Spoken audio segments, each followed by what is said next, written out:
Again, so cool to have some of these creators come out Yo. here. I mean, look at Mixwell. He's already pandering. A but he's little not late, out but yeah, anyway, we're here. Scribbled out. I hope that's not a spoiler.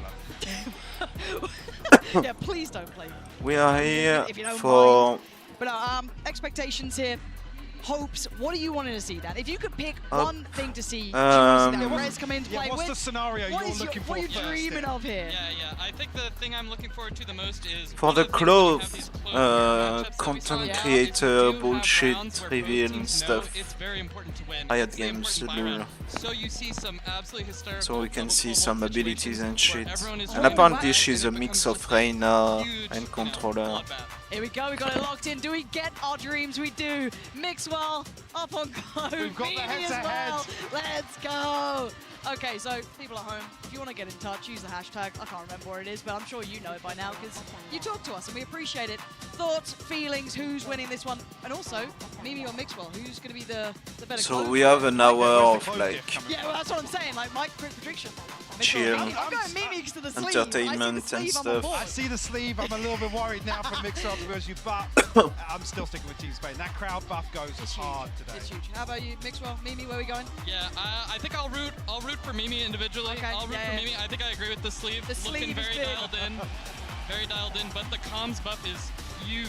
Yeah, the comms buff, I don't even want to talk about that because it's such a real thing as well, right? It's like, we've got such a variety of players from different regions, different influences coming in to celebrate this, to show off this new agent, and I cannot wait to see this in action. Unfortunately, if you're paying attention, we've got Prius taking us through. So you know we're going to miss a couple 1v2s here, We're Mike. Say fans, we should see all of the abilities in action, catching every single one. I'm praying Yeti or Heather's there, you know. Praying on the free cam. Yeah. You know what's up. All right, so look, before we get ourselves into trouble, because they said, look, have fun today, Lauren. You get to be funny, and Dan's coming out, you know, you can have some fun with it. So I'm just going to keep it a little in check. But there was something you were saying kind of while we were watching that interview is how strong some of these abilities are kind of when you look towards almost pistol rounds and how they can kind of, I guess not encourage necessarily, but it really suits it in action because you get so much more of a reward for it. So I'm kind of hoping we see off the rip. Oh my word. Holy. Yep. Gotta love being in Spain, baby. Couple seconds away now. But yeah, I'm looking for these pistol rounds to maybe highlight some of those abilities we noted in the videos. Oh, this is incredible. This isn't even the grand finals, and listen to these guys! What a warm-up for the crowd as well. Absolutely. An absolute celebration of Valorant here. And we're getting into this one. Team International up against Team Spain. And we're starting with where we want to be. Mimi, show us what you got here. Yeah, really interesting different buys from Mixwell versus Mimi here. That's very true, actually. Just kind of the classic, and then opting for the utility kit a little heavier, and also... Only one smoke, Mixwell? I love the judgment. Yeah, I love yeah. it. Pretty Immediately, yeah. instantaneous. Mimi has fallen, however. Looking for the follow-up, potentially. They're banking on Mixwell to do some damage now. Show us a little something, Mixwell. Seeing the response from the rest of the side. Hitbox coming through. Oh, lovely little pinch in middle. And the crowd's loving it. They are absolutely pumped up for this. And there's just not much play here. Nice try from Kaide, but Mixwell with the punish. Starting to see a little bit of close work there coming into effect. Jisoo left now. Well, 1v5. Spike's not in the best spot for this, I'll be honest. No, probably not. Well, not anymore. Definitely not now. Flawless round to start with. Not bad. Not bad. But interesting to see that, and I noticed on the mini-map, obviously, I believe once Mimi fell in market, we have the AoE there. Is that actually for the smokes? Yeah, that's the range of the post-death smoke from Clove, the Ruse ability. And there's actually a good example of the decay as well, medal landing. Love to see that straight through being shown. Look at him. Any excuse, gets like one kill, he's getting pumped up. Come on, Mimi. Come on. Team Spain are giving it up there. This is meant to be a friendly show match, guys. All right, let's see if we get to see some more of this then, because it looks like we are going to be heading towards that B site. Mimi and Mixwell, hands in the air. And it looks like you're seeing it perfectly displayed here. The counter to it as well, slowing down that approach on main. And look at the combination to this. It's excellent. Mimi, Fugu, both punished. Hard to break through here. Seeing that utility stacking on top of each other here, Mike. Follow up here. Oh, Mixwell finds one. Another one comes through. Will close out the 3K. He's on his feet already for the second round. I'm not even sure if we did catch another example there of actually the medal landing, maybe an assist here with the Nano Swarm. Might even catch it on the replay. Yes, actually coming through right here, so perfect opportunity actually to talk about the decay. We were talking about this before we came in. Is it damage mitigation? Is it regardless of HP with shields? Yeah, it doesn't ignore shields. You can think of it just as 90 simple damage. Obviously really strong when comboed into a smoke. That was kind of one of the things I was thinking about when making this kind of projectile that just explodes after a set delay. So that was kind of a perfect example of what I was hoping for. So really pleased there. Way to go, Mixwell.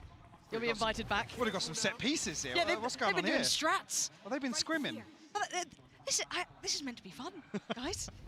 I've never seen Mixwell try this hard on the stage before. Nice kill count too. I'm kidding. Mixwell fans like this is gonna be tough to break here. Yeah, that's the spike noted too. You already see them responding in kind. Yeah, this is a shutdown. Team Spain, relax.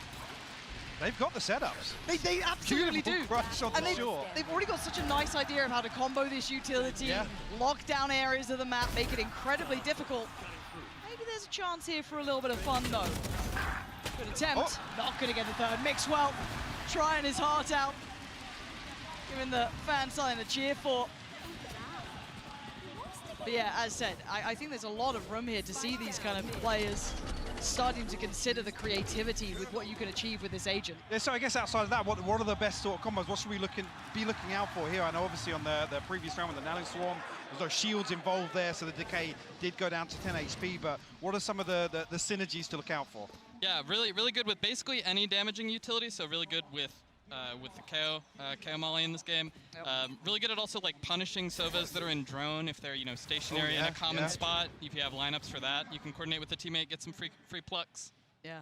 Wow. I guess as well the AOE, does it go through walls or? No. You couldn't, for example, crunch through from A main onto the orb. No, it doesn't go through walls. You can think of it very similar to like a Raze explosion. It uses kind of that same back-end technology. Okay, thanks for another opportunity. And he's actually going to lean into this one a little. Could have isolated, and look at the damage. Look at what he's been able to achieve here. Cutting off a couple of players from the others. Using this utility incredibly well, but now has a fair fight.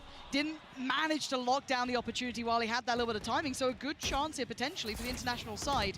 But again, their weaponry, not ideal. Mimi. Fugu's fighting back. Yeah, Fugu is putting up numbers. 2v3. Black and hitbox. The angle. Oh, the timing! No! Just turns away. Fugu's popping off though. Kaide and Fugu. Are you going to be able to find Black in time? Oh, you absolutely will. He just drifted through that smoke. And I'm still sitting going, but wait, Omen didn't smoke that. Where's that smoke just come from? Like, my brain's catching up. These smokes can be coming in once they've died. Yep. Oh, it's mind-blowing. It's just completely Another changed situation it. here, yeah, but I believe obviously where Mixwell falls, there's an opportunity for basically to still apply smokes to both sides there. What's the range like? So it's a little bit smaller when you're dead, I believe by like 10 meters. So it starts at Brimstone's range and then scales down just a little bit. I just wanted to give myself a balancing lever for, future Dan if I ever had to adjust it. Future Dan. Yeah. We do have the ult coming out for Mixwell as well here. It's now online, so the opportunity to kind of show off a little. To run it down. Well, I'm hoping. With an operator, maybe. I mean, Jisoo's in the back lines here, though. okay. Blocking off short, which is nice. Should be able to get that spike through. Looking to see if there's anything to disrupt this. I can't quite connect with that Judge already. The 5-end gonna find Kaide. Looking at Mixwell getting closer now. See the consideration of the utility, but Mimi is there. 4v3, a tricky scenario, and already Black gonna try and close that gap, but makes a meal. Oh, good trade up. that's a fucking so much for close. Show us the close POV, you fucking hater noobs. Who's got this one on wraps? Like holy shit, man. Like show us the abilities and shit. And my, we are getting in the context of a game. So far, but I mean, maybe those comms coming into effect, huh? I mean, I was hoping Like stop fucking showing me Phoenix and shit and fucking Judge fucking KO, like I don't care. Show me the fucking game. Show me the gameplay of the agent. Giving you confidence to take fights we'd run into these situations where people don't use their ult a lot, and we're like, is this a problem? And I'm like, I don't think I need to fix you having a good game of Valorant, you know? Sure. So Yeah, that's a good way of looking at it, actually. I mean, yeah, there's a window there where you Both can of them run have into the ult first, ultimates. but then still obviously have the smokes to apply after death.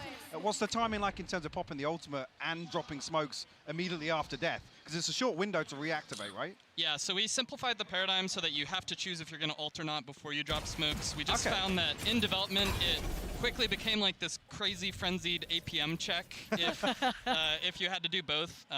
We didn't really want that. We wanted it to be, you know, a simple kind of set of decisions. Yeah, clear cut. I like that. But we do have a couple of ults out to play. We didn't quite see that invested yet on Clove on either side. So that's still in a possibility here. But knives out for Fugu. And already seen what Fugu could do with just the Sheriff was rather impressive, but still. Mixwell, this is what we waited to see. Ult's in play.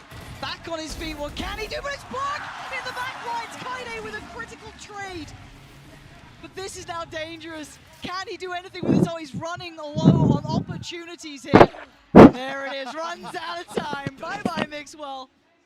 Yeah, he did decide to die in the middle of the map. So his smoke range, he will be able to cut off the cat rotate if they decide to go into that. So this circle that appears on the minimap, is that Mixwell slipping into the smokes UI? Right. Yeah, that's him activating the smoke UI. It's a method to the madness here. That turret's a Nice. real problem. And the flash as well. Hitbox going to swing through. For the last two, Mimi and Kaide. A potential dream team here. Ult ready for Mimi and Kaide. Still got the turret as well, so got a lot to be able to try and make this a difficult retake here. What can Mimi do with this, though? Can play aggressive, though. This is the opportunity. Available. Yeah, she has to decide here if she wants to play time with the Clove ultimate or if she wants to get aggressive and try to make a difference early. They're so close by. She wants the pick first, which she's going to get. Opportunity now. Lockdown going to come into effect as well. Mimi's fallen. There it is. Oh, going to come in, but already there's that readjust we were looking for. Evading any of the damage. Bro! The fucking ops, man! 1v2 so difficult. Like, what? Show me the duel! Like, The turret! And they're both detained! What is going on? At the time! like, what the fuck is that? Kaide could clutch the hell up here. Oh, Kaide, let's go! Fucking switching POV all the fucking time. Like. But one of the situations we're talking about, right? Mimi can go and challenge this lockdown. What the ultimate fuck is that obviously shit enables Mimi fucking to do game? so. Like. I mean, just so happens that the counter lockdown, I think Mimi re-challenging here to try and push through, but Leviathan hitting shots time and time again here. Crazy exchange back and forth as well, but Kaide with the clutch. Let's go. No, it's just, I do like the option that it is that player's choice, right? You're in a 2v3 scenario. I've now got my ult. Do I try and run this? Do I get aggressive? Do I posture up a little bit because I have that? And speaking of aggression, Mike, they're getting right back to this. Yep, that's them fighting for that staging space like I talked about. People generally respect the decay a decent amount. It's a little scary. Definitely, yeah. It's terrifying, the speed. On that video we were watching as well, especially, there's a lot of elements. There's like, you're not used to it yet either. So what are the timings there, the decay to take effect? How long does it last as well? So the total duration of the buff is 5 seconds, but they're only maximally decayed for 2.5. Again, this is some kind of nerdy, back-end math, just so I can tune it down the line if I ever need to buff or nerf it. Maybe. Heard about your buffing and nerfing. Yeah, I don't know, yeah. man. Good track record. Hey, Hey, look, it's worked well so far. All right. Let's see what we get now going forward here. Both ults burnt up, so see if they can maybe get those back online within this half comfortably. Mixwell willing to challenge. Going to be peeling away again. The international side, Mimi with a belting shot towards Black there. Gets to dip away, and they could potentially go back towards that A side. But a drift towards B. It looks pretty available. This is going to be hard to hold again. Just a ghost there with Leviathan. 30 seconds left. Just a nano swarm on the way in, though. Mimi really looking to drop some sort of coverage here, cut sight lines. Let's see. Yeah, Mimi's well, popping Mimi, off. yeah, found the kill. Mixwell slipped sight though, so a little bit of room to work here, but I don't think Mixwell's got a great deal of kit left. No, and he's taking a lot of damage here. Fugu on guarding duty as well. Spike gonna go down, trying to go for a little bit of a spam. Swings in, Fugu punishes. Beautiful work. Hitbox through middle, gonna find Fugu. So again, keeping track of this one. This is much better from the international side, finding their footing here now. What can Sergio Ferrara do? It's a laboured approach for Kaide again. Safe pair of hands for Kaide. Doing very well. Yeah, if I may interject. Yeah, Mimi got that first opening pick with the Q into the smoke in CT. So we saw kind of that opened up the site. Yeah. Do you want to be a caster? I mean, a tri-cast could work, you know? Pew, pew. One of these. Oh, yes, here, just here. You're yeah. right. That's why Leviathan got melted. That was so good. So damage-wise for the half shield and full shield, effectively talking about the difference between one shot with the Vandal or two shots with the rifles.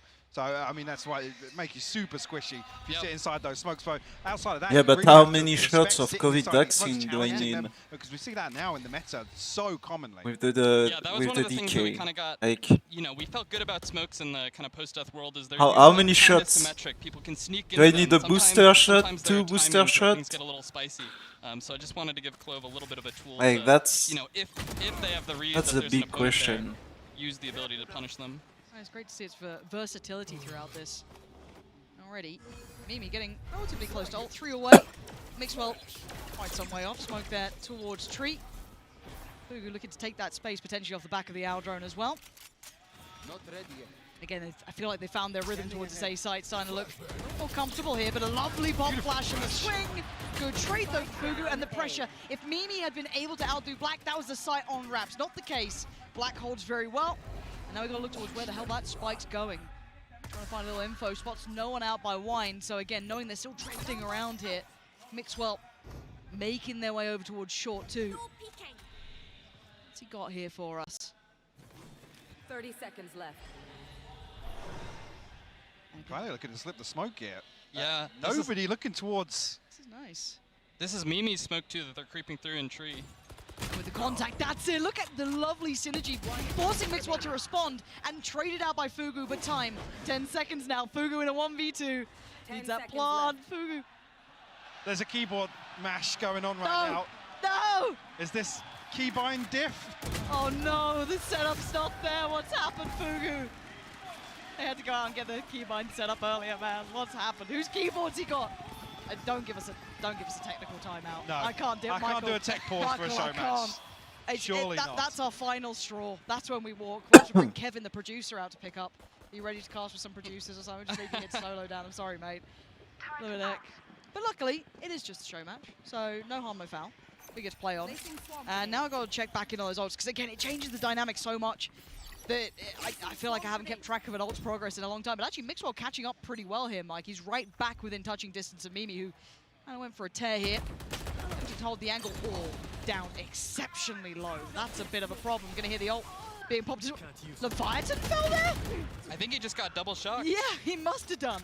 So I've been watching Jonas's videos. I don't even know he's still got those up. It's all rust these days. Off we go, Mixwell. What are we up to now? What can you do with 3 HP in a dream? This is brutal. A stray bullet might put him down. No ult to depend on either. Gotta be so cautious. That decay. Puts him right down to 1. Not helping the HP bar, but still the possibility of getting the pick-me-up here. It's true. If Mixwell can do some damage. Looking to get proactive, here it is. That's what I'm Got the waiting on. ultimate, Ult yeah. there, coming in. That's beautiful work from Mimi, showing this in pure action. Stunning. Mimi flexing a little bit. Hitbox gonna give him a chance back in, 2v2. Black still low. Fugu trying to hold towards the side, gets overwhelmed. Hitbox back in, 1v1. Whoa, that POV Already down fucking so jumps more than low HP. Just fucking gotta watch Chihuahua that on smoke. cocaine, They've mate. done it. I don't know what the fuck they are doing, mate. I hope the whole grand final is not like that. Forward, playing very, very aggressive because you have that get out of jail free card. Like, I can't, Yeah, man. I just want to shout out YJJ also for that Yeah. early opening double shock dart pick. And then the 3K to clutch out the round. That was big. Ridiculous, right? No, the dynamic of this in my head is just going to shift so many of these post plants, even in, like, as said, situations that aren't sitting favorably, maybe in, as said, a 2v3, but you've got a bit of space maybe, where you feel like you could utilize this ult, and you still have that, I don't want to call it a dismiss, but that ability to kind of readjust once you come back in, so you're not instantly punished. So again, there's so much versatility to this. Hitbox getting proactive though, clean shot on YJJ this time. Not allowing any of those shock darts to be unleashed. Mixwell ult ready. Obviously we noted Mimi's invested just last round. I was a bit late today, so Progress I'll across the do map. a You can see dive Hitbox on getting close curious a bit towards middle. later. Like, probably watch some video and shit after the grand No final. aggression coming out. This round, a sheriff in hand for Mixwell. I can see him push too far. Fugu, though. He's fixed those keybinds.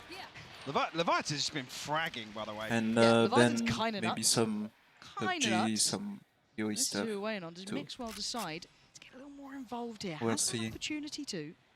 Oh, he just heard the drop. Yeah. He knows Should when. be aware.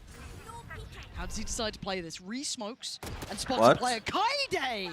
Backhanding, but here we go. Here's that ult coming into effect now. He's running. He's terrified of Kaide! Kaide is just a monster. Hunts down Mixwell not once, but twice. And tees up the rest of the side. I mean, 30 seconds left. But you can see there that how short the window is to try and get it. It's not something you do have a get out of jail free card. It's a small window to be able to reposition. Yeah, it's 2 seconds long, not very short. If you're alone, sometimes you can run into some awkward situations. I think part of the skill, the ultimate, is knowing when you're actually dead, and you probably should hold the button. yeah. That is one tempting button, you know what I mean? We've already had Chrissy on the stream. I have heard Legends Never Die, Michael, so got to bring it up. She said she'll buy me a drink for every single one. Yeah, wait a second here. Fugu's got it. The crowd just heartbroken. They were so ready for it, getting so riled up.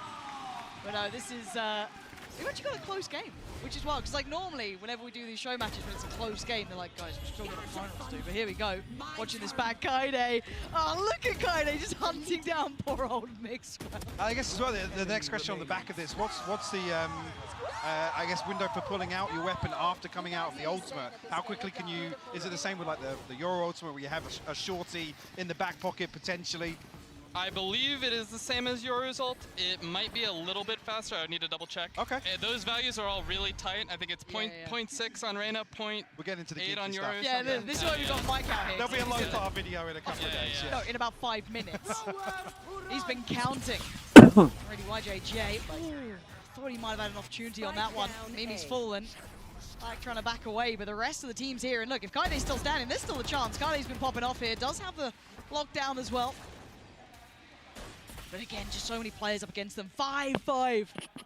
Close affair between these two. Mixwell. He's probably trying to buy a couple more seconds towards A. Yep, re-smoking. Keeping them locked out at this point. No damage coming through here, but you see Jisoo's tagged up as well.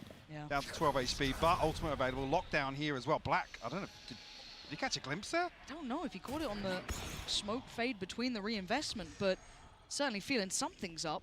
Faking the TP as well. Jisoo, that HP is scaring me. They are drifting away from this. 30 seconds there, leaving this late in the day. A little nervous Are they trying to hitbox. split short? Might I mean, be. they have no other options if Yeah, they're shift they've walking gotta here. go. Hitbox 20 been sharp too. seconds. Just waiting around that Tick corner. tack, tick tack. Does get Wow. outdone. Nice. Okay, game back on. This plays in Mixwell. This plays back in Black as well. Trying to do some stall here. Look at this late round, how impressive that is. Beautiful synergy, teeing up Black to take down two.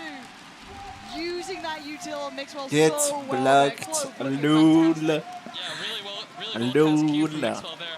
I was going to call out, Mimi did die towards the A side of the map, so I think that's kind of why they were strategizing around ending Potentially, around the yeah. smokes. That's kind of a Yeah. mind game that I expect to, evolve later. Do you Called go it. into double fakes? Yeah, you absolutely called it. And I guess the burning question is Clove's ability to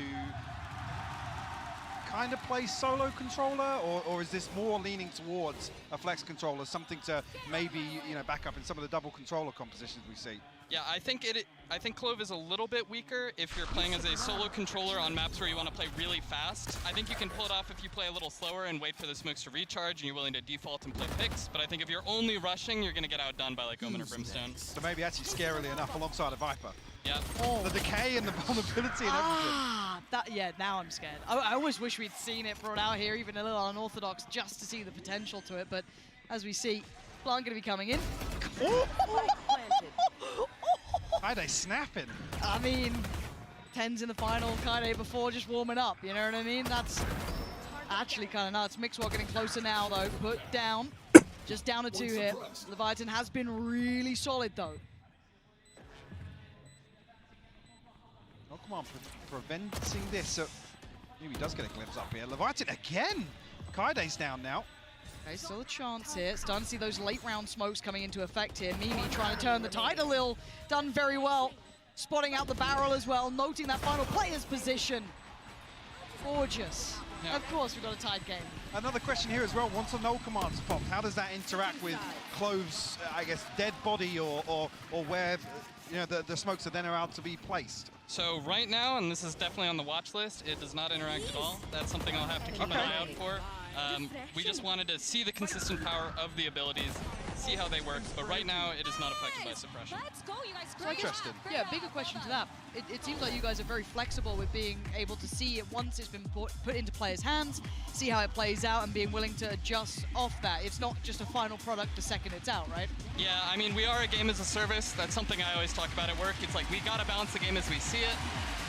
Oh my God, this crowd. Yeah, wow. All right. Yeah, it's crazy.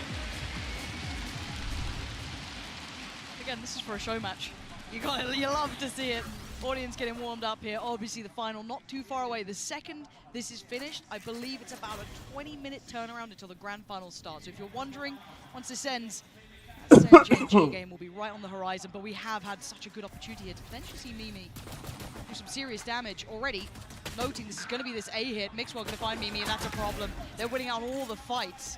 Jisoo, though, going to control at least one side of it. Oh, Mixwell almost got baited into that, but still able to find what he was looking for. We were shutting down Leviathan, though, so it's a 2v2. See, obviously, Mimi did fall on this side, so smoke's still possible, but YJJ finds Sergio. Mixwell 70 HP. Oh, we'll find it. Come soon. Oh, He's got the 4K. And a Red Bull clutch here. Beautiful stuff, and actually first I was going to say we hadn't seen any specific examples of the speed boost coming through, that slight buff to movement speed alongside the pick-me-up. What are the sort of timings on that as well? Yeah, so right now it lasts 10 seconds, and you get the overhealing and the speed for that whole duration. So we can see it here on the bar, just down on the utility bar, yeah. Yep. But how does that mesh? Come off it. Still got that player mentality. Love that. Looking like a Heretics player all over again. But what's the comparison, for example, versus Neon's ability to move a little quicker? Yeah, so I kind of justified it to myself, and maybe this is a little bit of designer copium, but I kind of justified it to myself by saying like, hey, everything you get is temporary compared to like Reyna's heal. You only get the speed boost and the healing while it's active. Everything else falls off. So I really wanted you to press that gas pedal or get nothing. And so I think this is a 10 seconds is aggressive. It's a long time for a speed boost for sure, but Neon kind of has that less gated version of being able to run around the map. Now, let's see if any opportunities present themselves here, but again, the buy not going to be ideal for the international squad. Pretty damage being done though, and Kaide's still firing off. The Viatant going to be falling. Well, noting the player on short, and again, okay. Okay, YJJ is kind of nuts, but does the okay? Yeah, they get the force. No, he's absolutely confirmed. Absolutely confirmed. Mimi and Kaide still standing up against Black Spike, well within reach. Can be noted. Kaide waiting, bounces. We're tied up this game. Pretty damn close. It's a mouse thrifty. I never got to say that before. There you go. Look, yeah, we've been don't. Look, we'll give you the next Red Bull clutch as well. Yeah, you can have all. It's the rite of passage. You're going to become a caster at this rate if you're not careful. I don't know if you want that job, really. It's all right, but, Yeah, this job's pretty fun. Okay, so now we got to check back in. I can't believe how close this game is. I mean, Team Spain. I don't know how much trouble I'm going to get in. Dude, I heard the Wait, was Kaide teabagging? Teabagging. I love this. It's probably like, am I in trouble? Like, you're Kaide, you're fine. You kidding? Like, jeez. But can we get a replay of that, however, if possible? Hitbox. Maybe not loving what happened to him last round, so answering back pretty quickly. Mixwell very close to the ult. How dare you steal that? How dare you? We could have had the ult online right now. Well, let's see what we have coming out here. Again, having to respect this side take. There's so much good utility put down. Forging a clean path. The ult going to be coming in as well. And there's the plant. This is looking rough round. Them to hold on to, though. The spam's in play, but didn't connect. As well. Gonna re-smoke towards Heaven. Waiting just on the other side here. Ult now ready. Can play aggro. He's looking like he wants to as well. Even just with that Sheriff, he fancies it. Maybe the best way to turn the odds this round is they are looking to shift towards short, maybe expecting... Oh! Belting shot! He's praying for death. They're not giving it to him. And on the backlines, Maxwell doesn't even get the chance to die. Fugu, what? Okay, time. Mixwell has not dead yet, doesn't he? Oh, doesn't need it! Doesn't need it! Still standing, still breathing. Evades death itself. Keeps Team Spain moving forward. One up to the good here. But interesting there, I was curious in the 1v1 situation, you can challenge this post plant and basically have another shot at it. Yep, yeah, you can put a lot of pressure, especially when that spike's ticking. People start to get nervous, they start to freak out, they're shaking. You just run around the corner and make them fight you again. Yeah, you're right, yeah, pull them further away from the spike and really run the clock down. So, a shame we didn't see it, but that's potentially something to keep an eye out for. Absolutely. They get going off the back of this. Mixwell having plenty of opportunities here. Maybe not the nicest weapon to use it with, but you know. I mean, seeing the Odin here, first thing that comes to... Oh, okay. YJJ previously good with the Sheriff, but not landed this time around. But I was just thinking towards the Odin spam, particularly on the defense side, this B main will be so hideous to play inside if that medal gets invested with the Odin. Oh, big swing there from Hitbox, doing really well this time. Ide going down. So the Clutch Queen has been removed. Fugu, the one with the rifle, going to be eliminated. This is rough now. And yeah, well handled by Hitbox. Team Spain taking a stronger lead now. And see if the international side has much to bring to the plate here. Otherwise, where are we at for Mimi? Mimi's still a mile away as well. But you're right, some of those choke points, Mike, are going to be really I mean, I'm just starting to think now in terms of, you're talking about utility synergies and where there are choke points around the map. What's the AoE of the medal versus the smoke? Is it larger than the smoke, or is it about the same size? It's pretty similar. I think it's 8 meters, but I'm not 100% sure on that. So slightly larger than the KO fragment? I think so. Maybe. I don't know. This is a quiz. Yeah, that I'm failing right now. The problem is that you've started Mike off. Yeah. Like normally, Mike's I'm thinking lineups already. You could block line of sight of it. Yep. Yeah. Usually when I'm at work, I just go look. You know, I just go check. I can't do that right now. I'm standing up over here. So we'll ask the players, like, can you just line them up for us so we can see? But again, Fugu, clean. Oh! Down A. Nice from Fugu. Mixwell still has that ult though, so keep that in the back of your mind. One question I was going to ask as well, with the ultimate, can you retrieve the spike? Ooh, God, I'm getting the hard hitting ones now. I'm not 100% sure on that. I don't think so, but I could be wrong. We'll harass you on Twitter. Yeah. I can find out. I can check. First thing off the flight to LA. Done. Yeah, this is gonna be all online. Sergio.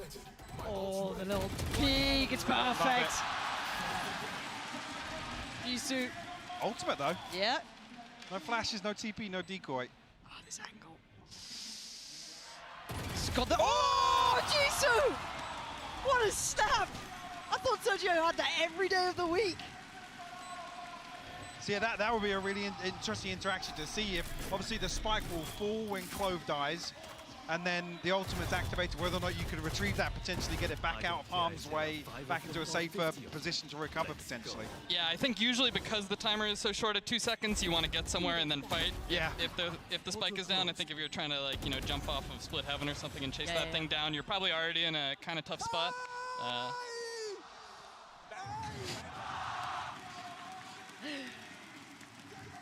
9-8. Oh man, we've actually had a good game here, which is wild. Like normally, it can be a little one-sided show matches, but whoever picked these players, picked good. Oh! Again, Mixwell still with the ult, so even at a player disadvantage. Oh my God! Look at why JJ just sprints away. Can't get out. The damage, the ability to just close down gaps. Kaide with a belter right back, but still. The ability to close down, and again, this is just spurring Mixwell on. It's almost snowballing a little bit. You can see it fully in action. Here he is back once again, spammed out, yes. Mimi puts him to the grave this time. For the second time of asking. More to be done though, having to respect that lockdown for a little longer. Mimi gets 1 kill here, she'll have not dead yet. Get back, let's go. Again, just heard the ult come out from Jisoo, I believe. Yep. Run through, find some information here. Gotta get moving. Yeah, time is ticking. I saw a flash, but there we go. Leviathan gonna find Fugu. Is now down on the side. That's fantastic from Jisoo as well, but time. They should just about have that. Yeah, not a problem in the end. I was about to say not a problem. It is close. No, I think they got it. They got it. Oh my god, they don't. That looks so on. That looks so on. Look at the time. Mike, I went by the method of the little boop. When the boop blips. The bloop. I thought we were in the time frame. What's the official term for the bubble? Mike, why are you around me? Oh my god, I'm shaking now. I think boot blips is probably as good as I've got without looking at the files. Let's get that in turn. There. That is crazy. Like legit, my brain didn't. I thought they had that because of the boot bipping, you know? But here we are. Here we are, close as you like, 10-8 now. Mimi ult is ready. Yeah, okay, but they're gonna surely just run her down here. Trying to run into the loving arms of a supporting teammate, Fugu, but it doesn't matter, overwhelmed up there. in heaven. Yeah, wait, what? TP invested here and committed. Nuts. This was a set piece coming out from Spain. They've been running. Hang on! What? Why, JJ, where have you just done that from? What the hell's just happened? Got lockdown as well. Kaide could do some serious work here. Just getting towards the right spacing of this. I think Hitbox is... Okay, Hitbox is down towards the lower side of things, and YJJ is still looking for some more here. Leviathan on the other side, though. The timing, excellent. Just dipping around that smoke, put into play. The lockdown is there, though. Kaide, what can one player do? That's fantastic. Oh, I thought she had it again. Not this time, though. Beautiful timing on the smoke from the grave, though, keeping really, really good situational awareness over what's happening. But Mimi, unfortunately, caught off guard here. The sort of situation, again, if there's a teammate swinging onto this, that window is short. It seems a little OP, but the window, it's not a get-out-of-jail-free card. Yeah, we wanted to make sure there was teamwork involved, you know? Yeah, absolutely. You have to strategize around this ability that it's not just you get to do whatever you want. Yeah, sometimes you mess things up in video games. That's life.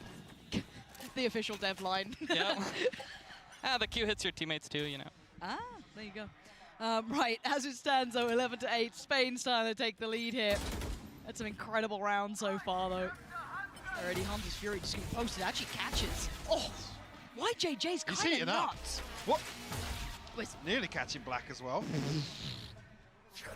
A free haircut off of that. Go on the corner, Fugu. Clean with it too. Ults galore here. Mimi creeping. The close-up. YJJ though. Keeping control here. And they're starting to dwindle in numbers. Down to 3. Spike should be going down soon. Looking at Mimi. Coming around, still plenty of kit to play with as well. Scanning ahead. I think YJJ trying to play Mimi in here.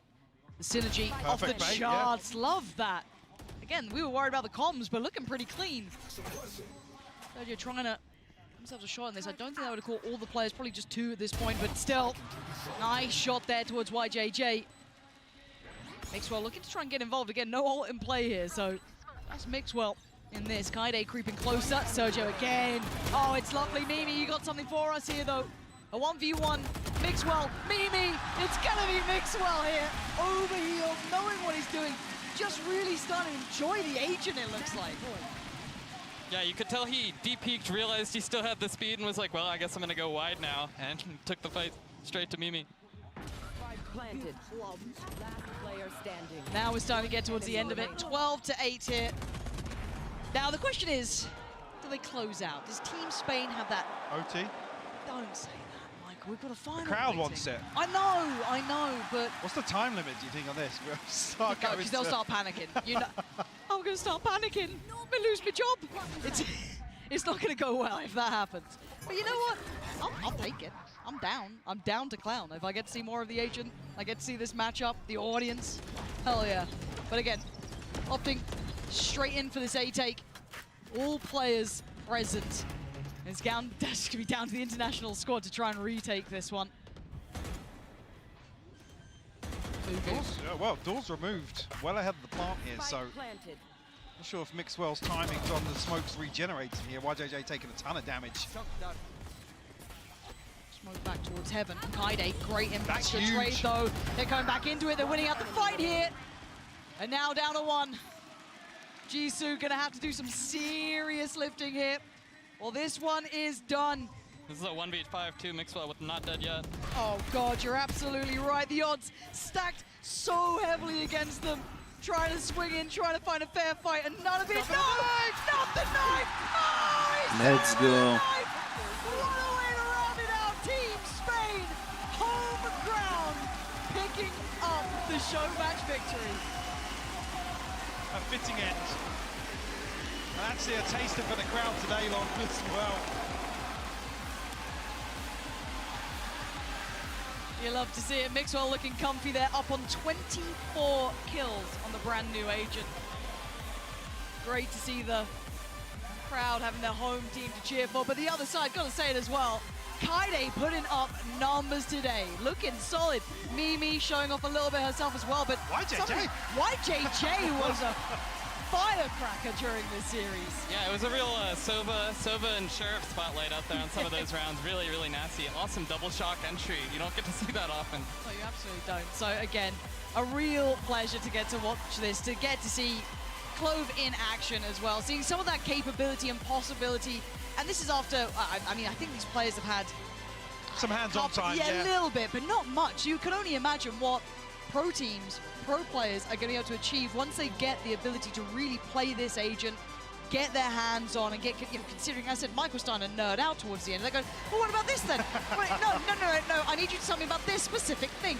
And I can imagine the players at home will be doing the same thing here, but I think we're quite lucky though. We have most of the kind of, I guess, the surface level scenarios or circumstances in this game, but yeah, definitely going to be very interesting to see how Clove fits into the meta. You know, what are the synergies alongside some other utility? Because it's actually the trajectory of the sorry, can't remember now. The medal, sorry, apologies. The trajectory of that, it's very easy to set up fast utility combos, kind of off spawn barrier dropping. Yeah, it definitely seemed like it was putting in work. Honestly, Metal was looking really good. You happy? Yeah, I'm really happy. Yeah, I had some sick trap plays, really well coordinated. Honestly, I felt like that Mixwell smoke for the Sova drone also just really well timed. Made that Killjoy push on the timing super awkward. So I think that just kind of shows what those kind of comms can help you do in those clutch situations. I was about to say, it must be somewhat nerve-wracking to see these players pick up something that you've had internal, that you've been working on, and then seeing them get their first real chance in front of the audience, bring it out to the wider world to see what Clove is capable of. That's got to be a little bit nerve-wracking. So, yeah, you're happy enough with the result though, right? I'm extremely happy about it. Honestly, it went far beyond my expectations. I think no game designer out there will ever be like, oh, players learned things way slower than I expected. It's like, especially in a game like this, you know, our players are so good, they're so dedicated, they put the time in. So I really felt like the character shined really well today. No, I'm incredibly happy we got to see. Excited to see more. Yeah, honestly. I just want to see what happens, because, like, again, when we see characters added to games like this, you're always curious to see how it's received. Is it viable to, especially competitive play, because there's such a different cutoff to that aspect, and I think there is a real viability here. I'd be very surprised to not see it. Yeah, I mean, even just here, theory crafting, there are so many possibilities alongside a double controller, composition, obviously, alongside other initiator utility, but also, I mean, the fact that you can just play super aggressive as a controller and still have the ability to contribute. Yeah, this has been an exceptionally fun day. Thank you so much for joining us here. We are going to hand it down to the interview with Kukuka and Mixwell. ¿Qué tal? ¿Cómo estamos después de este maravilloso showmatch? Vamos a coger unas primeras impresiones de lo que ha sido este agente. We're here to grab some first impressions by the first people who get to play it here on the stage. I'm with Mimi and Mixwell. First, Mixwell, congratulations on the win. It's lovely to see you back on the stage. Why don't you start giving us some first impressions on what the agent can do, what you think is very strong? Okay, I'm gonna speak in Spanish, so Mimi can speak in English. Mis primeras impresiones de Clove es un personaje muy diferente a lo que hay. Es un personaje muchísimo más agresivo, que puede entrar con el duelista y morir para poder seguir tirando smokes en el afterplant y ser muchísimo más proactivo. Así que es un personaje que yo creo que muchos duelistas que no quieren jugar smokes van a acabar jugando. Parece que es un guiño a alguien específico aquí en el torneo. He was saying that it's a very aggressive smoker. For all of those players that do want to be in the duelist but have to play a smoker, this would be a perfect addition because of the wrestling ability. Now you, Mimi, do you think that there's going to be a place in competitive for this agent, first of all? First of all, I'm gonna put my controller, Vanya, on this this agent because I love it. I love it so much. It's gonna be so much fun. Okay, then follow up with that one. What other agents do you think you could combo it with? Amazing question, first of all. I'm not sure, honestly. Anything that has a like a Raisinade or a like KO Molly or something that can combine with the with the DK. Yeah, perfect. Exactly. Le estaba preguntando si creía que es una gente que se va a utilizar en el competitivo. Ella dice que Vania, una de las jugadoras de su equipo, en cuanto llegue a casa le va a poner a practicar y que hay que combarla con alguna gente que tenga daño en la utilidad, como una granada de race o todo este tipo de habilidades. Okay, last question is going to be for you, Maxwell, and it's not actually a question. I'm just going to give you some time so you can address the stage here in Madrid. Te voy a dejar que digas lo que quieras aquí al stage de Madrid en este pedazo de evento que estamos teniendo, sobre todo para crear un poco de hype en la final que se viene ahora. Hola a todos, chicos, ¿cómo estamos? Muchas gracias. Muchas gracias a todos por lo que habéis hecho por mí. Sin vosotros yo no estaría aquí jugando hoy, así que os agradezco de corazón todo lo que hacéis por mí. Sois los mejores. Y ¿estáis listos para la final o no? ¡Más fuerte! ¡Más fuerte! Así me gusta. Nos vemos ahora. Muchísimas gracias a todos. Un corto receso y ahora mismo volvemos.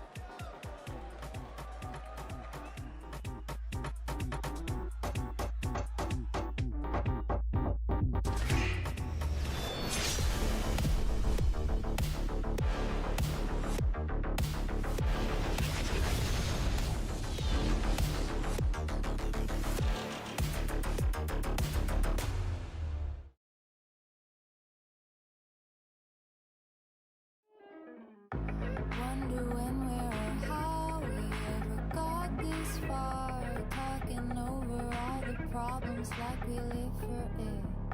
Now that I'm waking up to how we missed the bar, fading out like an old song that never got a hit. Trying to tell me I was picking a fight. Should've known that it was just a gaslight. Now you got me faded, jaded. All the time I wasted. Now that I'm waking up to how we missed the bar, fading out like an old song that never got a hit.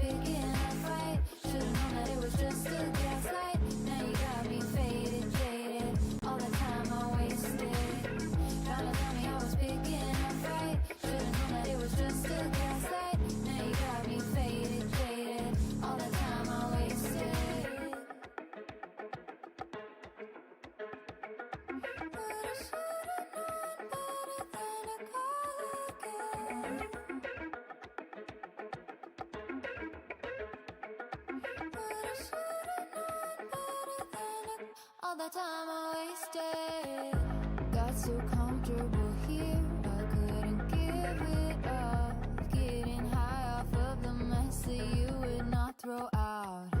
Done with getting a fix and giving all my love, just to watch it get forgotten with everything else. Trying to tell me I was picking a fight. Should've known that it was just a gaslight. Now you got me faded, jaded. All the time I wasted. Done with getting a fix and giving all my love, just to watch it get forgotten with everything else.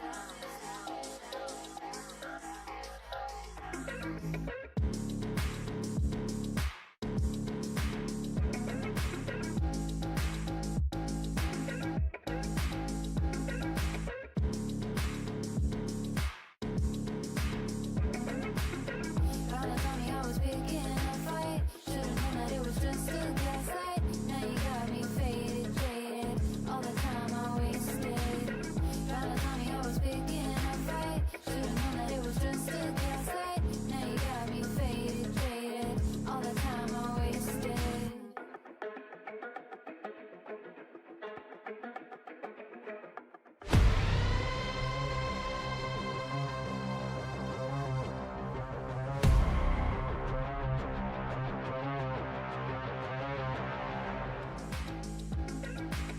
Just 2 days ago, GenG and Sentinels met on this stage in one of the year's most hotly anticipated matches. The Pacific squad shut down the America's #1 seed, sending them back to the lower bracket. And now we find ourselves here at the grand finals for the runback of all runbacks. How will the story end? Well, just go ahead and find out. I'm Golden Boy, you got me, you got High Pocket. This is gonna be awesome.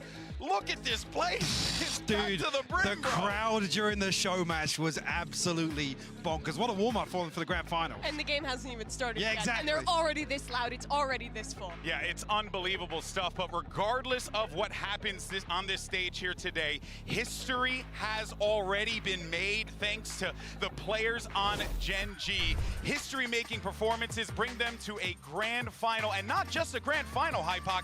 They're up from the winner's side. So they have control of how this competition is going to unfold. Yeah, and I guess the team, there were a couple of question marks about them coming into this event with, well, a little bit of a strange journey here to defeat Paper Rex in the fashion they did. Was it an off day for Paper Rex? You know, what is the real GenG? But they've just come from strength to strength here in Madrid. They've won 9 matches in a row between this tournament and their own kickoff. And if they win today, if they could lift that trophy, they would be the first ever Asian Valorant team to do so. It's history in the making. Hey, when you think about the history and what we've seen from Korean Valorant all the way up until this time, Hypoc, we've been waiting. Is this it, bro? Is this it? I didn't think it would ever be anybody else other than DRX, I guess, after the last couple of years, but I'm so glad it's GenG on basically the brink of achieving this, because they have been such an exciting team to watch, some fantastic individuals and personalities as well, maybe. And the thing is, last time we had a Korean team this deep, it was New Turn. They went out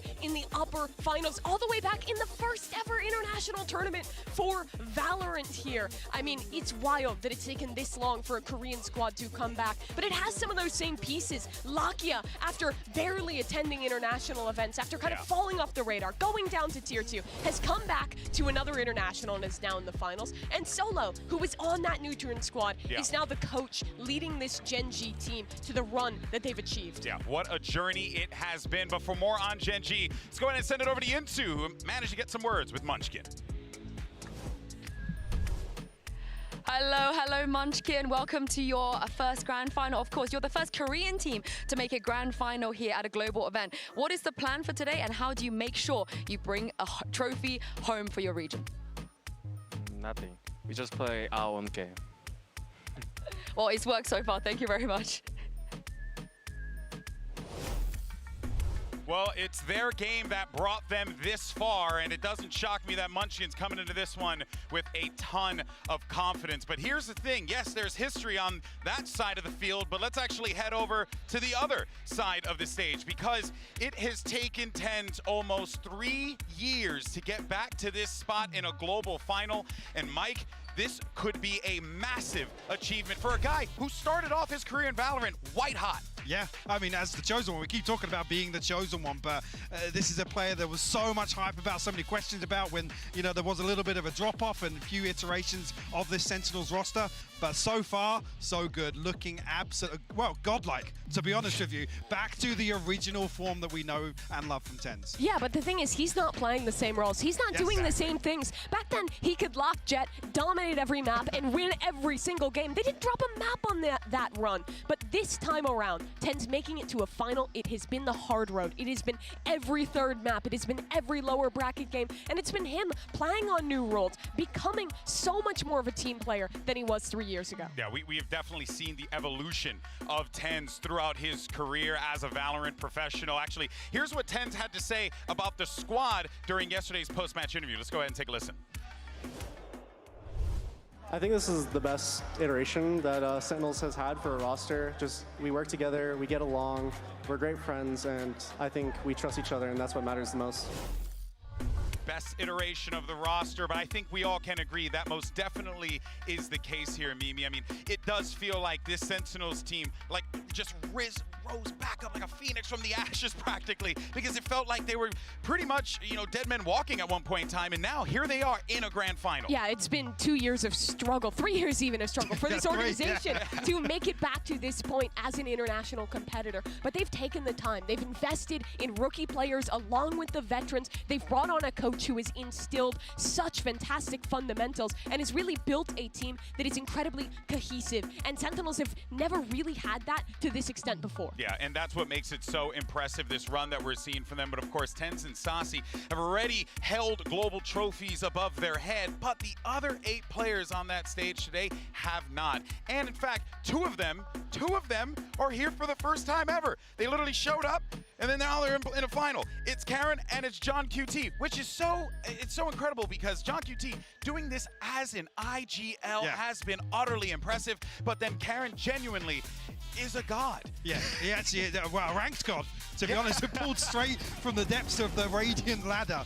But yeah, he's looked absolutely phenomenal individually, but also just in terms of, I guess, his macro kind of input as a controller for GenG has been absolutely pivotal to their success. And on the other side for John QT, this is a guy who has been grinding at it since the beginning. He's played in EMEA, he moved over to North America, he grinded in Tier 2, even meeting Kaplan back then. Then Kaplan gets this chance with Sentinels. He gets his opportunity on Tier 1, and for a young IGL, he goes absolutely nuclear. His first ever international event, and he's led his team to the finals. And it's not even the performance of the calling, it's also his gameplay.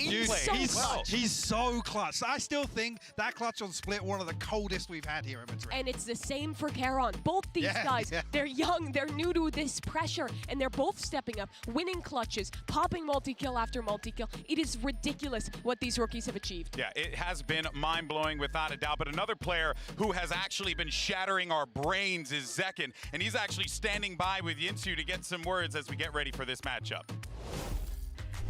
Hello, Zekin. Welcome to the Grand Finals. You've had such a great tournament so far. Tell me, what's been the secret and the reason behind your individual success and performance? I could lie and say that it's hard work and dedication, but the truth is it's all through the SEN bundle. It really gives me the ability and the power to play well, so please go and buy the Sentinels bundle. Thank you very much. Good luck. Capitalism is what powers that young man there. Maybe a little bit of hard work and dedication. Maybe just a teensy bit. I guess Zekin's just had the commission changed in his contract as well. It's matching Celsius, My guy's making plays out there. Make sure he getting paid. In any case, though, folks, there's so much to discuss regarding this game. We genuinely can be up here the entire time. But for now, though, I want to turn the question over to the community. Earlier on, we asked you wonderful people about our MasterCard fan poll. Who do you think is walking away a Masters champion here in Madrid? And it is Sentinels, but you know what? I'll take the 38.1 I'll take for 38. GenG. I thought it was going to be worse than that, to be honest with you. I really did. Yeah, Sentinels are the fan favorite today, but you have to give this GenG squad so much credit. I feel like they've silently made a run here at Madrid, beating team after team. No one was super excited about them until suddenly, they're in the upper finals. Oh, they're in the grand finals. This team just plays fantastic, fundamental Valorant at a very high level. All of their individuals are in white-hot form.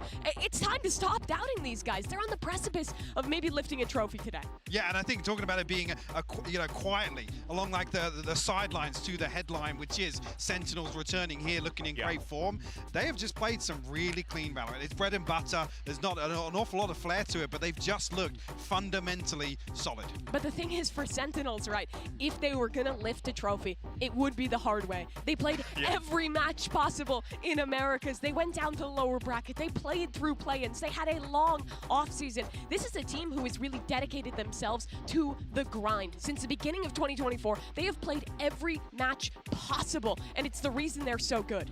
You know, I have to say, though, something that has been very impressive on the other side of this stage has been GenG's, well, overall attitude about this event, just their performance as a whole. It genuinely feels like this team, something that we have noticed before, like when DRX would play, or even PaperX, you felt that pressure. For some reason, these guys are cool as a cucumber. They look like naturals up there. Yeah, it's like they belong there. Yeah, like it's not a big shock to be on the international stage and facing off against teams like Sentinels, PaperX, Loud, for example, some international veterans. And I love how proactive they are at getting up, at talking their talk, at just feeling the game. Absolutely. Once they get in control, once they start getting dominant, I feel like it's so hard to stop them because just like once players are yelling, once that vibe is up, like who's going to turn that off? Well, they seem unstoppable. Well, actually, I'm really glad you bring that up because then my eyes kind of turn to the guy who's won a world champion on that stage. Sure. It's Sassi. And even though his tournament has been a little up and down, a little topsy-turvy, if you will, Mike, I do feel like at this point in time, you got to lean on guys like Sassi, guys like Zelsis to keep the attitude going. Absolutely. You dial into that experience, but also Sassi has been heating up. Last few series, been way more impressed with his individual performance, but also his contribution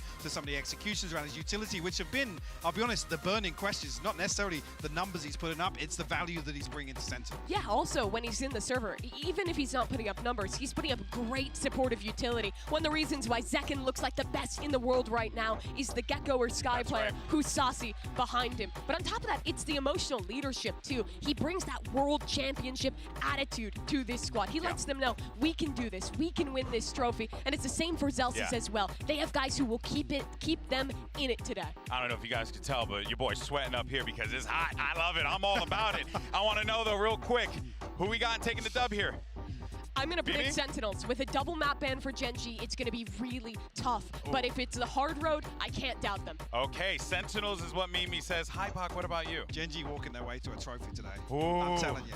And do you know what? We had this conversation before this event started. I think GenG wins. Dude, I'm not buying it, and you're like, just watch. Yeah. I'm all in now. I was confident when I saw it, man, and I won't lie, this is a tough one. I'm curious to see where we end up for the maps, but genuinely, I could see GenG taking this and hoisting a trophy for Korea and for Pacific. They absolutely could. It would be history for them walking on here with rookies, with a roster that had no expectations to make it now to a grand final, to have a chance to beat Sentinels and lift a trophy. It would be an incredible moment for their league, for their country, and for all 5 members on that stage. Oh boy, I hope you guys feel it. The electricity in this room is palpable. Everyone, I mean, basically the seats are packed. This is going to be a banger, and the wait is over. Today, someone's walking away with the trophy. It's GenG versus Sentinels, a best of 5. The Masters Madrid Grand Final starts right now.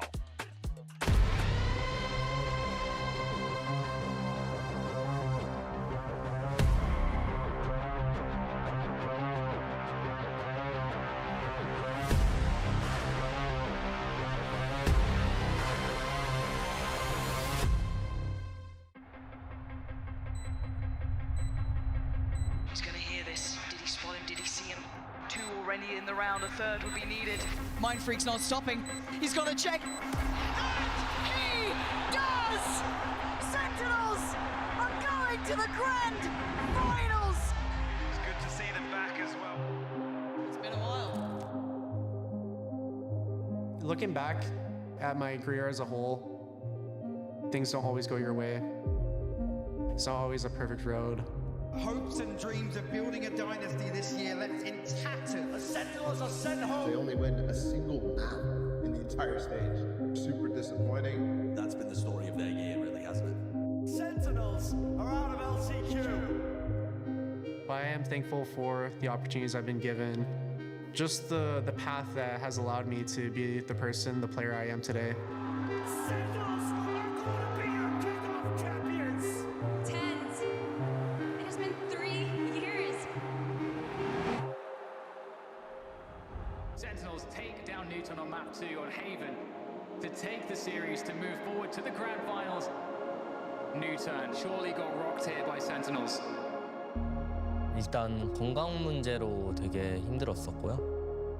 힘들었고 포기하고 싶었던 순간은 당연히 엄청나게 많았지만 네, 결국에 끝까지 제가 프로를 시작했었던 첫 이유가 이제 엄청나게 큰 무대에서 우승이었기 때문에 History for Korean Valorant as GenG 13-3 Sentinels. They booked their spot in the grand final. Estamos aquí en directo en Masters Madrid. Los fans acuden del mundo entero para apoyar. For my premier team, I'm the IGL. Are you planning to make it a pro? Is that Yeah, that's the plan. I actually came here from the United States to come see Masters. First Korean team in the grand finals. 진짜 너무 팬이에요. 공부하러 왔다가 원래 한국으로 3월에 가려고 했는데 급하게 꺾어가지고 경기 전부 예매했습니다. 이거 원치킨 선수 신발. 신발을 이거는 나는 라키아 선수 옷이랑 선수 500에 안 가져왔다가지고. 진짜 개꿀. 감사합니다. 일단 저희가 팀 창단 첫 초기에 되게 저희들끼리 친목을 중요시했어요. 특징을 잘 살린다.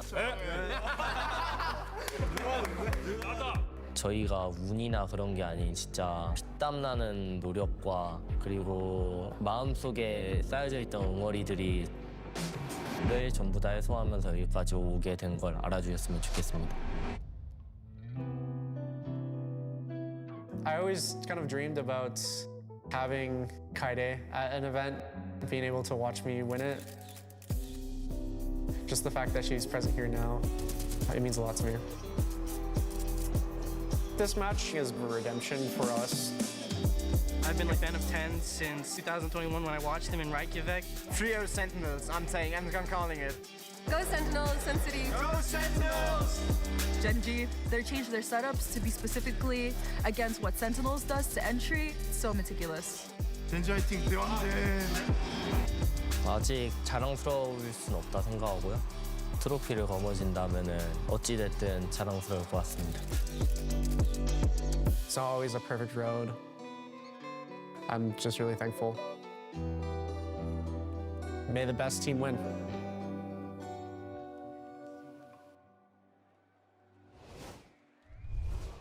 Hello everyone, hola a todos Madrid. Es un placer estar aquí con todos vosotros. Aquí, a Madrid, llegaron los 8 mejores equipos, los más en forma, representando a 4 regiones. Y ahora es el gran momento. Es el momento que todo el mundo esperaba. Y la pregunta, ¿estáis listos? Bienvenidos a la gran final del Masters Madrid.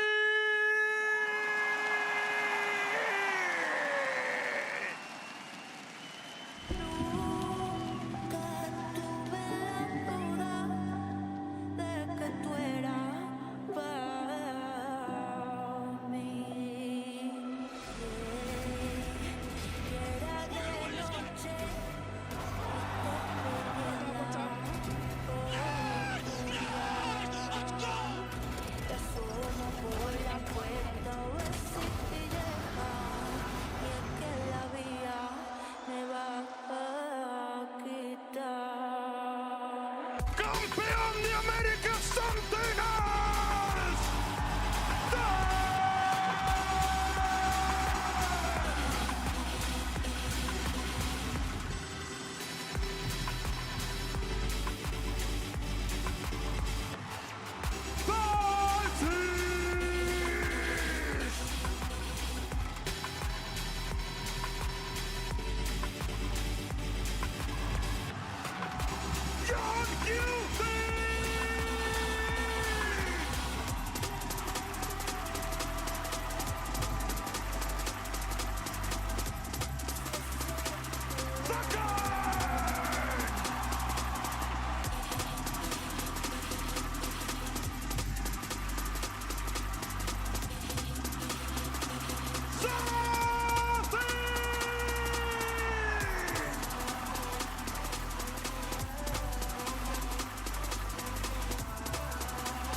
difficult road for both of these teams, from failing to make an impact at the start of the VCT era to now being in the main event. Only one will hold a trophy over their head, and it's now time to determine who walks away as the inaugural champion of the season. Is it the America's #1 or the Pacific #1? We're ready for war. It's been over 1,000 days since Sentinels and Tens hit a grand final stage at an international event. After grinding it out, finding opportunities for year after year, they've made it back. But they're up against GenG, a team that has already made history. The first Korean team to make it to a grand finals and a chance to win the first trophy for their region. And here is your Omen map select, and we're going to see what we're playing in here. And a smart decision for GenG. They have both of the bans. They decided to get rid of Lotus as well as Sunset. Good maps for the Sentinels. And to start things out on Breeze as well, maybe looking for a little confidence booster if it's even required to start this series off. It was 13-3 that GenG won that map last time. Their double Landslide. controller, Jet, Yoru comp ripped Sentinels apart. This is going to be an epic battle between two teams that not only have crossed paths before, obviously, but for both of these squads, they're really trying to see where are the margins of victory, because neither team, I'm suspecting, is going to be giving anything up. But I'm really looking at that Breeze to be the tone setter of this game, just like what Sentinels did to Paper X yesterday on Lotus. I think the tone setter, but then you've got to look towards Split. The question marks that have arisen recently around Sentinels. Actually, this doesn't even feel front-loaded for GenG now. Can they ride on that previous victory once again?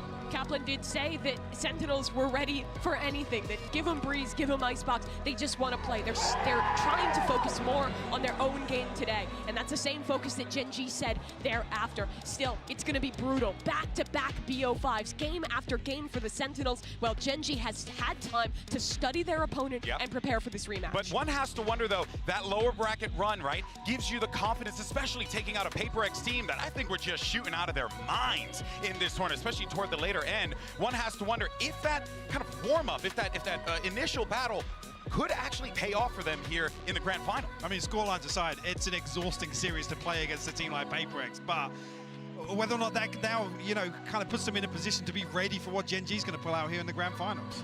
You really have to focus on how incredible it is that Sentinels even made it here right through that BO5. This is John QT's first international event as an IGL at this level. He played Ascension before, fell flat there, but now he's managed to keep up the calls for so many matches on end. Is it enough today, though? That's the question. We're into the agent select, and there's no surprises. Both teams return to their same comps, but I imagine Sentinels gonna have a new game plan today, Mike. I mean, the other thing being there's some tape now for this GenG composition. There's an opportunity to go back and study where things went wrong, where there's some possibilities or opportunities to really make some impact on the side of Sentinels. So we know that the Pacific teams really do like this Breeze. They like to play aggressive. They like to catch you off guard. Very loosey-goosey. I think the strong suit for GenG in their last match was how disruptive they were in their post plans, fighting forward, not letting Sentinels play the set structured retakes that they love to play. Sentinels, honestly, I feel like have a chance to kind of get dragged down into the chaos here by GenG with this comp. It's going to be tough for them to take home Breeze, though. Well, this is it. It's now time for the Madrid Grand Final. And let's go ahead and send it over to your casters. It's your boys, Bren and Sideshow. Thank you very much. Let's get this one started in the Madrid arena. What a stage that's been set up, man. The scintillating SEN City trying to pave that road for a bit of redemption, but they got the pride of Pacific on the other side and a hell of an advantage waiting for them. That double map ban looks brutal to try and get through. And it starts off here on Breeze. A rematch of our upper bracket finals, and this was the decider. Instead of to close, it's now to open. Side swap though. So what can SEN learn? They barely played any defense the last times that these two teams clashed, but there is footage out there. And another thing to note, Bren, GenG won all 6 pistols last time they played.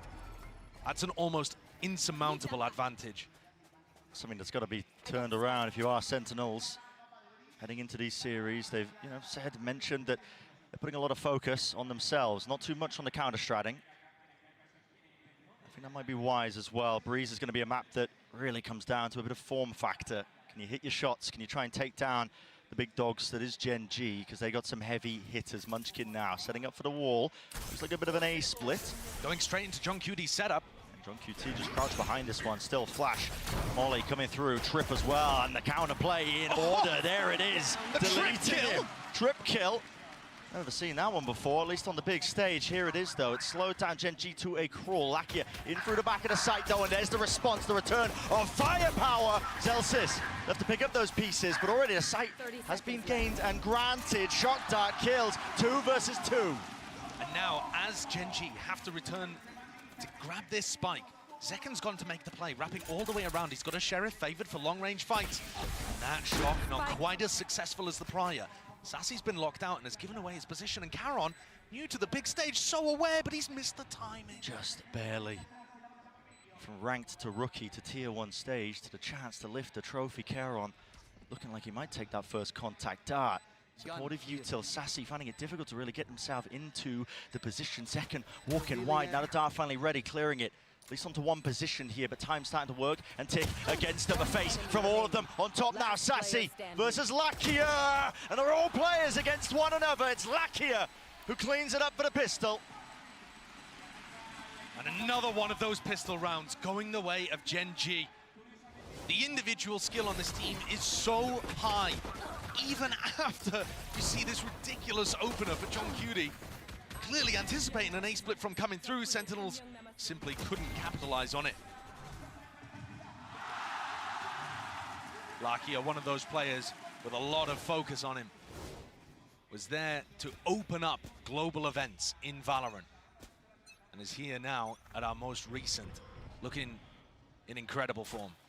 Looking like he wants to have that second shot of revenge. I mean, he's already got it the first time in the upper bracket. Now a chance to really knock them down and deep. Now there's a flash play here with a util. Still happening on multiple sections here with Meteor falling down. Push down holes, yeah. Push down holes. Trying to squeeze them now with the drone close quarters. Combat might be in order, but again, there's that long sight line and team's finally coming through with the right clicks. Finally, left clicks getting it done. Shot dust pulled out, maybe a bit frantic in terms of that approach. Sassy getting ahead of himself. Zelsis doesn't choose to peek his cranium out wide. Still going to be playing his life now. It feels a little bit like a comm was missed there because the spike was dropped, and yet TenZ is going for a repush elbow, almost anticipating that GenG would pick the timing to rotate, but they had to recover that spike and had to be cautious doing so. Has TenZ read this play perfectly, though? Guardian in hand, and the rest of GenG are coming towards him. Can this be something here? And he's going to be hearing it. Again, the rumble of the footsteps. He tries to take the timing just before anybody was set up for it, and they run him down. All grouped up now, 3 players. Munchkin taking that forward angle. What could have been a possibility now is just looking just more unlikely. Zelsis with the Outlaw. Everybody dies in a single shot, but it's a 1v3. He's already been spotted out. Beautiful work from the IGL. So 3 players surviving. Making it nice and clean here for GenG off the back of that pistol round. A map that, again, have to iterate here that they are favored in this situation. They've already played SEN on this map here. They absolutely trounced them. That was a dismantling. One that had Kaplan claiming full responsibility for the choice to end up here. Had no choice whatsoever when it came to the grand finals, with GenG having that double map ban. Heading into the bonus round. Meteor not too far away from being able to get close to his Yoru ult, which is super effective to be able to get into these sites. Even the information alone, little jump up, Zeken. Yeah, he's pushed up deep here. Not too much to support him, not too much to trade him, but he sees it, hears it, and there's the kill. Collected onto Munchkin, but it's offset. Immediately onto the other side of the map. No fast pace increase here from GenG. Happy to just play for that pick, play for the orb, and now slow it down once more. And not prioritizing the orb on Meteor, as I suspected they might, to try to get the dimensional drift online. Instead, just going for texture. And SEN have been picking these kind of timings in the first 2 rounds to go for little explorations to see if they can get some more info. Instead, though, Zeken and Zelsis doubling up over towards A, anticipating that this would be a re-hit, just confident that John could hold down the other side. Just that, though, massive map control that's been lost here for Sentinels. You can feel it just through the positioning of Sassy. He's having to watch halls in case that lurk comes through with 40 seconds left. For GenG now, fully grouped up. Starting to hit into this side that John QT is going to be sitting side by with his rifle. Might have to try and put a stop to this one, but it's difficult. A lot of adversaries to try and overcome here. Still not showing his hand. Dart Potential there to set that one up, but finally a few shots fired and Rattle. Texture's been creeping and crawling up onto the angle. Finally there and releases it. The trigger straight to the dome there. Sassy dropping into the back of the site. 2 left standing here for Sentinels. Disadvantaged position. Gotta watch that one though. ADS second. And that's 8 seconds left. A round-winning play perhaps, but now a safe plant position for Meteor, tucked right behind the pillar. We'll be able to get the extension into the round, but can he survive the 1v2? Already through and second. Nasty work there. Zekken got shut down completely in the upper bracket final when these two teams played against each other. But you can't keep Zekken down for long. What we saw him do to PaperX, he tore them to pieces. 3 out of 4 of the maps, he was clearly the best player in the server. Dominating not just on Raze, as he has been doing all year, but also finding his form and his footing on Jet, especially with rifle in hand. The timing on the Cloudburst dropping, just giving him the perfect moment to deny the plant. And grabbing 2 on the back of it as well. Enormous play, and also demonstrating once more, Bren, that SEN are looking to play this defense aggressively. Not at the beginning of the round, not trying to force the fight, but looking for those mid-round timings to soak up a flank or a bit more info. And Zekken is going to be crucial to that. It's a good adjustment as well, something to just upset those timings. But GenG, they play pretty close together. Look at this. Drone into elbow really makes it feel like Zekken could be pushing behind this. So everybody on GenG scared. Instead, the double push coming down halls. Great distraction play from Sassy. Meteor, though, potentially getting some of that information over towards the one side with a nice Blade Storm. Running them through, and the IGL dropped. And now a scurry and scatter. Everybody running over towards that A side, seeing if they can at least reinforce Meteor's position. He's going to be tucked close. Can they get a double face going with Zekken updrafting? Instead, just choosing to face it. TP with a gate crash, not going to be baited out from that one still. Lackey is also getting a move on through halls. Could be that late lurk play in that position. Meteor going to be cleaned up there with the trade still. A tap. No one forced out wide. Lackey, though, gaining that kill and closing the door in front of him. Neural theft. Giving the info. Texture. Now the emphasis placed on him. A dash to the side here, but a pull on line, not half. Onto the spike. Could be a big difference maker. Could be a massive one, in fact. GenG have got them surrounded on almost every single front right now, picking them apart, the threads unraveling. Leave it at just John QT, but again, the time ticking away. It's just far too late for it. GenG themselves up nice and easy onto that third. John not even able to secure the rifle, which could have made a huge difference for Sentinel's economy. If he had been able to keep it, perhaps they would have still been able to buy into the next. I love the play at the beginning of the round from SEN. I think it's really smart. Fake like Zekken's pushing in one direction, get the pick over towards halls. But they also just allowed Meteor to run in with his ult and get the plant down. And he essentially did that just all on his own. Yeah.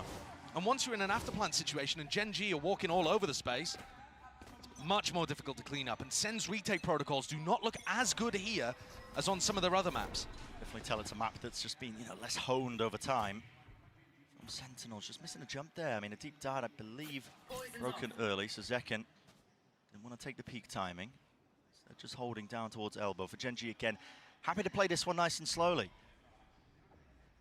I believe Texture's positioning, he would have heard John Cutie use the aggressive cam over towards B. And that info may well get relayed to the rest of the team. Yeah, you can see it being pinged out here, actually, on the mini-map.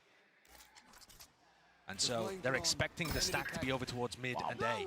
Incredibly deep positioning here. Hunter's Fury going to be offloaded from this particular position. That's Lakia returning it, see if he can get a kill, but only the one tag, spotting out the positioning of Zelsis. Interesting usage of the ult, but with 50 seconds left now, Sander make their way and meander over towards that B side. Cosmic Divide will cut this one up nicely. Paul aimed for where John Cutie has been anchoring in previous rounds. And this composition has so many different ways of getting into B. The Jet and the Yoru, very difficult to deny, especially when you have so many smokes online. That pit did not cover the spike. Oh, and a lot of respect as well being showcased as well to a weaker buy of Sentinels, but Zekken, see what damage he can do here. Still with the rifle in his hand. They found the first one, but again, a lot to get through. It's murky territory, a blight onto the B site with that pit, but they really wrangled control of this one. They found Charon, but again, Munchkin is the player that needs to fall to really stand a chance into this one. Yes, it doesn't cover it. Texture alive and kicking, working his way around, but he's been found. Sassy drops him. And one player left to stand as Lakia crouched, cowering, fear in his heart. He cannot face them. A thrifty win for Sentinels. That is a bizarre one to start us off with.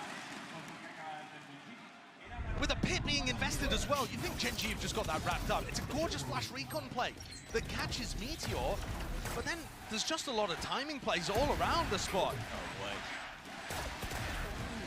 wait. All of these GenG players dying whilst looking the other way. Not being able to use the eco advantage that they had, and actually the pit there ended up hurting them. Not something that's that replicable, but certainly one that SEN can take to the bank. They will be moving forwards now, plenty of money left waiting, and a lot of equipment comes with it, full weaponry. Zekken, so damn aggressive. Now, seems to have an inkling that maybe Karon's there, possibly from a cam aggressively getting broken. Yeah, for sure. John Cudy's cam got broken in that spot. Now he knows where Karon basically is. The rest of GenG working their way up mid. One of the things that SEN said in their press conference was it was difficult playing against GenG, hard to isolate your ones when they travel around in such a pack. But GenG are running a 1-3-1 default here. Smoking it up, looking to take a little bit of mid.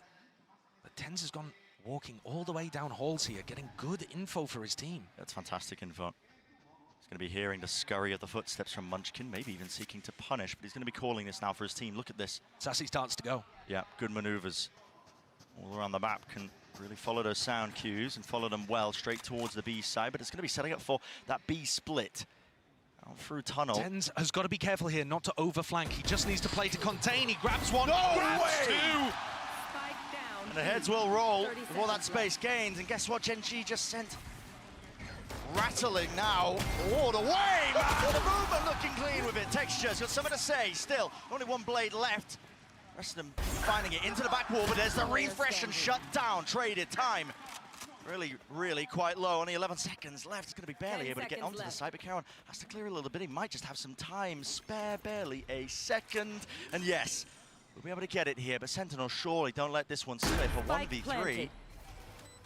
Karon, though, is going to be able to reposition slightly, and TenZ is weak. Really weak. He's got so wide. Zelsis needs to be ready. Karon! The movement impeccable, the aim on top. And he's brought it to a 1v1. Yes, damage has been done, but this guy, from rank to superstardom all the way on the grand stage, he does not seem phased at all. Zekken to face him now. Again, slow walking onto the angle. All the noise and information just being cut away entirely. It could just come down to chance. Cloudburst straight up into the air. Zekken diffusing. Drops down. Fight taken at one. Karon! A menace to him. The scourge of Sentinels rips away the chances of that round. That's an absolutely monstrous, heartbreaking 1v3. And the aim and the precision is pretty natural. It's just, you do not see that. With a Phantom at long range, on Breeze, ripping off heads. Yes, the timing on the trade is not perfect. It's not a double swing from SEN, but they don't expect the guy to be holding that and winning that. Karon is just that guy. I mean, he just seems unshaken throughout this entire tournament, throughout all of kickoff. Doesn't matter the obstacles that you've thrown at the guy. The entire team as well have just been persevering. Sassy is going to have a hell of a lot to deal with here. Drone gets all the info he's looking for. Possibly seeing multiple targets. Now the Hunter's Fury of his own. That is going to be let rip. And look at the targets! They just cleave right through them. What a perfect counter to what GenG were going for. Immaculate stuff from SEN. And still throughout all of this, they're looking to go aggressive in other places. TenZ has gotten deep. He's going to be able to hear rotations.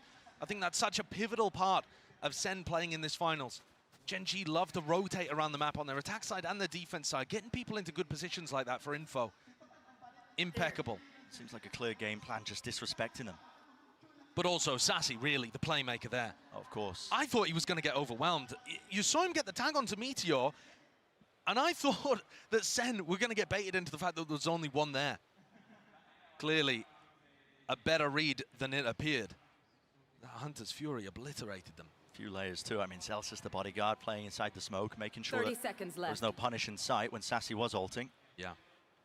It's very solid stuff. Now GenG are just going to go for a save here after Karon got them a 1v3 to start their economy flourishing. SEN making sure it dampens just slightly. I don't know whether they saw Zekken's operator this round.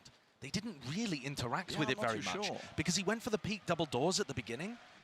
I have a feeling that GenG don't know that this is online. You can see he hasn't even shot a bullet. So that could certainly be another twist in the tail as we head into the next. They're not revealing the hand that they have purchased that one. They might be able to check the money, at least in the follow-up now into this round, but yeah, here's that play before as well. I mean, it's so lovely. Vulnerability as well. Yeah, especially with Playing it up. Zelsis throwing the snake bite. Real nice. Zekken is going to be here to try to receive this hit if it comes through A. He's taking a gander through double doors, at least looking like he wants to. Wall. I feel like this is going to be so difficult when Meteor has his Yoruba online. 5 tags though. 2 found. Deep control of mid. Now Karen is playing a really far back position here.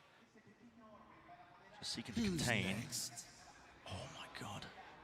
Against the wall. Could just be walking straight into it. Shot missed though. It's a jiggle. And guess what? The entirety of the site has been gained.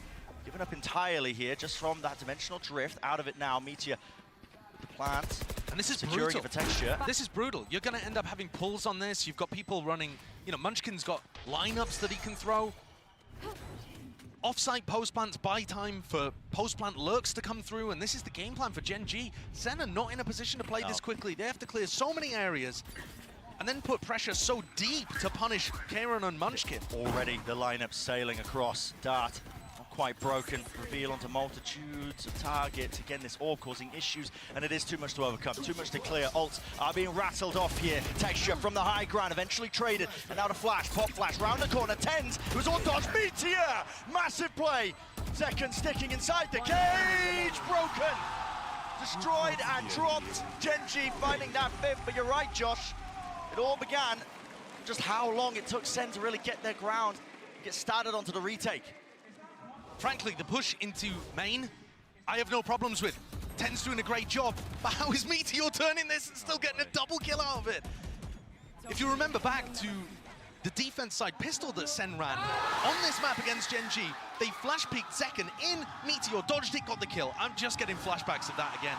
The GenG players are so skilled and have demonstrated that all year. You think you have them dead to rights, you simply do not. Slight edge being held now for GenG. Rounds have been oscillating wildly back and forth. It follows the trends, it's SEN's turn. GenG playing quite split up though, 2 players. Texture and Karen. A dynamic duo, been making waves. See if they can do any damage, at least focusing on that. That was a potential reclear being called there by SEN, and it does just go even. And no flash peek being used there, so that was just a dry double swing. 1 for 1. And Munchkin's wall not going to be available to them if they hit A, so that puts more pressure on Karen now. But he still has the ult to be able to work with, so not a major problem for GenG. Aggressive Tens is holding this angle. Not a far back position, he wants to hold them before they can even get themselves into the choke. Locking it down, deep dart, potential setup. Waiting for the sound cue, doesn't get broken. Yeah, I think if that dart had been broken, he was looking to flash peek in there and make the play to win the round. The time is getting so low. If they can play in front of the Cosmic Divide, oh, Sassy goes down. Head rips clean off, dart through into the back Cosmic Divide. Gives him the perfect exit strategy here. Pop flash through, but Texture, he was aware of it. Facing away or at least dodging it. And any chances for Sentinels into this round crumbled once more before our eyes. It's again, GenG in astounding control. Commanding position there. Having lost the Viper early on, to still be able to deal with that A-main aggression and come out on top is pretty excellent. GenG, we're talking about the fact that their composition, honestly, they're happier with it on the attack side, or at least people expect them to do more on the attack side with this comp. And that was what blew us all away when SEN played against GenG last. Now we're really seeing how comfortable they are in these spots. It doesn't all have to be fast execs with the Jet and the Yoru. Zelsis would love to keep the weaponry. Oh, no way. Flash through. He spotted Texture. Plenty more players though. Texture spotted him. QT, last one left, slowly being hunted. We'll push back. The enemies and adversaries, so they do keep at least 1 gun into the round, but already you're looking at almost similar scenes here. Here's that opening when they try to re-clear out through. An unbelievable shot onto Munchkin, but the trade's still coming through. The level of quality in terms of the rifling in this match is unbelievable. But we didn't get to see it in the upper bracket final between these two teams. SEN talked about, Kaplan in particular mentioned, the atmosphere was bad when they began that game, and they crumbled on split. It set the entirety of the series off on a bad note, and SEN, though they tried to recover it on Lotus, ended up going out in a flop. Now we are actually seeing Zekken, TenZ, hitting really nice shots, bringing it to the GenG players, making it more of a game that's about how they play the macro and how prepared GenG are rather than just running over them with the individualism. Because that's the first step, right? To conquer GenG, you kind of just need to be matching them pound for pound with the aim. And man, how difficult that is, because Texture, Meteor, Karon are all up there with the best players in the world right now. In terms of form, they might be like all three in the top 5. I don't know who else you would put up there, because you watch Texture, Meteor, or Karon in a 1v1 against anybody else in this tournament, you have to favor them. Yeah, you do. I mean, they're just cerebral. The way they move, instinctual in nature, really. The way they tackle and handle a lot of those clutches, and just the aim and the movement on top of it. It's all there, perfect package for a lot of those players. So that is the first obstacle that SEN have to remove. Getting that confidence back, at least. Making moves now towards mid, though, here. Creeping once more and crawling. It's a kill trip, but with no one really to play off it here. More giving up, so Meteor once more building up towards Dimensional Drift. On his way through, he'll be able to clear out most of this side as well. Basically, the human drone just spotting out these trips. Kill trip lucky. Oh. Wait a second, John QT is there onto the angle in time. Gets the punish onto Lakia. Karon, the chance really for him to clean up, but no, the crosshair placement just wasn't expecting that one. The deep contact play and push out from Sentinels. One of the first times it feels like they're in a really advantaged situation. Yeah, definitely. They're realizing the fact that Karon and Munchkin are going to be playing in very passive positions. They found them both. They even isolate Munchkin, who's so far away. And yes, this has taken a lot of time, but it's set them up in a great situation to win the round. Chance of playing the lineups anymore for Munchkin. Meteor, Texture have to go absolutely massive, but he instantaneous there with the trade and shut down in time. So the Sentinels are willing to make it that repeat of what happened last time these two teams clashed here.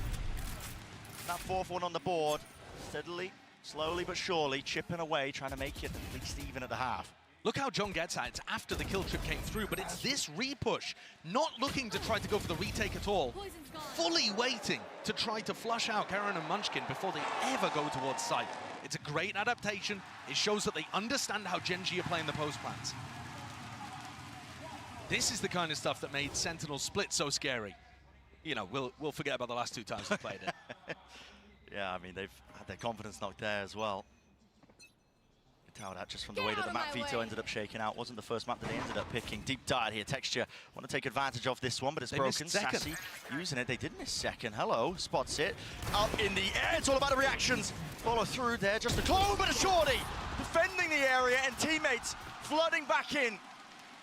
All to his avail. Munchkin, though, has managed to get himself a gap into the A site, but the spike has been dropped down into the center of the mid, and it's all down to the individual plays. You can see Karon also thinking about the same thing here, and Munchkin. Full territory gain down into mid for SEN, but they need to keep their eye on almost every single angle here. And guess what? Plenty of backs facing away from them. Karon, it's majestic! And just like that, turned away, ripped away. What should have been a slam dunk, SEN left looking in every possible direction, barely able to get it, but they do in the end. Karon with another one, another death blow, a dagger to the heart of SEN. Another round where SEN getting themselves into a hugely advantaged position, but because they played this specific style of using Zekken as bait and everybody flooding through from tunnel and double doors to try to help, they gave up the sights, and GenG are just too smart with it. They read it, they react so quickly and get into positions where their players can pull off magic like that. Final round, Zekken glass cannon operator.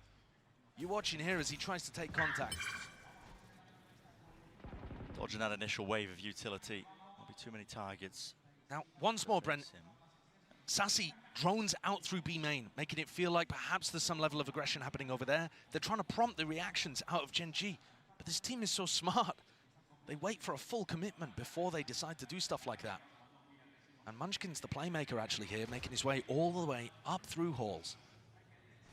It's not a full commitment on the A split just yet. Not quite. Trying to make a play or get some info. He does like to take the initiative though.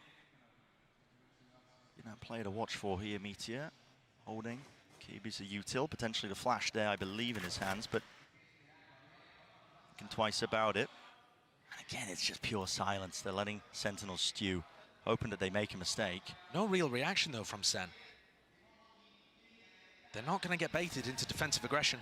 Now the drone at least should trigger that reaction with the knife down. Cancels it! Reactions there from Zekken. Repositions there with a dash, but might want another go. I think still with the door opened wide, he realizes it is back. He's open to two different directions, and he's really got to try and watch this one here, at least get some help from the rest of his team. GenG are moving into the opposite side of the map. Yeah, they're going towards Zelsis, who's reinforced with John Cudy's utility. The players haven't budged, snared into space. Zelsis hearing that one broken, now wants to take the fight to him. Out wide, onto the wall here, Keron. He's worked and wiggled his way into the back of the side again. Back to it, reload! Oh my! 7 seconds left with the spike drop down. Sentinel surely are favoured, and yes, indeed they are. No chances here in the final round of this first half. Not for Munchkin. So maybe, gotta think it's a better look for Sentinels here on Breeze. A much more competitive opening to this game on a map where most would write them off. GenG dominated this map when the sides were flipped last time we saw it. He had great awareness, dodged the drone, used the knife to cancel it, punish the player coming in. There was a trip there onto Texture. He had to kind of adjust in mid-air, and Zelsis caught him, plucked him out the air like a butterfly. Absolutely insane stuff for the first half. Guess what? Plenty more left to go in Breeze. Let's send it down to the analyst desk to discuss everything so far. Thank you so much. Wow, what a way to start things off. But let's just jump right into it. Our Verizon high-speed moment of the match came in the first half. We had multiple, as a matter of fact. It was kind of, you know, your choice, pick of the litter here, Hypoc, because Zekken, this kid's putting on a show today. Yeah, I mean, just looks so clean time and time again in these high-pressure scenarios as well. Last alive here, like back against the wall to try and find a bailout round to really try and recover this. We're so used to seeing him now in this scenario. Yeah. And it's ridiculous because this guy just turned 19 in his first international final. He had that birthday while he was here in Spain. And the journey for this guy has been long. When we first saw him internationally, he was only 17 years old, playing with Exet on stage. At the time I talked to, his parents were there with him, going along to Istanbul, but they've been with him the whole way. This is a picture from Americas of his grandma out with him, supporting in the crowd. He's a young guy, but he's had his family all the way behind him throughout his journey here in Valorant. And now he's at a point where he's in an international final and really in that discussion for best player in the world. Yeah, what's so impressive here about Zekken is just not only does he carry himself like an absolute pro, but the man is just so meticulous in the server, Hypoc. But he's going to need to continue to output more if this team wants to get back into it. Yeah, definitely. I mean, Josh was leaning on this in the cast as well. You've got people on the other side, Texture and Meteor to really overcome. Karen obviously being the clutch master on that controller role. Zekken's definitely going to have his hands full today if he wants to continue frontline versus this GenG roster. GenG's post plan's got them a great half here, but their comp also excels in the retakes. They have a lot of util to bully Sentinels out. GenG looking strong in this first map. Yeah, it's going to be very, very difficult here for Sentinels. And for GenG, hey, it ain't going to be a walk in the park either. I'm expecting some fireworks in this second half. Let's send it back over to Brennan Sideshow. The pistol round is where it really needs to start here for Sentinels. I mean, we've already been highlighting the real importance of it. GenG winning, was it 6 out of 6 when they last played each other? So now 7 out of 7. And heading into the 8th, SEN need to be able to get some of those online. And this is the half where we saw SEN have no success. Kaplan said that they came in with an anti-strat that they thought would work, but called it wishful thinking in hindsight. Always Meteor just taking that fight straight up. Good punish though. A lot of damage. Yeah, it's not the kill, but they forced that back. Denied GenG a little bit of space. And now this drone's really going to make it feel like it's a commitment into B. Instead, the spike is going in the completely opposite direction. I think this is looking more like an A-split where you rely on the fact that Zekken has holes control. GenG, they do play to those sound cues. Oh my, just missing a chance and the timing there for TenZ, but with the orb now bloomed and blossomed, can start to get a move onto the A side still. It's Keron. It's locked down into the corner position. Guess what? Zekken punishing the rotation! And 3 heads roll. Down and out here. Keron blinded as anything. Cannot win his fight out. Zekken, they're chanting for it. You can feel it, the roar of the crowd behind him. And he knows what they want. 10 spots him. Munchkin spotted. Ow! Denied, but that is the first pistol that SEN have put on the board in the rivalry that's blossoming between these two teams. And what a fantastic attack side strat that is. So much better against GenG than what they were pulling out in the third map of the upper bracket final. They call a fake, they use the advantage of having map control, they use halls against a team that has a solo initiator. It just ticks every single box to me. Learning from the failures of before. Of how rotate heavy GenG play, I mean, maybe a bit of fakes and finesse might be just exactly what Sentinels ordered. Clearly doing that prep work here. Now the orbs can be farmed up, granted for them, without too much pushback. Of course, got to be aware there's always a chance that they could fight back. There's a slight bit of danger in this round, Bren, because Meteor managed timing the recon dart that Sassy threw into mid, I believe. So they have no idea that Meteor is positioned this deep, but no one on SEN looks like they want to get into that area at all. SEN running a default looking a little more like when Loud played against GenG, not going for the early round group ups in A main, but happily now grouping up together to make sure that they can trade out the lower eco players. And like I said, I don't think they realize that Meteor is this deep. Meteor going for walkabout as to face early on John, surely hearing this one now, facing him, but it's too much to overcome there. Meteor with that Sheriff, and again, a bit of stray damage through 10s. Let's try and at least lock this one down in to the side of the smoke. But they have found him. Right-click bundle diff, apparently so. 3 players still left to stand here for Meteor. Find that one, maybe could be a chance, but it does go down in the end. Traded with the nade, flushed out wide, and found in the end. There it is. It is a conversion for SEN. It looked a little difficult to be able to get across the line. It's always going to be tough when GenG have smokes that you have to play around. They're flashing into the smoke here to blind Karon. Clearly they have a good understanding of how Karon's going to be playing. I think one of the key antis that they came into the last time on Breeze was that knifing Karon so that he can't use pulls. They thought that would give them easy access to the A site. In fact, GenG have way more layers to it than that, but you can start to see SEN looking to break them down. And now coming into a bonus round. Do we have another great strategy called here by the brain trust of John and Kaplan? And Drew as well. I should give credit to my kilt-wearing neighbor from the north. He certainly should, yeah. Takes a village, after all. But it has been evened up in terms of that scoreline, 7-2-7. And like you said, the bonus round is where Sentinels will look to see if they can get over that hurdle here. Texture, Toast, okay. Not going to be able to play anti towards that one, and everybody playing inside this cloud. Burst, not expecting him. He pounces up. Already just locks that one down. These Sentinel players are left scrambling and wondering exactly where these players are coming from. Texture now with the dash. Smoke to play in 4-10s here, but how do you really overcome this? You just can't. It's just raw mechanical prowess on display. And an easy one is what it feels like here for GenG, overcoming all sorts of obstacles that were thrown at them. And I think that's an example of what was going wrong for SEN last time. GenG are just so good when it comes to defending the standard hits. And this is a very standard A split that Sentinels send in. GenG's crossfires are amazing. Karon can always play around Pyramid because he has smokes to dip and dive inside of. And then you have Lakia up towards stairs, Texture in that gutter. They've always got triangles going on that are extraordinarily difficult to break. The weakness with GenG's defense is to do with Lakia and him being overstretched, having to run around halls, jump spot heard. Real opportunity for Zekken to get that punishment. You are right, it is that weakness. That's why they have to put bodies into it, but now a double walk up and face. Zekken, got to be ready for this one here. Is it going to be cleared? It's an off angle. Lakia in the crosshair, precisely on exactly where it needed to be. Yeah, great reclear. GenG are going to go for those occasionally because that is the weakness of their composition and they need to make sure that they have info in that area of the map. Meteor going for an info peek when they're up 5v4. Everybody's got their backs turned to every possible position. Texture, though, seems to be more aware of it than he is. Shuts down John QT. Sassy out in the open. Done into the back of the site, and it is traded and cleaned up by 10 still. Only 2 to left stand here for Sentinels. They will get control of the B site and the plant online. more so to try and overcome. Texture, Lakia and Caron taking their time with it. They know that Zelsys does not have the orb on the spike. They can see that over towards mid. So he's probably not playing post plants, probably on site with tens. All up. Reclear.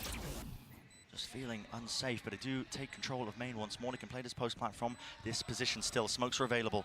Black, at least Caron puts that one up, but a kill found still. It's down to just tens. He's got to do it all. Does have a nade, but still he's got to deal with this. And what a play to make. Texture so damn aware, but there's the shot still. Will the nade land in time? Lakia's sticking. Spam damage! He's just about got it!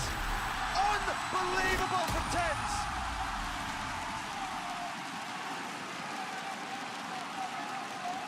That is cold! That split-second decision to pull out the fragment grenade and make sure that you have additional damage. What a 1v3! That's on a knife's edge though, isn't it? Look at it. But my God, look at it slow down. Oh, very, very close.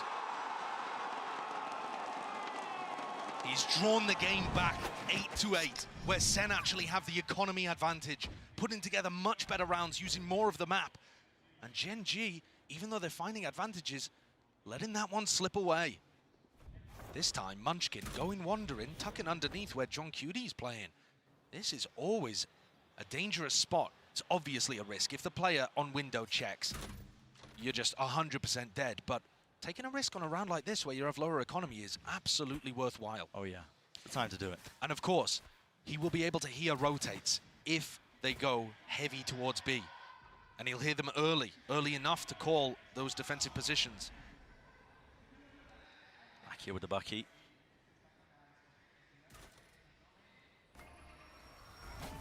Don't think he's going to be going for a peek here. Still wants to hold that close angle. The dart broken, it's going to be pulling players actually.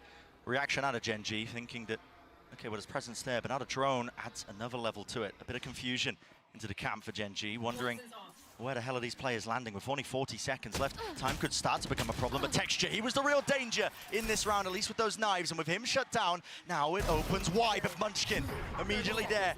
No command sent flying, Bucky gaming! Lakia dropping 10 straight down to it. Removes him from the fight, aiming control. Granted and gained, tucks it up and doubles up. Now with the drone over, an attempt to punish Caron, running and gunning. Zelsys time, 12 seconds left. He needs to find this kill, but the rifle has been handed over, and so is the spike. John QT, head on a swivel. Too much to deal with, too much to overcome, and surrounded, man, surrounded. That's the value of GenG taking risks. I'm telling you, Munchkin tucking into that spot. You won't see him do it often on a rifle round, but what a timing to do it. And Lakia, he gets the perfect glimpse of tens right before that. But also, they had no idea that Caron had already pushed down through halls and was in this position. Tens is comment that there's only one person in A main there for sure, because they just had no clue that the Astra was also ready, holding Lakia's back during the drone. And just like that, all of Ten's good work in the 1v3 undone in a moment. Right back at it with the economical disadvantage. And from watching GenG, they love using Meteor's ult to help them defend sites. It might seem weird using the Aura ult. That means there's another player that can't. Oh, hello. Huge pick. Against his adversary as well, the Nemesis on the other side of things. A clear win con is that Zekken can shut down Texture as a player. It's a fast reaction going to be called here with a Neural Theft, gives him a lot of information. Hunter's Fury, Sassy's hoping that he can at least set this one up. Meteor, out wide here with a Dimensional Drift. He was hoping for a chance to really get that punish onto Sassy, but it's all cancelled in time, and now the rest of his team flooding in. Munchkin spots it, just the shoulder, and finally the kill. Straight to the dome, a wider peak indeed, but this is going to be face down and sprayed through entirely. Tens finally deals with him. The pesky intruder to a site that should have been theirs. And Lakia is out wide, firing that util. A pull already going to be used and utilized. But 3 players left standing now for GenG. Meteor already in position. A 1v2 for Zelsys. Doesn't know where they are. Wall up, reposition spots. Caron, splash. Blinded himself. Caron with the follow-up. GenG bailing themselves out of a rough spot there. But I think one of the key problems is that when Sentinels got in position to try to hit the B site, I believe Zekken's waiting for another piece of utility there. He's just delaying, waiting to peak at the right time, and sets up Munchkin for the triple kill. If they had been able to move a little faster, had that set up a little quicker, Munchkin probably ends up just going something like 1-for-1. SEN are in a much better spot. Nevertheless, that was an eco round for them. We come in 8-10. Rifles again online. And SEN on an eco swing round with big ults for GenG. Massive ults. So far this map, I mean, it's just been a tenuous tightrope walk, hasn't it? Either side, just Thrifty's making it nice and even, a potential chance, but overall GenG just holding that edge. They saw Lakia droning through double doors there, so they should have an idea that there aren't too many players halls unless it's being pushed. But that's not where Sentinels are going. Looking instead to dominate mid and set up this line. Karen is sometimes going to peek that, but it doesn't look like this round. Textures planted himself onto the half wall. He's locking directly down into the tunnel angle. Can they cause a distraction in B main that pushes people into Zeken's crosshair? Oh, Zeken. It's all about the reactions, but Texture, of course, he's favored. On LAN, already in position. It's all on Zeken. Celsius seeking to just sow that chaos and discord into the map, at least with the pit laid down. GenG, I feel it really imperative to try and clear this one, but they're already just losing players. Sentinels toppling like flies. Tens, he has worked his way deep. Gate crash now into the back of the site, so Meteor's going to be rejoining his team, and they have reinforced that area with 20 seconds left. What is the call? Jumping away and on high, but still they're surrounded with this pit. How did they even get themselves into the site? It's 12 seconds time working against them again. Lakia to play to do the most. Spoiler, there it is. Finally spraying them through with 5 seconds down. No chance of sticking. I don't believe there's any time. And even if there was, Lakia could have absolutely sealed it up anyway. Beautiful work from GenG. And that round should be the first nail in the coffin here for map 1. They're going to push Sentinel's economy down into a really rough spot again. And Texture opening things up. It just looks so simple from his point of view. All of these GenG players, they're so skilled, they make it look easy. It certainly isn't. Almost every other team has struggled to deal with Sentinels. GenG are wiping them out. This is a map where they're favored. And sure, it's closer than it was last time. But it's remarkable as SEN take a timeout, what GenG have done with this squad. Yeah. This is not like SEN, where it's big, heavy hitters returning to the stage looking for redemption. GenG, this is a new roster. Sure, some people have been here before, but others brand new to a stage like this. And GenG are on a 9-match win streak, beating out DRX, becoming the top Korean team, beating PaperX, becoming the top Pacific team, and then beating every other team in Madrid playoffs to find themselves here with map V2 advantage in the grand finals, 2 rounds away from locking up map 1. To say the pressure doesn't faze them, I think would be an understatement. They look elated on stage. Just having fun. They're happy to be here, absorbing it all up. And yeah, I mean, listen, the pressure probably would have gotten to some of these players a little bit ahead of time when they're playing against the top, at the time, Korean team. That was DRX, even in just the kickoffs. I mean, GenG, this is a squad that was put together and really had a tremendous amount of doubters. But they have slowly but surely knocked down every single obstacle they faced and more. And now the pressure is on SEN's side. They've taken this tactical timeout, and it's going to be for this round. This is them forcing up, trying to stop GenG from getting to 12.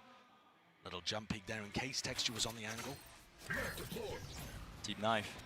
Cage to cover their cross as well, looking to try and split themselves into B. Now there are players here, great dash forwards with that flash. It's all combined and calculated. Munchkin layers it down now with the pits. Dropping down in this position. He's already found Celsius. Where's the follow-up? Where's the follow-through? It's not there.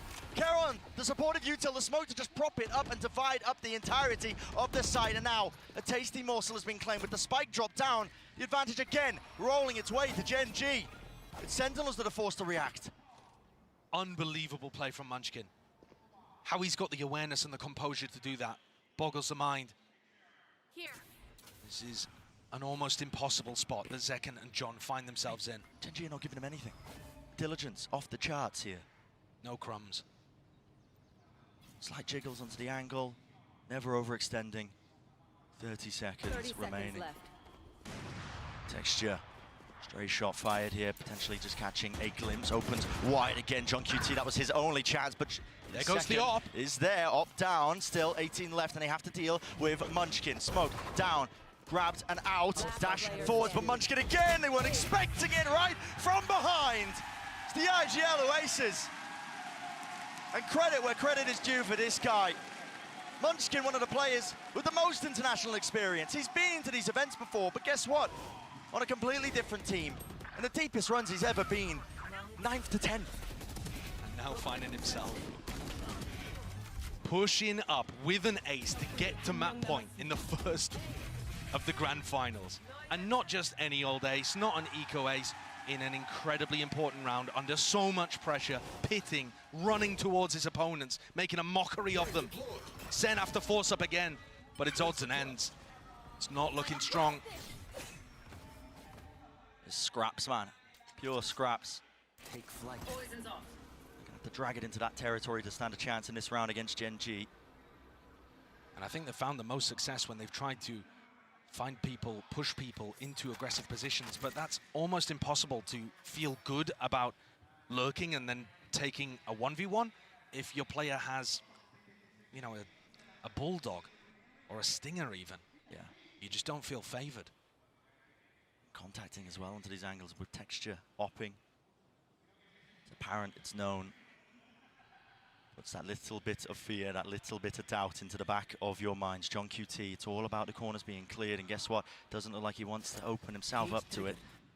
He's not thinking about it. Not thinking about it at all. Lakia, punishment is there in place, over the top with the knives, dodging, dashing, and away, but one blade left. And the second needs that rejuvenation, he's got it, but instantly again, Charon, the trade is there. Fundamentals off the bloody chart for GenG, and this is it, surely, with the map pushed into the positions, already there. Clone revealed the position, flash through into the box, Sassy's out, wide and alone. Scared for his life, too much to deal with, indeed. GenG lead the charge here in our grand finals of Madrid, taking map 1. Looking calm and collected, doing it too. It could be a long series, but GenG are going to try and wrap it up as quickly as possible. They had the double map bans, they got to pick the first, and they've set the tempo. Certainly closer than last time, but as soon as GenG got onto the defense side, it looked like some of the same difficulties again. Absolutely, and plenty of questions up in the air as well. Bind is up next. GenG haven't played it at all so far at this tournament. What are they going to be coming out with here in our grand finals?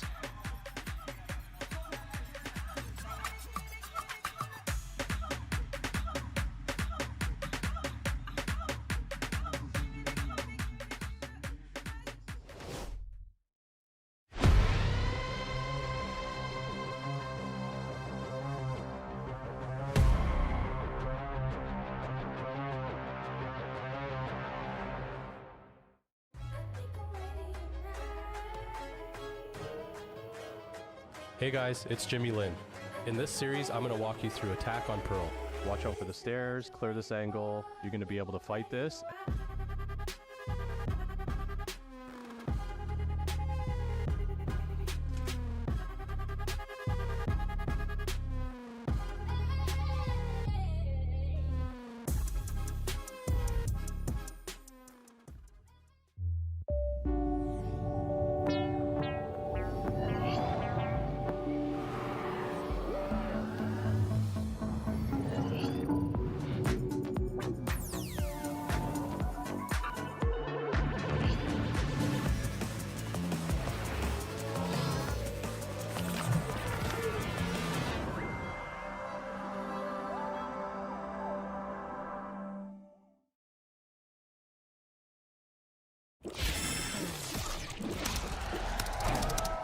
Red Bull gives you wings.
What a fantastic start it is for GenG. I'm now joined by their coach Solo and Jen to do some translations. Now, the last time you faced them on this map, it wasn't as competitive. They clearly made some adjustments coming into this. Did you guys also have to make some adjustments on Breeze as well?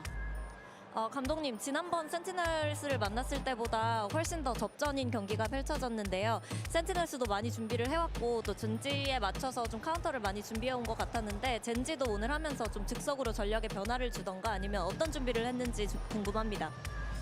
저희가 원래 하던 대로 하려고 했는데 그 센티넬이 생각보다 라우드식으로라고 해야 되나?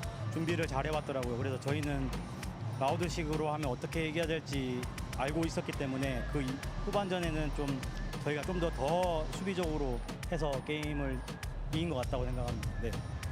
Well, in the beginning, we tried to play our own game, but Sentinels have done an incredible job coming in heavily prepped, and I feel like today they were playing more of a loud style, so we were trying to figure out how to counter that, and in the second half, we tried to be more defensive and less progressive, I guess, proactive, and trying to counter that loud type of style that Sentinels were pulling out. Oh, that was a great game plan. Thank you very much, Jen. Thank you very much. Good luck in map 2.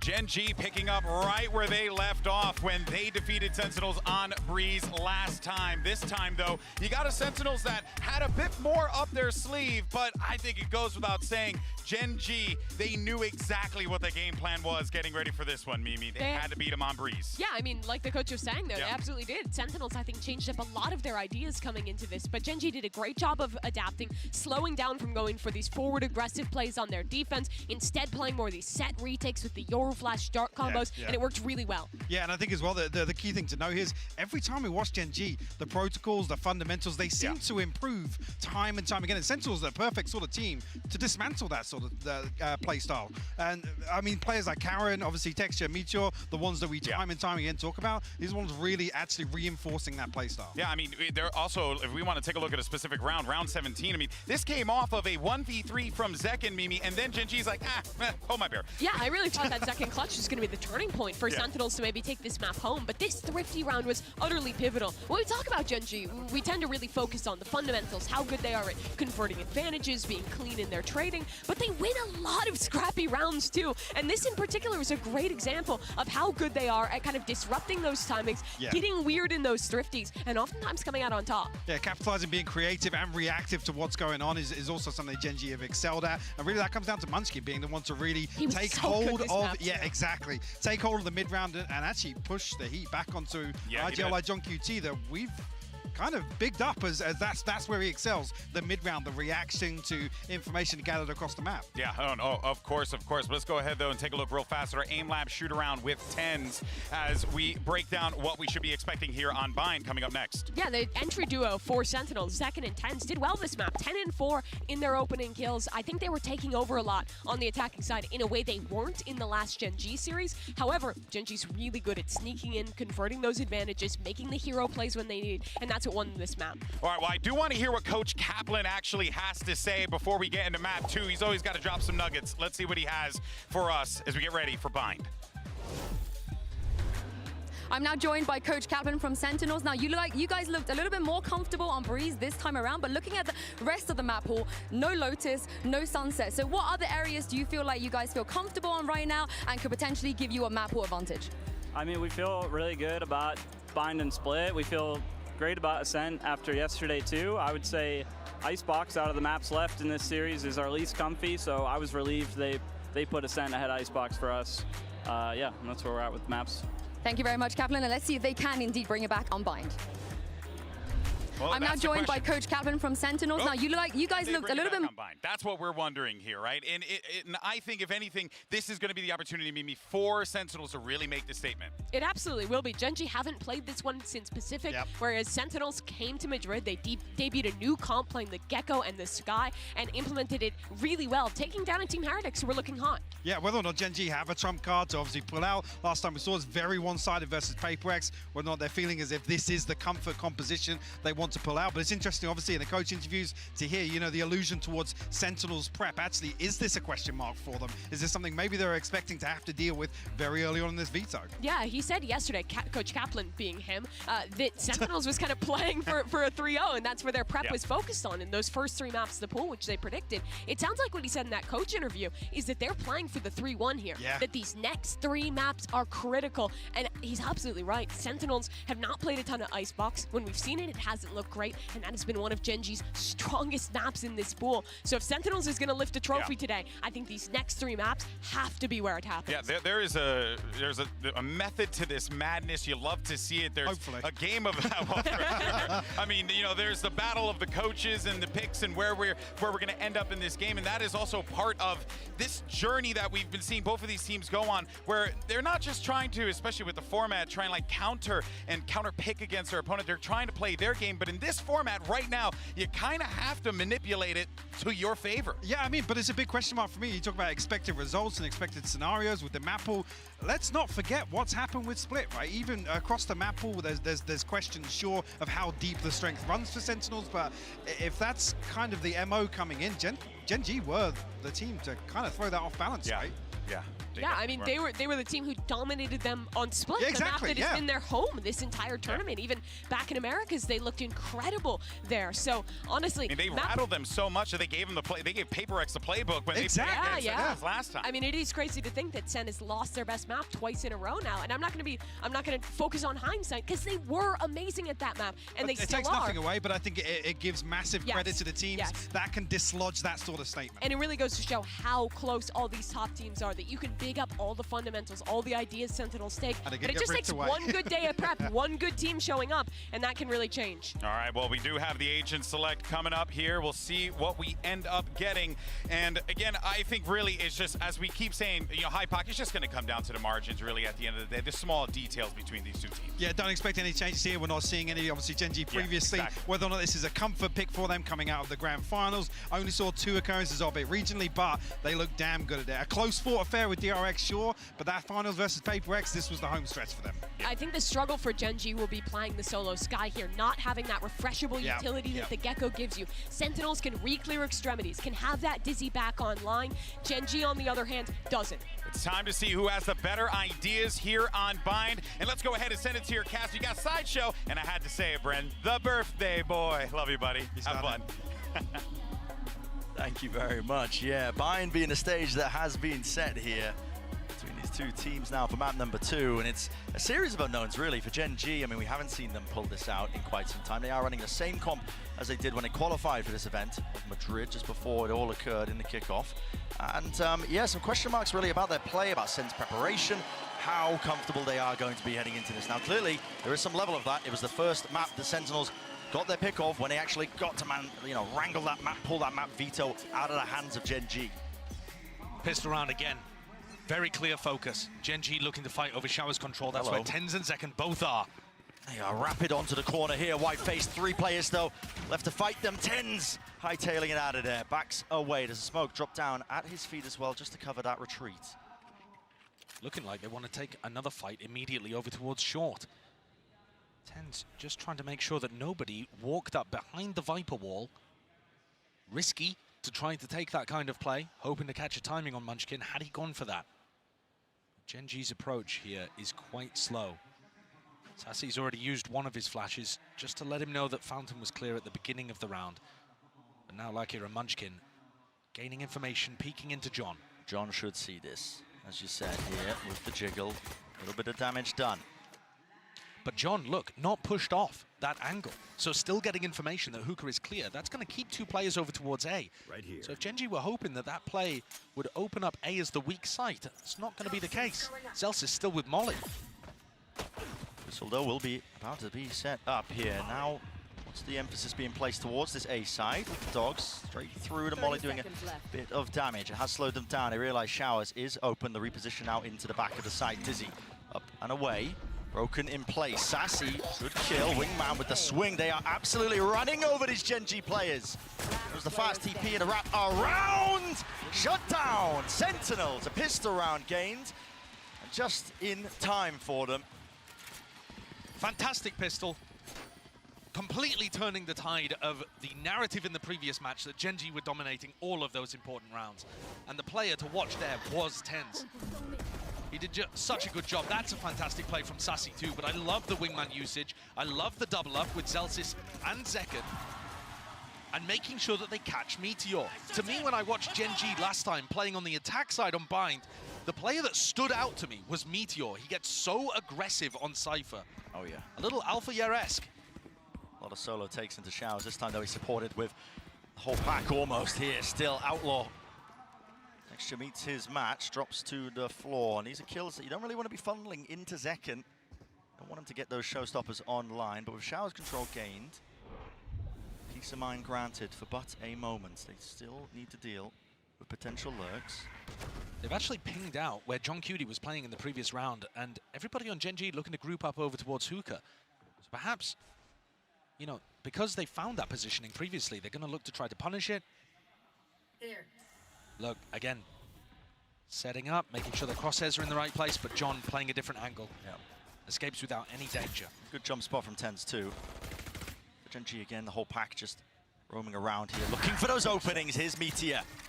Talk this guy up, bigged him up for good reason. His mechanical ability's off the chart and he can just solo open things up.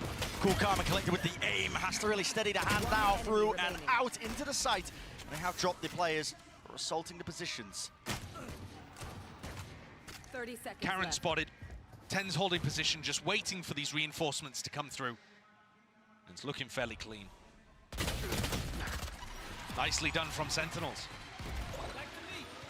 TenZ building up to what looks like a fairly speedy Thrash, which could be a massive ultimate to work with. I think this is the dangerous side actually for SEN. When I was watching them play this composition against Heretics, bearing in mind that we've only seen them play it once, they've really adjusted their defensive setups, or at least did in that game. Whereas previously when they played the Yoru, they were focused heavily on Showers and B-Long. We saw much heavier focus towards Hookah, Shaw on defense. Seems to be a return to that, right? It seems to a little bit, but bear in mind we've only seen it once prior to this. So that could have just been their game plan against Heretics. This defensive setup, for example, much more reminiscent of what they've been doing early on in this game and more similar to what they've done classically on the map. Here's the Meteor Classic. As I was talking about, I mean, the guy just likes to go walkabouts.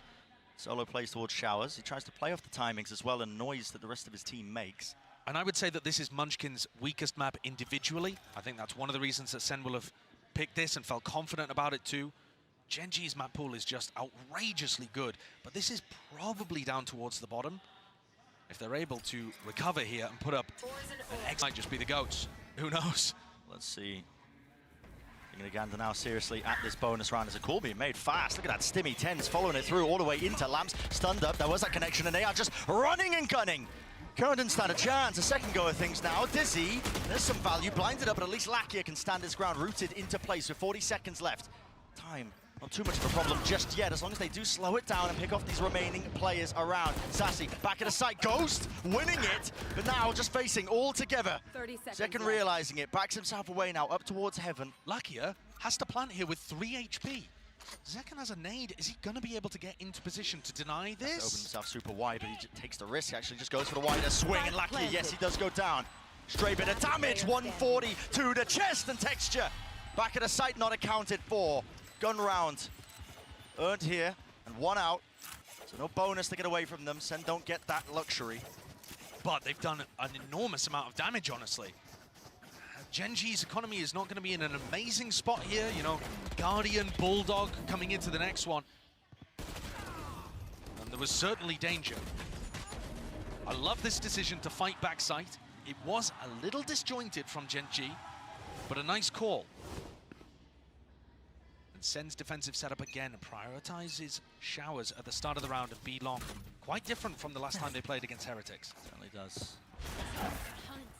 It's time to be split. Waiting out the molly, and Texture's just not scared at all. Look at this guy, wide facing. Not worried at all with the wall was down. Plenty of angles left and waiting. Flash through there, getting the acknowledgement. TenZ, what is the call to be made? They are really just out wide and open. If this wall goes down, they should know the timing for it, but it's going down. Flash through and out. There it is. Meteor falls, deleted. Lakia How's he done that? Away, I'm not too sure. Jumping up and hopping up. That was a trailblazer kill that I just saw filling up the feed, but the spike dropped down. Texture will seek to reclaim this one, and all this action has happened with still a minute left on the clock. What is Munchkin's call here? Zelsis is still waiting over by Showers, expecting them to use that teleport, because Sentinels have lost B long control. Love the play from Sassy and Tens, going for a fake B long reclear and then a real one afterwards with the wingman. But it still left things in an even scenario. This is still looking like they could take the teleporter, but Munchkin's getting into more and more of a committed position. 30 seconds Slowly left. now assuming correct positions, like they want to try and exec themselves into this site. Here it is. Munchkin has a snake fight, will send it flying. That's just to block off that CT exit and entrance, still the face, and the fight is called. Munchkin, a lot more left to do now here with only a few seconds left. Removes the Seeker, was pesky in his face, a bit of a problem, but again, time against him. And with the spike in the middle of nowhere. No time. Clear wing cons, acknowledged there. Zelsis, yeah, he runs his way out. Very well handled from Sentinels in this round, and Sassy stepping up. A lot of what Sassy has been doing on this team in this new version of Sentinels has been purely supportive. You don't often see him at the top of the scoreboard, putting himself in good positions to dominate in the same way that we saw him when he was on Loud. But this round, finding great impact. With the reclear, with the swings as well, shutting down GenG. And all of that economic damage that Sentinels did on the bonus now really paying dividends. Stacking up. It's a much weaker buy-in approach here for GenG. They're sending out that cross-map molly. Should be familiar with it by now. It's going to be landing onto B long. Allows Texture to claim that ground. Slowing it down. In the right moment, waiting for the team to back him up right behind him here. Classic playbook of GenG, just contacting in, hoping that they can take a fight and trade it out if it goes poorly. Sassy. He's the one to watch for here, and look at that Texture. I mean, insane awareness, shots fired and rattled, but there it is, Zelsis returning. A few of his own, the spam battle won out, or at least evened out. Evened out, and Munchkin is looking to try to take this timing down short. He's posted himself in an aggressive position. Second and Tens want to re-clear. Oh, theft, Molly was sent flying. Oh, they missed it! Oh, he missed it! Still walking into the Molly. How are GenG finding all of these kills? Are onto the A side already. That is ridiculous! I thought Tens and Zekken had the awareness that Munchkin was there, and Zekken, he ends up getting caught as well, so giving away his positioning. He's going to have to pull out heroics to get this. It's looking awesome for GenG. Yep, doesn't do anything there. GenG doubled up. Almost every position accounted for. Sentinels. Yeah, decisions be made for them. Backing away from this one. Brutal decision that they have to make in this spot. But terrible economy on Tens, Zelsis, Sassy as well. How have GenG managed to pull that one away? That's a confusing one. It felt very similar, though, to that eco round that ended up swinging things when the score was something like 8-8, you know. I think it was round 17, actually, yeah, on Breeze, where Munchkin tucked underneath window over towards B, and he made that aggressive move, and he got rewarded for it. And this is similar again. There's a distraction play over towards B, and Munchkin gets into position. This opener is lovely, but I think what actually ruins them, oh, that's brutal. He just didn't hear the molly or realize. But this is the play that I think wins the round for them. Munchkin finds the timing to be able to punish Tens and opens up the A site for his team to rotate. SEN have been aware of that before. Tens was looking to re-clear, but they just didn't go deep enough down short to catch Munchkin hiding behind that box. Flips the economy on its head. But actually, GenG are taking 2 Guardians into the round. 3 players that'll die to a double tap. Really just trying to min-max as well, that money. Keep it flowing. Face now out wide, Munchkin. Great awareness and even better aim! That's 3. Drop down red, filling up the feed. Sassy, yeah, of course he returned the fire, but guns being reclaimed out in the open. No chance left here, so GenG, all but certain now going to be that 3rd round. John, happy to do a bit of that damage, but yeah, guess what, Meteor, he's not letting him get away with that. Punishing the gun pickup instantly there. And I said earlier that from what I'd watched in Pacific, I thought Bind was Munchkin's weakest map individually. And I also said earlier that when I think about GenG, I'm thinking mainly about texture, Caron, Meteor being the three powerhouse players, when Munchkin is finding plays and finding moments and winning duels like this, I truly believe this team's unbeatable. Yeah. Because it adds that additional layer. Munchkin ended up top fragging on map 1. He destroyed them last time these two teams played split. He's been outrageous in this tournament. He's doing it again now here on Bind. Nade off the Dizzy's contact and a fight as well out into the open. There's the one who's going to be coming up on top. Seekers here out. There's a little bit of chaos now. Strone really into the mix here with the orbital strike. Was committed. No kill from that one though. And GenG wounded. Be limping themselves away now back over towards that A site. They know that Zelsis took the teleporter, so they know that there's a Brimstone around there with ult to be able to deny the plants. This isn't a round where GenG can just try to fight quickly. They actually smoked off the teleporter at the very beginning of the round as they took sand control, expecting a crunch from SEN. But instead, it was that double up under Hookah that did the damage and put GenG in this spot. This mid-rounder by Munchkin, call to just contact all the way in, has done them wonders. Still, they do have to worry about that ult, and there it is. SEN flying out to the back of the site, like here, pop flash play, out and collected! All sorts of kills and damage, but then wide face of Zelsis, beautiful with the movement. He glides and saves the day. Leaves it down to that 1v2, still with the pit up. Munchkin, plenty of options left here. Is he going to be aware of this? Potentially keeps the pit up. Tap. He actually might be able to tap here and use the teleporter even, but he's looking to try to take the fight instead. Trying to make a play. Every angle needs to be watched for, and it is. What a round by Zelsis. Yeah, 5 Merchant in the flesh. Impeccable play there, and I love what GenG went for too. The awareness from this team is spectacular. They're thinking about the fact that they could get sand crunched at the start of the round. Then they call the mid-round over towards A, tap, and look to flash backside to punish the players who are going to be trying to get into the pit at that time. Love what they did, but Zelsis shuts it down from his position on top in heaven. Very competitive game that we have here. And Texture has yet to really show his dominance on the entry, coming straight down mid. No direct hit. He got rocked. Straight to the back wall. Yep, it's second.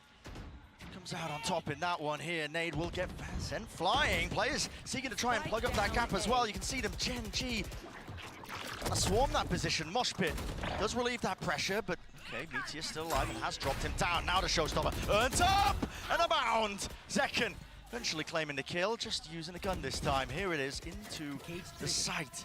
It's Meteor. He splits it up. He's distracting. He's pulling 3 players over towards A.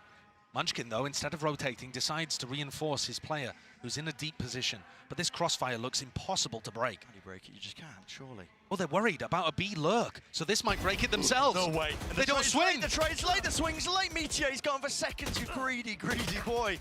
But spam down at a triple point, and now there's the call. Finally, a TP by Munchkin. Gives the indicator again, but Sentinels left worried. They've made the right read onto this one. They have. If they double swing at the same time, they're going to be able to catch Meteor. Do they predict it? Discipline, the diligence, Meteor can't land his shot. Still 30 seconds left, and again, it's a wrap around, the ring around the roses, straight through the TP. Munchkin, though, will be met or placed. It's going to be blocking them off, at least from being able to flood themselves back into it, but he actually didn't activate the orb. And he didn't throw the snakebite either. Bit of a misplay potentially, but now finally out into the open. A few bullets to pay for the price of that one, still alive. SEN was so worried that Munchkin was fake tapping there that they didn't even get into backside in time. So now Munchkin's snakebite with the orb completely locks them off. They are worried, where could Munchkin be right now?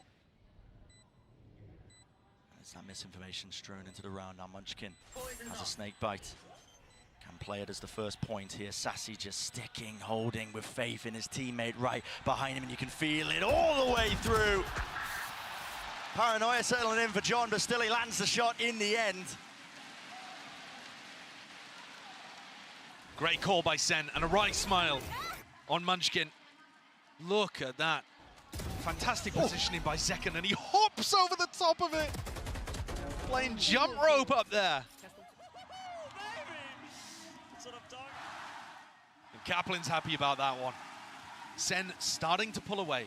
Not doing enough damage to GenG's economy just yet, but they've got themselves in a great spot. Ults abound, their defensive setups are working, and another fight potentially here. They've got the read that Meteor just keeps placing Cam in similar positions. That's why the fast face comes out, it looks like, from Sentinels, just making sure that they take away the cam, don't let Media set himself up into that spot. But John QT, his pit blocks off his one section of the B site. The mid-round timing. I mean, Zekken here might be looked to be bailed out by the Thrash. Yeah, you can see this setup. But it's possible that if GenG have enough players here, this could just be Zekken in a one and done. And everyone is here, all four players for GenG grouped up. Dogs contact. Either going to be amazing or terrible for Sentinels. Thrash being held on the Trailblazer. Here it is, Sen flying, but it's a little bit late. It's delayed, it's delayed, it's delayed. Second. Does he get out of entertainment?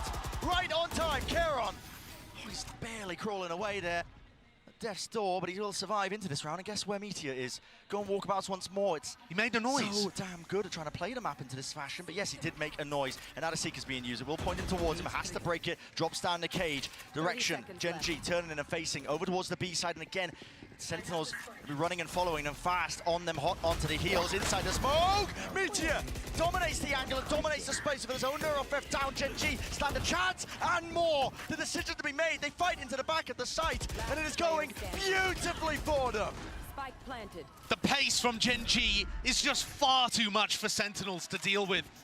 This team reacts so quickly. The calls are amazing.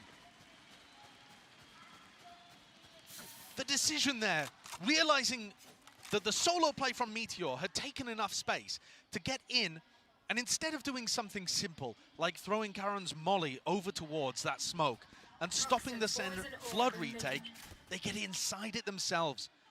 And I was seeing this all the time when these two teams played on Split. To me, one of the biggest issues was SEN could not keep up with the pace of decision-making from GenG. Like there, TenZ throws the wingman because he's thinking, I'm going to stop somebody from getting inside this smoke, and I'm going to get into it first. And he doesn't realize they've already thought of it and got there quicker. And these tiny adjustments in timing can be all the difference. Cool idea as well from Sentinels on that short haul. Just not quite enough. Look at it as well, the extra layer of flashing through the smoke. It's just so good. And while SEN felt like they were pulling away with their wins in round 7 and 8, it's actually them with a battered economy now. Shoddy by. Now Zelzis can still be a real difference maker with the judge in Hookah. Do not count that out. Oh my goodness, you do not want to be standing there. Yeah, they're expecting somebody to be playing for the orb, but nobody's won away, so just a hard read perhaps that they were going to go for that on the eco. Sassy and TenZ set up to go for that re-clear down B long again. Texture though, he's in an anti-flash. Yeah, it definitely feels like GenG are aware of it. Sassy's out wide here. He's jiggling all that information. Trailblazer, this timing could be absolutely everything. It's broken up close and personal. He knows that GenG have come knocking. Seems like they want nothing to do with it. Dizzy, flash play. But back only and around, they've called it to go back again. Yeah, Dizzy only shot one person. So GenG might be thinking, right, they think we've left, let's re-hit B now. Rooted in place. Maybe the noise. Dog taking ground there. Lakia faking like there could be more presence over towards it. Sentinels making calls of their own to just triple up into Hookah, but with Lakia not spotting anything, now the call has been made again. Another pivot here by Munchkin. He's cementing this idea that it's going to be that open site for them. They're not worried at all, are they? Nade, almost a punishment on it. Caron gets out alive. Heal on line 2, so he will be topped all the way back up. And this is where the judge and the Stinger don't look so good anymore. The post-plan position is immaculate. Munchkin playing a deep angle into showers, even just Lakia with the late rotate now doubled up with him. Too much to deal with here for Sentinel, surely.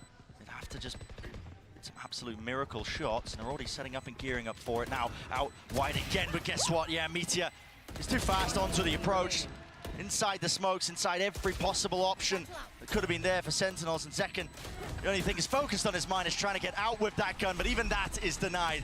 5-5, GenG making it nice and even here. I'm loving this attack side calling from GenG. I think they're playing the macro game really, really nicely. It's been one of the things I'm most impressed with this team. And one of the reasons is I had no idea Munchkin was capable of this. No. We've seen him at global events before, but bear in mind, nobody on GenG has previously been in a position to do this kind of thing. They are not the creme de la creme of Korean talent, at least not until this year. They've always played second fiddle. Munchkin and Meteor were playing in Japan. They didn't even have the option to, you know, get those opportunities on top Korean teams. Lakio languishing on the bench. Texture off Duelist. Karen not even a pro player, for God's sake. And every time Munchkin had turned up, there'd be a language issue and the attack side calling didn't look very good. This team has come together with HSK prepping the roster, setting the groundwork, and just exceeded every expectation, even the coaches. And then the respect region-wide. I mean, they've come knocking at multiple opponents. They've always knocked them out. #1 seed of Pacific for a reason. And it's not so much, in my opinion, that they're standing on the shoulders of giants and building on what Pacific have done before. They look to be straight up leapfrogging them. Oh, yeah. How many times have we seen DRX and PaperX try to break through that glass ceiling? And yet GenG, what ceiling? Wait, you guys couldn't win before? Why not? It's actually kind of easy. It's unbelievable. Double outlaw here for GenG on the attack side, predicting the fact that SEN are going to be on an eco. Maybe right. It would be right. Deep smoke dropped down here for Sentinels just to try and at least hold on to control of bathroom showers. Up towards that A-long angle, but B-long have a question entirely here, because again, walking slowly up towards it. Reactions on point for Texture. Just sit through the wall. Sassy barely survives. Very lucky for Sassy there. Does Meteor have a read that Zekken's in this corner? Zekken trying not to make a footstep while staying agile. No damage on Zelsis. There's noise being made all over the place here for GenG. Just, I mean, how difficult it must be for Sentinels. They see the dog go up B long, the shots fired off towards A. Flash sees nothing.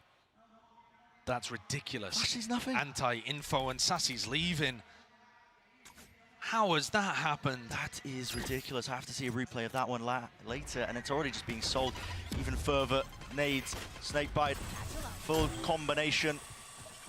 Terrible concoction.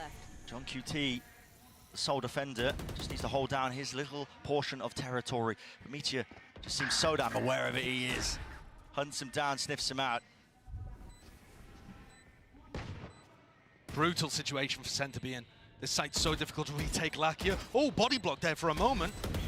Surely no chances though with the gun advantage for GenG. They are just cross-fired up out the wazoo, making sure that they can beam down anybody who tries to step past that mark.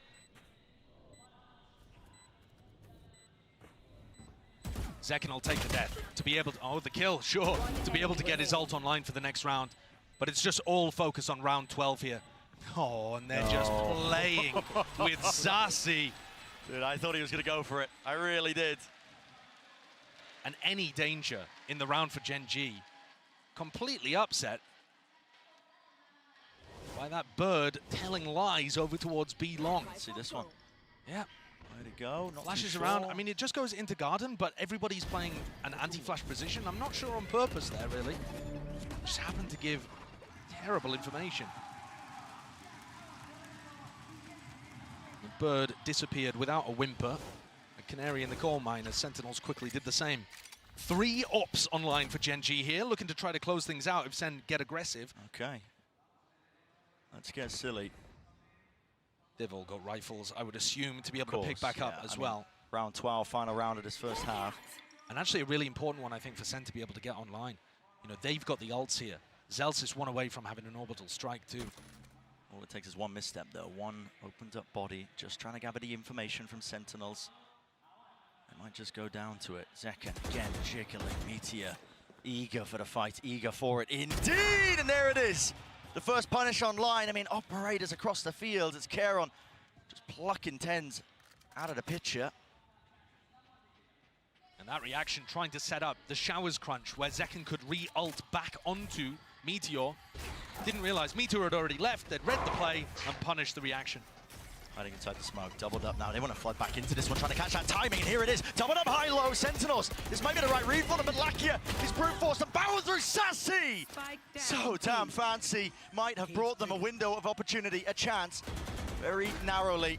Nade rebounds, but not enough to stop this one, and Zekken still has the rocket showstopper available. Pit now going to be dropped down here with the rocket to clear through and out over the top.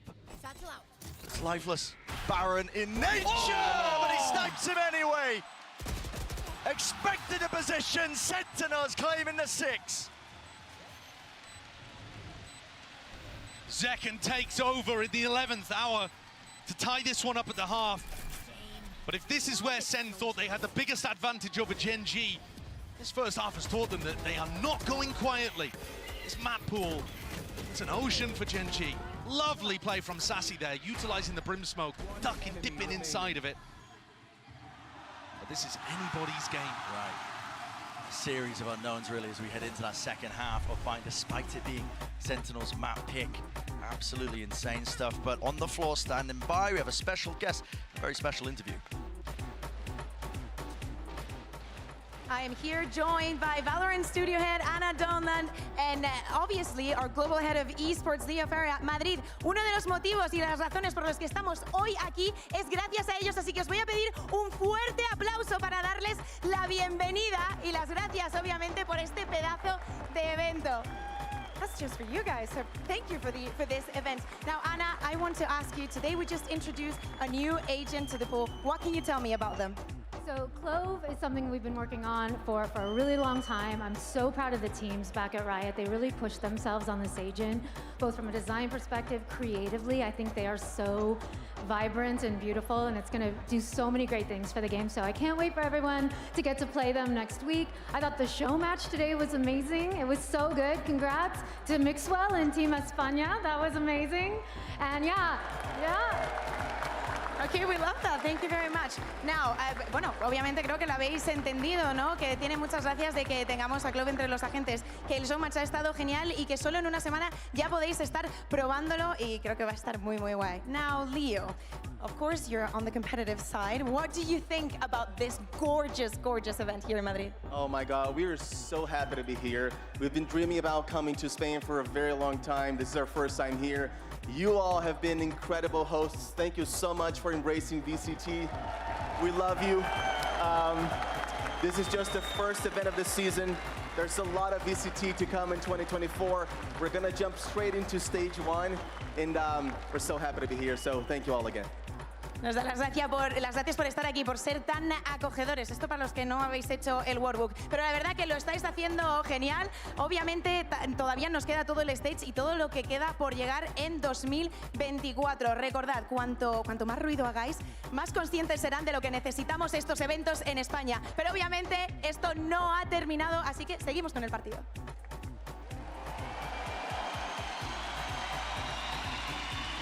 Do love a bit of crowd work. People riled up here for the second half of Bind. Full importance. Keeping our eyes peeled now onto this pistol round. And I know that Sentinels have changed up a lot since the last time they played Bind against Heretics with this composition. But when we saw them play, it was a lot of short execs with late showers backstabs. Have they got more in their arsenal? Are they prepped against what GenG are going to bring out here? This is a must-win map for them. Lakia feeling the heat now and the pressure from that one. Bundle of util going to be used. Trailblazer holding his ground just for a moment, baits it out the shots, but he does get the info that he was after. Oh, Ten's taking the ult up there when I think he was aiming to pick up Wingman. He'll be happy with both. Yeah, didn't get punished for either. GenG are so happy to follow the noise and trust the read with their defensive rotates. This is such a key thing when you watch them. They stack sites like nobody's business. You've got to run fakes against them. And now, Trailblazer coming down short, trip broken, that starts to pull Texture away. But only for a moment. He realizes there's nothing following it, and they trust their gut and stay on B. 30 seconds. It's so difficult to sell a fake against these guys. 30 seconds left. But I think Sen have just about managed it. The B control actually turning into the fake, looking to commit down short again. And I said, these 4-1 execs, they were bread and butter for Sen. Meteor, is he going to be spotted? He's playing deep tucked inside that smoke, and he could again be the difference maker. Guarding, body a wingman, orbs picked and placed back up. Plant down here for Sentinels. It's all about how he gets played into the post, but Meteor, he was spotted out. Wide into the smoke, Nade flushing him into the back of the side. He is down and low, but hopefully a heal online, potentially there. Still, need to hold down onto this ground here for Sentinels, in through lamps, and GenG, they are methodical in the nature, the way that they approach a lot of these retake situations. It all comes down to the minutiae, these tiny little details. Flooding now, front of the site, shots found and kills finally online. The GenG team in the defuse, Caron half already. Has he bought them time enough potentially for GenG here with 2 players left? Lakia, the orb, at least there, another kill, found and out and defended. You're joking. You're kidding me! From the first Masters event, coming out here in the most recent Lakia, so clutch. These shots are unbelievable towards the end. Defending from every different avenue, popping off. Oh my goodness. Lakia himself said in a recent interview with Pedro Romero that his biggest mistake in his career was joining DRX, then known as Vision Strikers, after having that success in his first Masters event. That is gold. Yeah, imagine that. Gold. And now, he's overtaken that team that he ended up joining and having more success here in a grand finals. Potential off the charge, but Sentinels is a great charge out wide and open. Look at the molly, the damage all combined and collected. Growled into it. GenG obviously favoured. He's got the spike and he's in their spawn. It's a weird one. It is a really strange one. Actually, if Caron ends up going down, although I don't see how he possibly could. Not with the judge, surely not. But the A site would be open. And there is simply no way. Just understands the timings inherently. All left on Zekken. They knew his backside. Call being made from his teammate. Second. Earns himself a plant at least here. Really shouldn't be any opportunities for him to win it out. It'd have to be a bundle of mishaps and mistakes here from GenG to really topple this one. So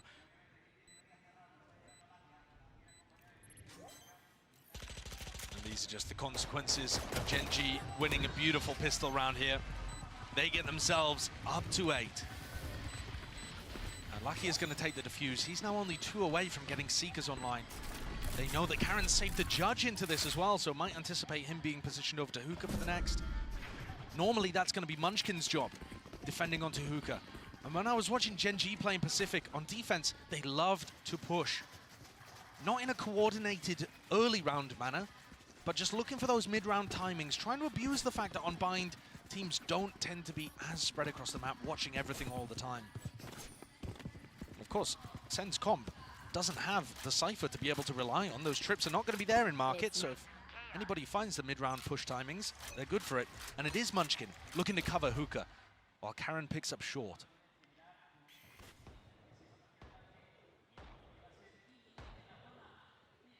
Sentinels. Clearly aware that Munchkin likes to play that aggressively. I think this side is where we've seen weaknesses from Munchkin before, but he also loves to take fights so much that if he's on fire as he has been today, and he was in their last match, he could easily be the win condition for their team, in fact. GenG looking like they're calling for a reclear in through Hookah, so they're going to get information pretty rapidly at least. But Bren, if the judge wasn't in Hookah, where else is it going to be other than short? Now they're walking right into it. Caron. Too much util. The dog doesn't clear him, but he does break it anyway. Kill trip. Lands a shot. Good adjustment in the end, but Tense does return that fire. Now flash blinded. Texture still only for a moment. Sen's line and 8. Now there's 45 seconds here for Sen. Collect yourself and cool down your senses. Enough for potential pivot to a different area, but they've committed the smokes. And they want to know what his last play is. That Texture. What is that? Pulling away. Trip's still not dealt with. Lighting these players up. Yeah, John QT is right there again. TP through. That was only Zelsis. What is the call to be made? Bonus from the GenG finally. Full committal. But they're going to be walking again into Munchkin.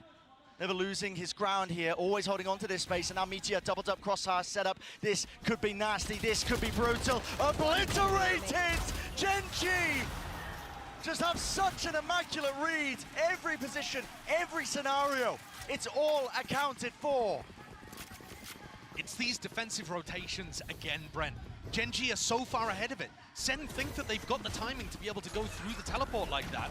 GenG have already got Meteor not just over towards B, but already set up a crossfire with Munchkin. And beautiful little bait play there. Munchkin letting himself be seen first and dragging them into Meteor's crossfire.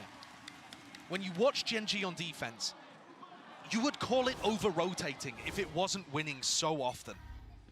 They have such a trust in the read. This nade to push Texture away from his position. Nasty one landing right on top of the box. Satchel. Second setup now with this Bucky forward position, but Meteor.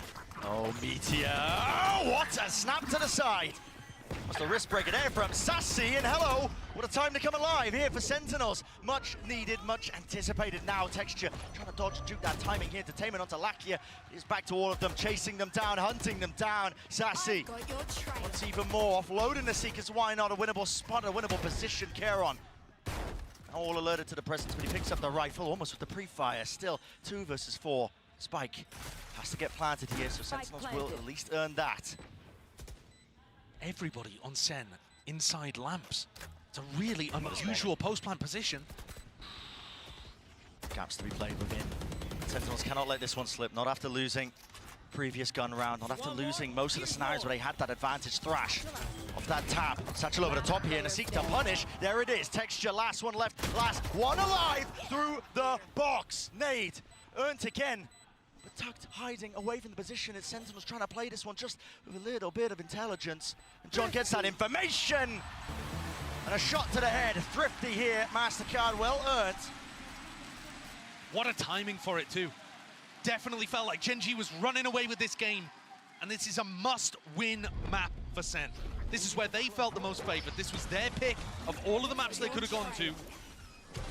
And as the desk was mentioning earlier, they're kind of playing for the 3-1, hoping they don't even need to get to Icebox.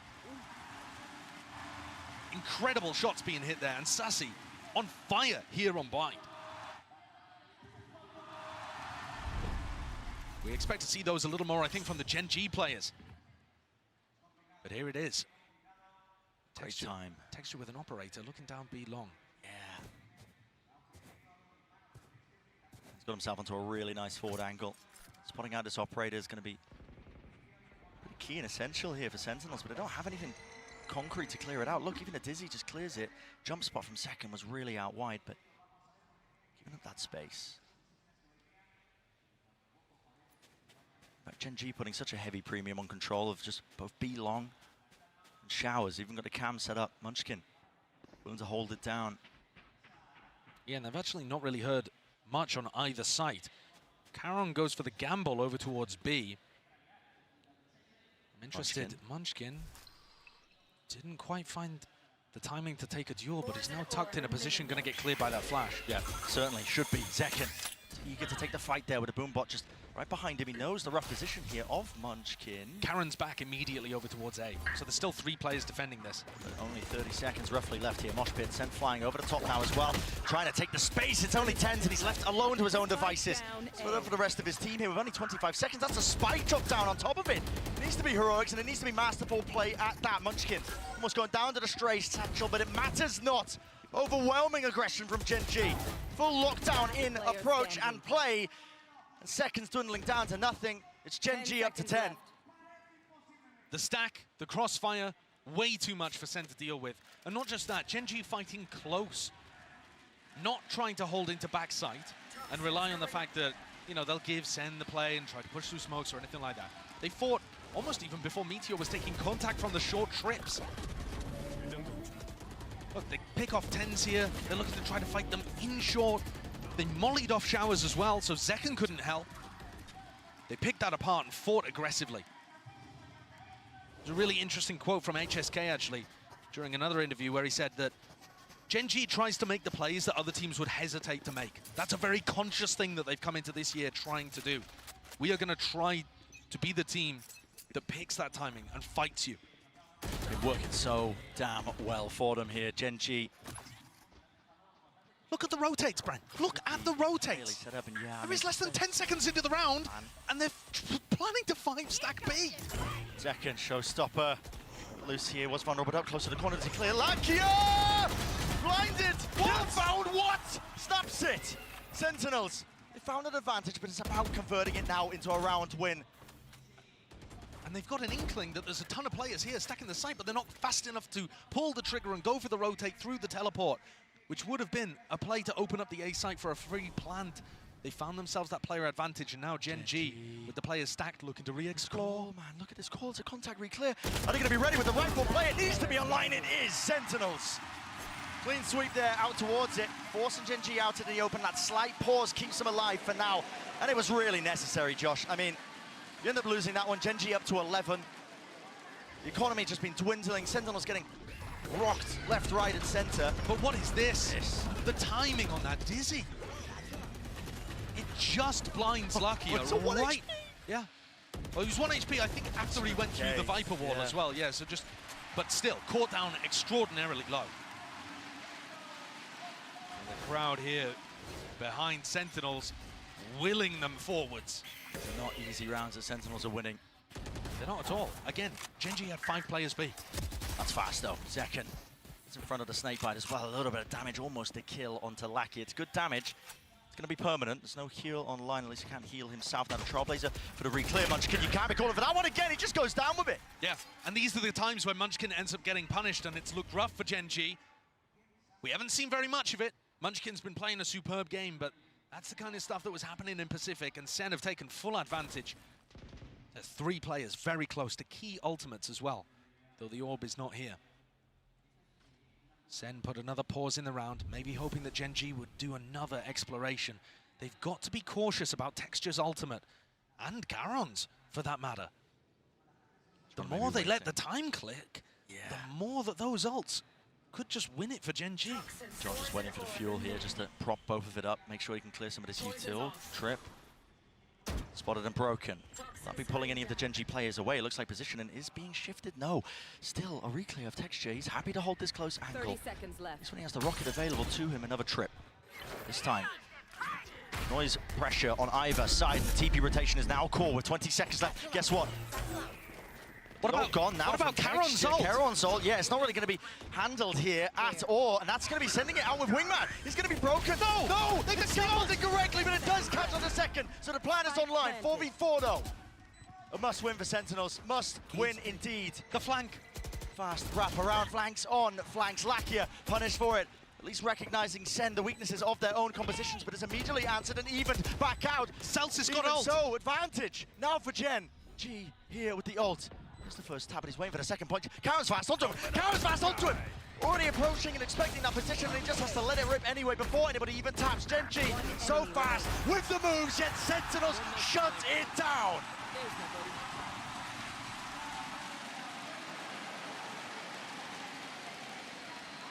The tension in those kind of rounds when it gets down to a post plant is palpable. Sentinels were so close to major ults getting online, and I think if Celsius hadn't found the kill to be able to get his up, there was all the chance in the world that that round was going towards GenG. Tens with 2 gorgeous kills towards the end, off the back of the dizzy, and GenG forced to take a timeout. Their first of this map. Frankly, it might be the first in the match that we've seen. I'm not sure whether they threw one in on Breeze. Certainly a rarity. You don't see them often.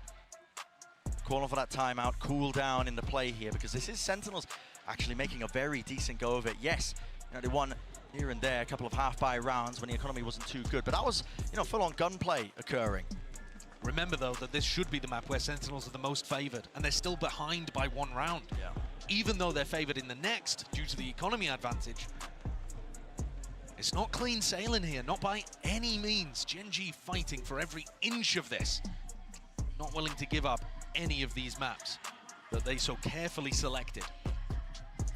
Now, in terms of what GenG are going to be talking about in the timeout here, I think it's going to be about those defensive rotations. They've been stacking the opposite site to the lurk. So when John QT goes and puts pressure and breaks that trip, If it doesn't feel like an exec down short, they still keep players on B. And this time, John QD took the space and called for the rotate over. So that's kind of the opposite, I think, of what GenG were expecting. And it's possible that Solo and HSK are just addressing that and coming up with a slight variation in how they play the defense. We'll have to keep an eye. Lakia now eager for this orb, looking at him one away from the ultimate, but again, might just earn it himself, he does, with him dropping, sent to the spectator seat. He's gonna have to sit on the sidelines and really fester and wonder about what went wrong there. Now it is explosive, second, through and out into the elbow position, spraying down texture. This is explosive, into the back of the side. They try and stand their ground, but they can't hold their candle. Not against the weapons. Huge one, clean one. SEN tie the game up. And those ults that were close to being able to be put online a couple of rounds ago, where Zelsis Orbital Strike made all the difference, now look at them. Huge tools available to SEN. If they're able to lean on those, it will knock the GenG economy once more. And the game, which GenG had under some level of control, will start spiraling away from them. GenG machine just churning them up now. The stack, 3 players over towards B to start, and Karen in a very committed position. Super committed, but he backs away now with the knife out. Close tucked here. Sentinels. I mean, this is looking like you thrash to try to put pressure on people, yep. And Zekken follows it up. Osh and Seekers with a thrash on top, like you said, Josh here, sending it flying. Zekken is eager for the engagement, even more so, spots it out, Munchkin. First one to fall, fills up that feed for them nicely here, but GenG might even look to just try and fight back with the pit down. Something has to really dislodge this one here, maybe even a few stray bullets. Sassy finally planting, elbow control for them. On top of that, it's Hookah. They didn't plant though. They're still getting it down now, and GenG are taking elbow control in the meantime. Might work against them because it has cut off these angles, and the core mate to contact works out beautifully. Thrash through with the flash as well. On top of it, it comes down to how can they win these kills out? Second, as the Rango the Beast, that is his rifle, lit up like beacons, but it matters not. Sentinels, it feels like almost the first time here in this series. I'm sure it's not, but they get that lead, at least by 1. And relying so heavily on getting those ults up. Look at this play, Munchkin stuck while the rest of his team ended up playing for retake. He was just hoping to go 1-for-1 in this spot. But Zekken's entry has so much to help him. Seekers coming from B long, a thrash, nade into backside, smokes to cut off all the angles. SEN just decided to drop the nuclear codes and just send that one into B. And it's a great time to do it too. Oh, the punish on Lakia. Huge. Great read that he was going to be going for the ult orb at the start of the round. And that's play just going their way. Yeah, that's what you need. You need to keep these anti-ecos clean for SEN if you want them to start building up. Because GenG are super dangerous in these kind of moments. You cannot count them out. They're so apt to take risks in these rounds that have paid off well in the series so far. Completely ignoring Hookah. It's a smart call as well. You don't want to walk into those shotguns, but the trips close will cause some issues here. Zelsis has just used all 3 of his smokes, one, I believe, to drop off Hookah, so they've got to commit while these smokes are up. Fine with a trip, get any values just over and above the top of it here. Second satchel now to see the 4 position will meet you down. Really no more danger. Sentinels, they are steady as anything here. They can feel it on the precipice of getting that 12th round here. A critical map in the juncture that is this series. Texture and Munchkin really with no chances in the round. Though Sassy looks to take the fight instead of relying on the double up. Zelsis, safe pair of hands there. Rifle in them, make sure that there's no funny business. And Munchkin, you can see the motor mouth popping off there. Just gonna save and take this time to address with his team what the game plan is once rifles get online in round 23. Because this is crunch time. GenG need 2 in a row to just drag this to overtime. And they do not seem happy with the idea that SEN are going to be able to win on their map pick. There is still a chance for GenG to get back into this one, but these recent rounds have all gone the way of SEN. A reminder, though, that they did it by using ultimates. Even here, Zekken pops the showstopper to be able to get into B. So GenG, do they actually need an adjustment? Wow. Not just the save for Munchkin to talk. Now a timeout called, the second of the map. to allow their coaches a bit of input too. But Bren, what I'm saying here is, yes, it's been 5 in a row for Sentinels, but crucial rounds have been won off the back of ultimates. Yeah. And Sen do not have access to those anymore. I mean, they're one away from getting Seekers back up because Sassy is frying.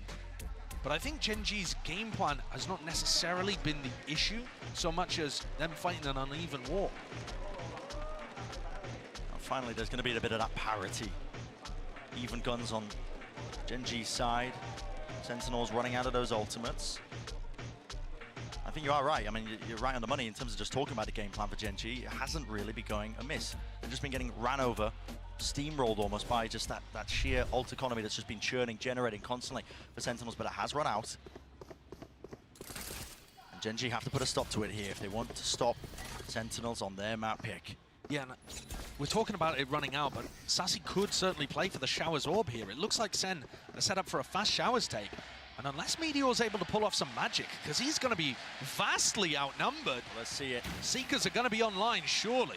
What have you got up your sleeve, Meteor? Team needs some magic. We need it now. He's backing away. It's just that aggressive cam.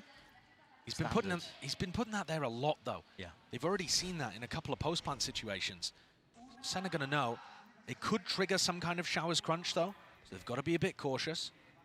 Look. Tens, Zekken, ready to punish the players that might come through the teleport, using Sassy as bait.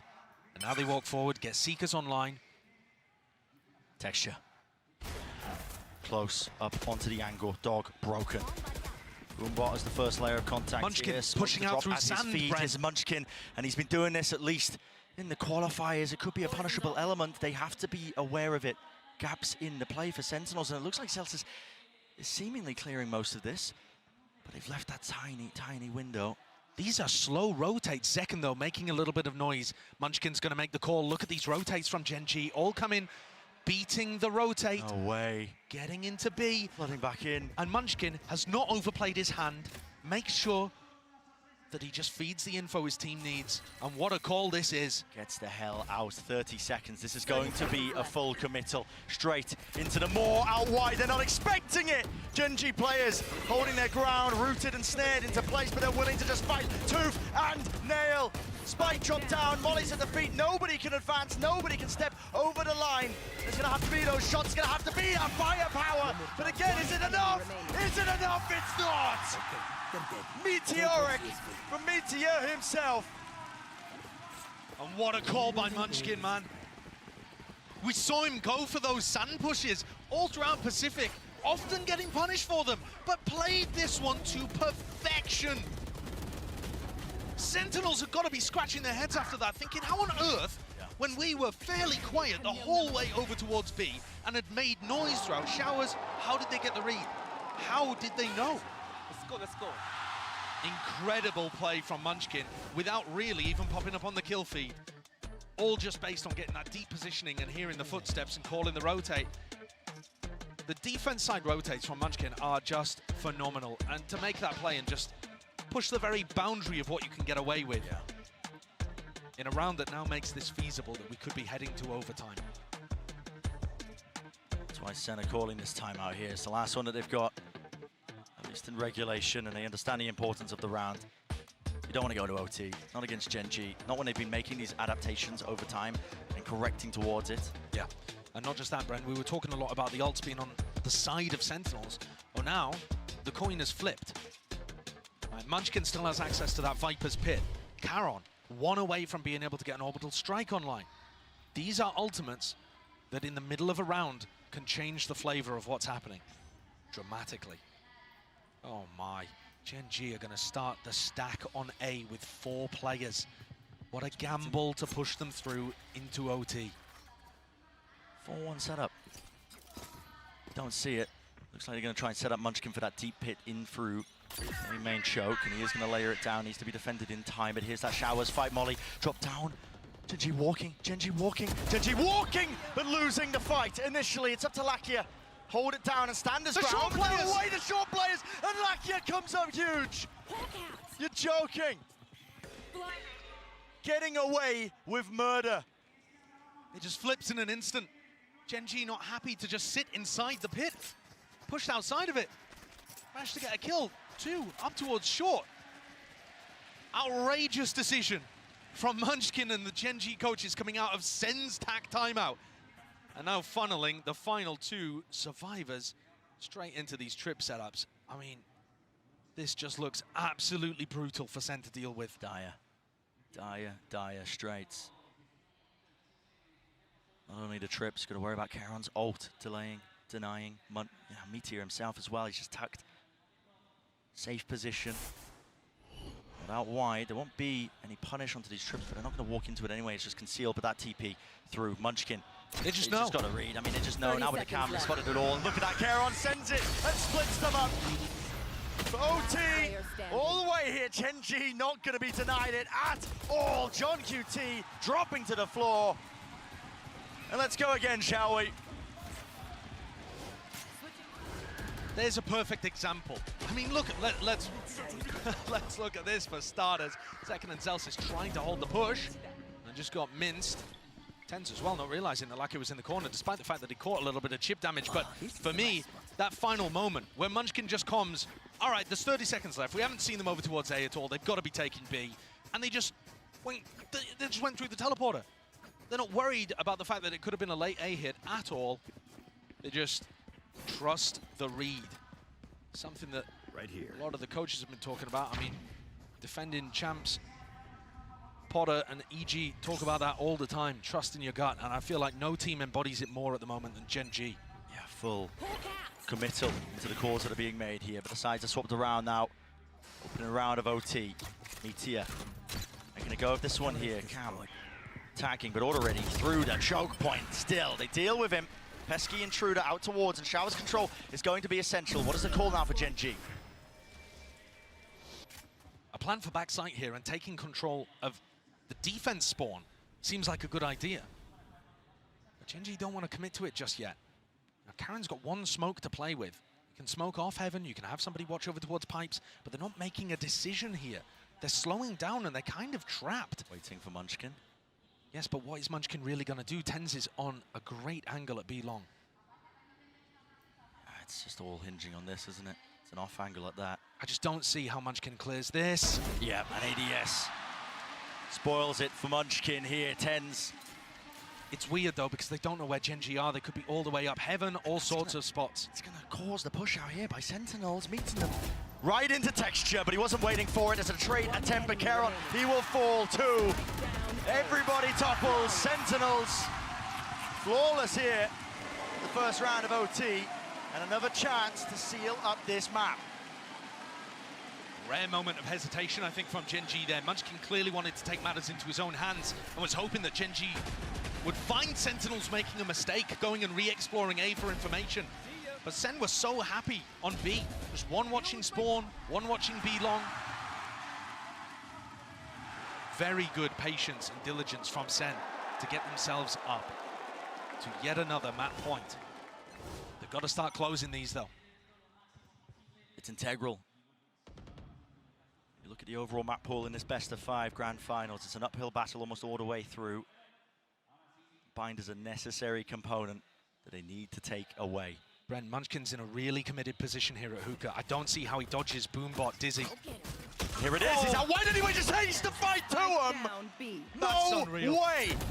How are you doing something like that, Munchkin? The two best players, arguably, on Sentinels, put down like nothing. Finds that timing before the utility's used perfectly. This is going to get scrappy, though, because they want to fight over the spike. They're not content with just playing the numbers advantage. He's willing to join them, but he has cut off that angle here with the Trailblazer. Not broken down. Is he actually going to be stunned up? Bullets raining through TP. Core texture is right there, fast in it. Here's the reinforcements. Here's the whole bloody team. Everybody joining the fight and the fray. Fast rotation. Stimmy. Evacuation. That's an amazing read by Sentinels. They know that all three players are there, and this is a race that Sen have won. Rare for them to be able to beat the defensive rotates, but wait a moment. A rare mistake as well from GenG. They haven't got the plant down. Sassy hears the noise cues, but he just pre-fires and guesses incorrectly. The gamble not paying off still. Not willing to give up that space, but finally here, Mazaus is out in the open still. The kill found 2v2, running and gunning to just retreat and cover that section. Now the defuse, Meteor sticking all the way. Spray down, have earned, but that will be it. Sentinels Even it up 1-2-1. And I said it was necessary, and it certainly was necessary.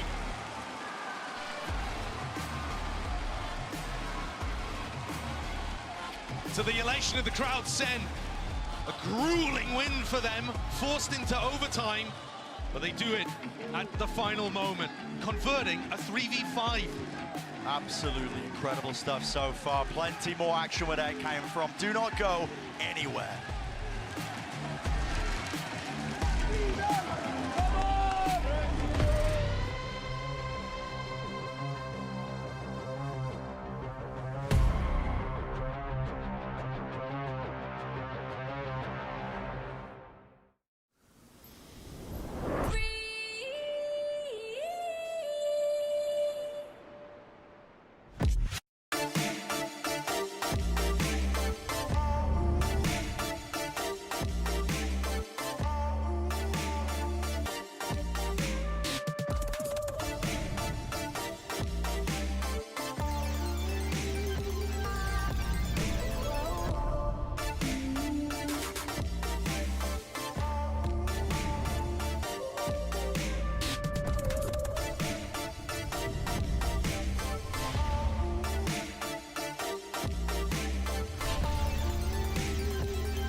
Red Bull gives you wings. Listen up, says my teacher.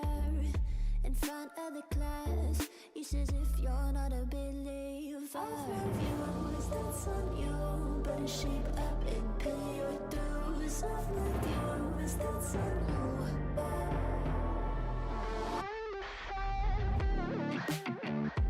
I'll be on a flight soon to Vienna singing, ooh.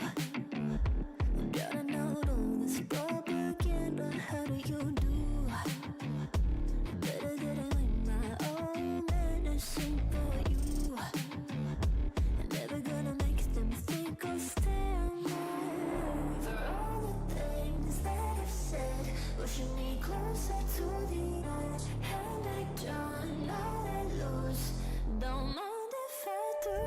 For all the things that I've said, pushing me closer to the edge. And I don't know let loose, don't mind if I do.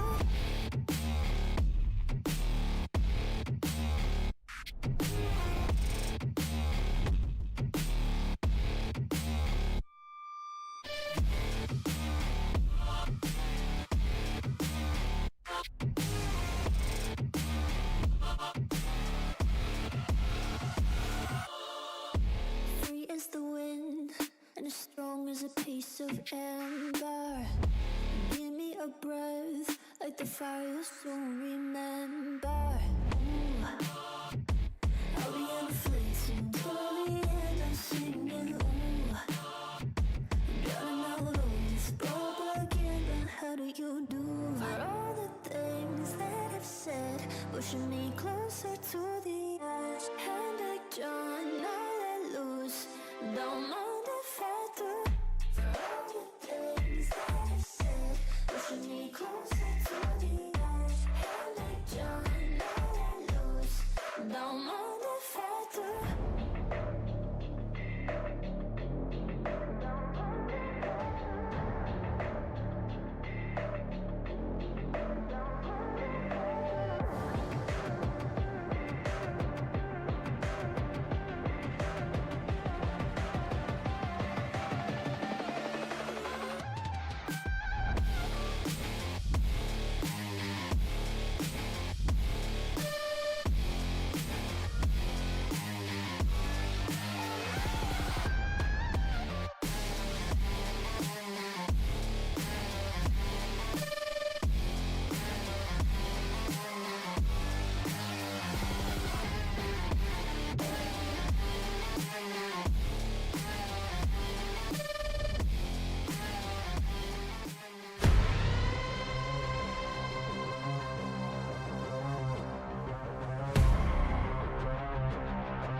Well, folks, we got ourselves a game, 1-1 tied up, and there you can see the Vibe Merchant himself clocking in for a hard day's work. An incredible run from Sentinels in overtime. Took some heroics 100%, but goodness gracious, did GenG make them work for it, guys. I mean, Mimi, that was just, what a game we were just treated to. Yeah, I mean, GenG was looking incredible in the first half. It seemed like all 5 of their players were stepping up and having moments, Lakio winning clutches. But once we got into that second half, Sentinels execs with this double flash comp were incredible, Mike. Yeah, their ability to really slow down the tempo. And I mean, Josh kept talking about the rotations and stuff being absolutely key for GenG. But what was crazy was Sentinels continued to slow things down. And that's those sort of rounds where you're looking at it and you're thinking, yeah, GenG have got the reads, they're going to have people in the right place at the right time. Yeah. Sentinels were the ones to actually dictate that. And they came out on top. That string of rounds was absolutely insane. Oh, it most definitely was. But let's not forget, though, that there were some brilliant calls. That actually takes us to our HyperX Reflex moment of the day. A little bit of a different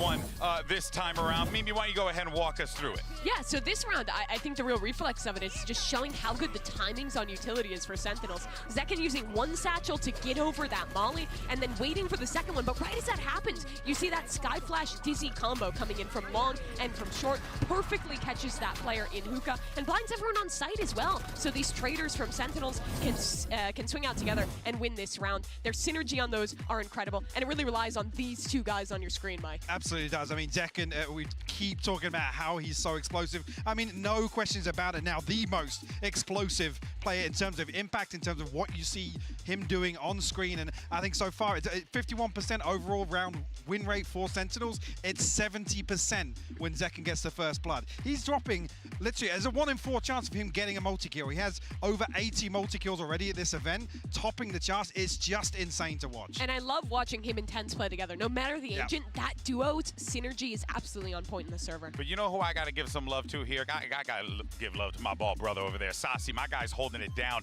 This dude seriously has been impressive, Mike. And this is a question mark coming into this. How is Sassy going to be? How is he going to perform? And I think in this one, he proved exactly why you want this world champion on your squad. Sure, and we said this earlier, top of the show, Sassy maybe not numerically has had a couple of rough performances, you got to say it, right? Sure. You're bottom of the scoreboard. You'll be the first one to tell you. Yeah, you're lacking the value from utility, but particularly with this composition, like you've just noted there, having that second layer, particularly for some of these slow mid rounds, has been absolutely crucial. And Sassy, in my eyes, this has probably been one of his best maps so far at the event. And exactly when it was needed. We're already into the agent select for Ascent, and this is a map where I think we really go back to what we've prided both these teams on, their excellent fundamentals. They're both going to be playing the default comp, but I think we have to put some extra pressure on this map, because for Sentinels, in my mind, this is a must-win. If they lose this map, they'll need to go to Icebox, where they are absolutely not favored, where they haven't had time to prep. They really need to take home Ascent.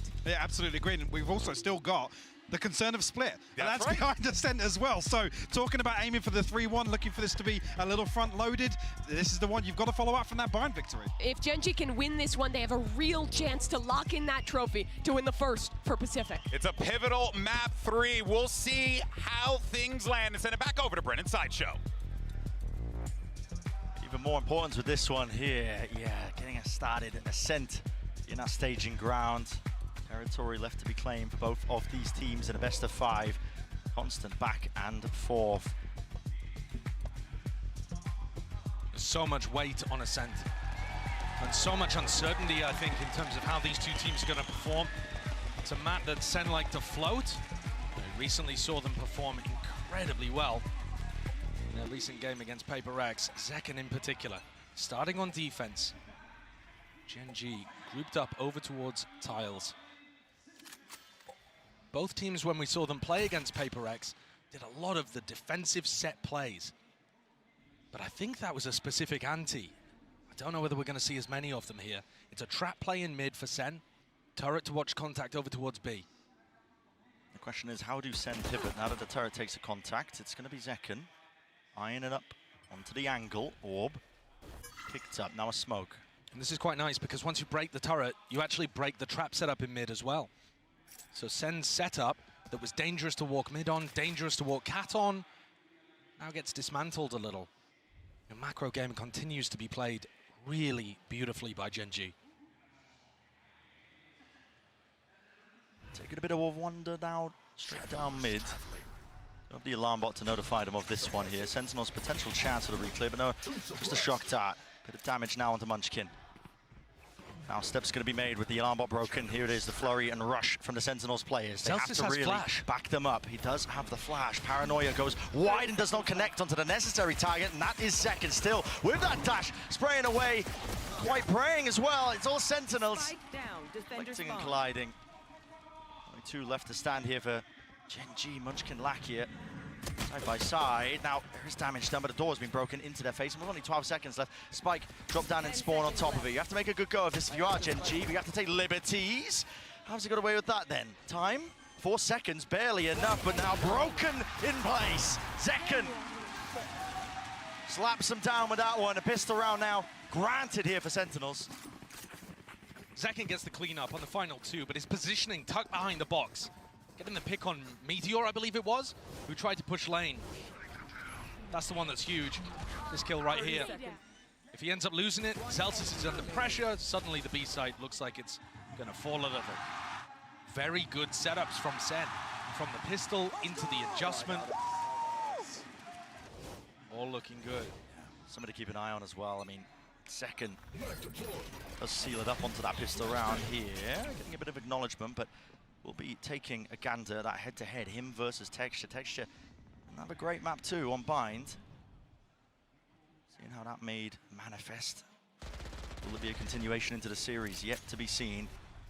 Now GenG looking to just take control, maybe get an orb if they can, but they're really just being fought over this every step of the way. Yeah, mowed down. Not really funneling the ult orbs into the players that would want them most. That's a silver lining to what has otherwise been a very simple round so far. Trying to bait out the second shot so they could punish. Good movement. But second with the ghost as well. Yeah, knocking that one out. So that is flawless. Yeah. Sentinels can now set themselves up going into that third round here. Really critical one. And I think this is where we'll get to see, are Sentinels going to go for the defensive set plays and that aggression? Because this would be the perfect round to try something like that. Yeah. You know, flash recon into mid, have TenZ teleport into a smoke or something like they've done before, or even go for a tiles crunch. It kind of looks like they're set up for a tiles crunch, except that there isn't a flash in mid. Maybe just a bit of aggression over towards B main instead. Doesn't particularly matter anyway, because GenG, all 5 players grouped up as if they want to go for a fast A. Stacked up. No time wasted with that one, just a flash to get them control towards A main. Deep knife. Quite deep enough, actually, really. Looking to tag. Or it does, in fact, actually, now, but the turret's going to be broken with the Nana Swarms. Still not deaded. Yeah, nobody has gone to close the door, so the Nana Swarms haven't been used. Now they're popped. Karen took one of them out and gets a safe door down. Insane pathing by GenG, just avoiding all that Sentinel utility, but it does set it up now for the 5v5 retake. Now, of course, guns not on the side here for Sentinels, but they do have the util. They have been clean with it in the past. Texture wants to take the fight there, but caught out in the open. The Paranoia tight into these positions, being flooded and swarmed. Not enough with the bullets to spray them down. Reflank attempt now in through it. TenZ, he spots it, but doesn't expect the second player. Still, Celsius not being able to stick that defuse. He can't even get second onto it, and the damage has been done to all of them. Sassy has to really stick this one and pray for his life. Not enough. Barely over the line here for GenG. And they lose Lakia too. So that's a very expensive round to get on the board for GenG. I like the idea that they went for there. 2 players, Munchkin calling it, going for the wrap, back down through Catwalk, and then playing it one at a time, so TenZ thinks he's dealt with that post-plant lurk. And Meteor's able to pop through. At the end of the day, though, I think that's a win in the column for SEN. It's not technically, but they've done quite a bit of damage, kept the economy under control for GenG, and got themselves the Odin, the op. Big tools to work with. Massive tools. Essential, really, to any good hold of Ascent on the defensive side. Zekken took an early peek down mid, but thinking twice about it, I think, off the back of all that noise that GenG are making. Open for a bit of a tussle here. Now, the drone does tag. Will there be any danger for TenZ inside the position? This time, Texture aware of it. Flash through around the back as well, but he can't quite lend a second one. At least his teammates can. Lakia cleaning up duty for him, and now retaking with the operator. Second, a stray shot. A gamble in that position. Spike planted. Oh! Ridiculous. I think this is one of the situations where you just need to save the Op and Odin. Yeah. Get out of there. Not a fan of that defensive hold. The smoke that TenZ is using, got no problem with that. The one-way used to be more standard, but plenty of teams running the full smoke that blocks up A main. It's really annoying for the attacks to deal with. You're seeing that Lakia is investing the drone pretty much every time. And actually, if they start to get the read on that, you know, TenZ or Zelsis could start dominating that smoke and trying to spam him down when he's going for the drone. Standing ahead. There are little counterplays that you can do, but just not a huge fan of the timing that TenZ chose to try to get back into the kind of A main cloudburst that Texture had thrown. The attackers are going to be in there a little faster most of the time. All right, so SEN, silver lining, they still kept the Op and the Odin. There it is, that entry. It just puts a lot of pressure on Zelsis then, backpedaling. Yeah, that's fair. That's fair and honest, Valorant. We have the devs in house. I'm sure they're working on it as we speak. Yeah, we'll see. SEN have managed to at least, you know, scramble a bye together ever so slightly. It's half armor and Guardians. I think this is going to be fast here, Brent. I think Zeken's going to want to look for an aggressive position. Or are they going for the one-way and tucking into wide? Gearing up for it, and that didn't tag. Yeah, but it did onto TenZ, who was thinking about using Paranoia. Now mid. Name of the game here for GenG. 4 players waiting. Zeken, too much to account for here. Wow, still gets out and still has a dash as well. In fact, is he going to use it? Yes, opts for it. Can't hit it with the readjustment there still. Now he nails it. Body's hitting the wall. Texture though, he's so rapid. Look at this guy. He's all the way up into heaven, but he is going to be shut down in the end. John QT, good awareness from that one. It's about trying to keep up with the tempo. Can't let GenG run all over you. Lakia, sole survivor. 1 shot left for Zeken. Shot darts. Pushes him out. Great punish. Got a lot more to do. He wants to make a go of it. Lakia has been astoundingly clutch, but he's not going to get anything this time. Zelsis shuts it down. What a round from Zeken with the operator in hand. Oh, yeah. When we saw him play against PaperX, barely pulled out the op on defense, actually. Mostly rifling, mostly going for those defensive aggression plays. Now he's just allowing people to walk into him. Gorgeous reposition onto some of these angles, too, playing around the utility very well. Bit of a question mark for me, honestly, how Zeken was going to play with the op. We saw him absolutely dominate on this map. But, like I said, mostly with the rifle. He's looking very good to open here. Hello, jump spot. Real chance here. Doesn't anticipate it. Texture. What the hell is that? Ferrari peak. That's amazing, though, playing with that. Oh, and look at this, Caron. So deep. Oh, through, and he gets the punish there onto Zelsis, looking for that information inside the smoke. One of his own making. Drone clears through, and now he can just retreat back into the site tucked. What a play by GenG. Incredible from both of those players, Texture and Caron. Now SEN. Got more than they bargained with. A player disadvantage retake. And they got an off. Very difficult. Nothing to write home about here. No, GenG could really be in an advantage position, yet Texture goes down. Close quarters action for Meteor. Action indeed, but he does go down to the follow-through, spray-through of Sassy, anticipating it. The reflank now, just a re-clear into mid, and now regrouping up here for Sentinels. Damage done, but so is still on the opposite side, Zeken. You respond with that one. Need to deal with these players though. Anchoring, tucked, close Caron, he's gone. Lakia, Hunter's Fury available. Indecisive though in terms of how he wants to play this one. Sassy's just sticking this, and it is watched. Get down, Mr. President. Sentinels. I mean, pulling that one out of nowhere. I'm not gonna lie. Player disadvantage with the operator. You shouldn't be winning retakes. But it's Zeken again who actually finds 2 kills. One by peeking heaven, if I'm not mistaken, and the other, they throw a recon dart that forces a swing, and he gets this kill kind of for free, but good awareness. That is bonkers that they've turned that one around, especially when Lakia had the Hunter's Fury to work with towards the end there. You're right, it really did seem like he wanted to set up a shock dart play or the Hunter's Fury and just realized, I have to swing this. Yeah. It's a tide turner. Certainly is. Still danger though. Knife going to be stopping a few of these GenG players in their tracks there. Caron, he actually can't get out of here, but it's a knife on either side, so there's no util to flush him out of that spot. And finally, they get their abilities back online. TP's out of dodge. While all this has been going on, GenG happy to take that B main control. We're going to try and set up Lakia there in the meantime. Yeah, looking to just try to farm the ult orb. Meteor 1 away. So it's entirely possible that they're playing for that. Second pushed away. They know that there's no op over towards A. Texture clears out the entirety of A main. This is going to allow, I think, Meteor to get his ult online. They might really want to go for this with the lockdown. Consider it. What is going on here, though? GenG retreating away, but they haven't picked up the orb.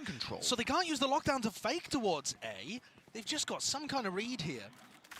And to some degree, they're correct. Second was hoping towards mid. Now he's picked up Heaven. You know, they are hitting the weaker side. Texture sees the barrel. Oh my goodness, what a timing for the ult. Rips away the knives, and now Texture, weak as anything, declawed in the mix. I think back away and high. That might have been based off a flash that Munchkin threw over towards A. Are they expecting this on B? There's Nana swarms. Looking at the minimap. What the hell is going on here? Still, the adjustments there with the flick of the wrist. And GenG again left scrambling. There's 15 seconds left and they don't want to survive. Don't want to keep these into the next round. I mean, Texture's got nothing. You don't keep the blade, so you don't keep the ult. Flash, pop through round and aside here, spamming and spraying. A reload, no punish. 5 seconds left. Plant online, maybe enough. Maybe enough. It's going to be going down to the wire. And they do get that continuation, and Meteor gets the kills. Added concatenation, man. Round to the back, it's watched for. Texture will get shut down, and flanks on flanks need to be managed. Paranoia now. Doesn't break the door down, but both players blinded. That is perfection, immaculate placement. Meteor with 32 health, and nothing but dreams will be fading away. The Sentinels win a rather scrappy turnabout round. I've been praising the macro from GenG all match, but that one boiled the carrots for too long. Now turned it into mush. I think they could have played it a little more simply. I mean, Munchkin almost gets an opportunity to get in there, but Zekken makes up for it with a gorgeous refight with the operator. And he's frying, by the way. If you want to talk about individuals, Zekken's looking just as good as he did when he played this map previously. And Texture's not really finding those openings as easily. Of course, it's harder when you're the attack side Jet. I mean, you have to be set up with util. Not going to be favored into a lot of those fights, but also it's Texture. Exactly. You kind of expect more from him. Here's a fast play though, Texture. This time not shying away. There's a dart over the top that sets us up on either side here. Texture now is into the site.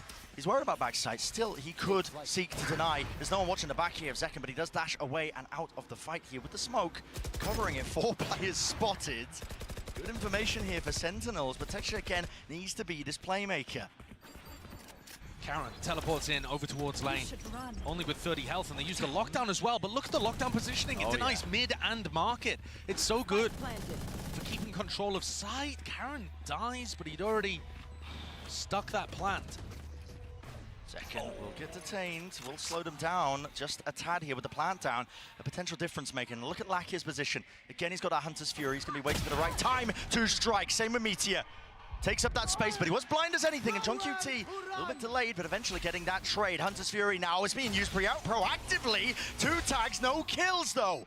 Damage being done. The backside players, they need to be dealt with.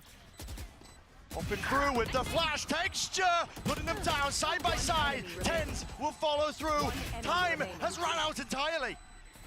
And another's been bought here with all of these plays. GenG barely pulling that one out from the jaws of defeat. I really can't believe that Lakia decided to send that Hunter's Fury instead of playing for the time, because time seemed like it was the biggest asset on GenG's side. That ended up being the deciding factor anyway. I was worried there for a moment. That aggression from Meteor is so classic to the way that GenG love to play as well.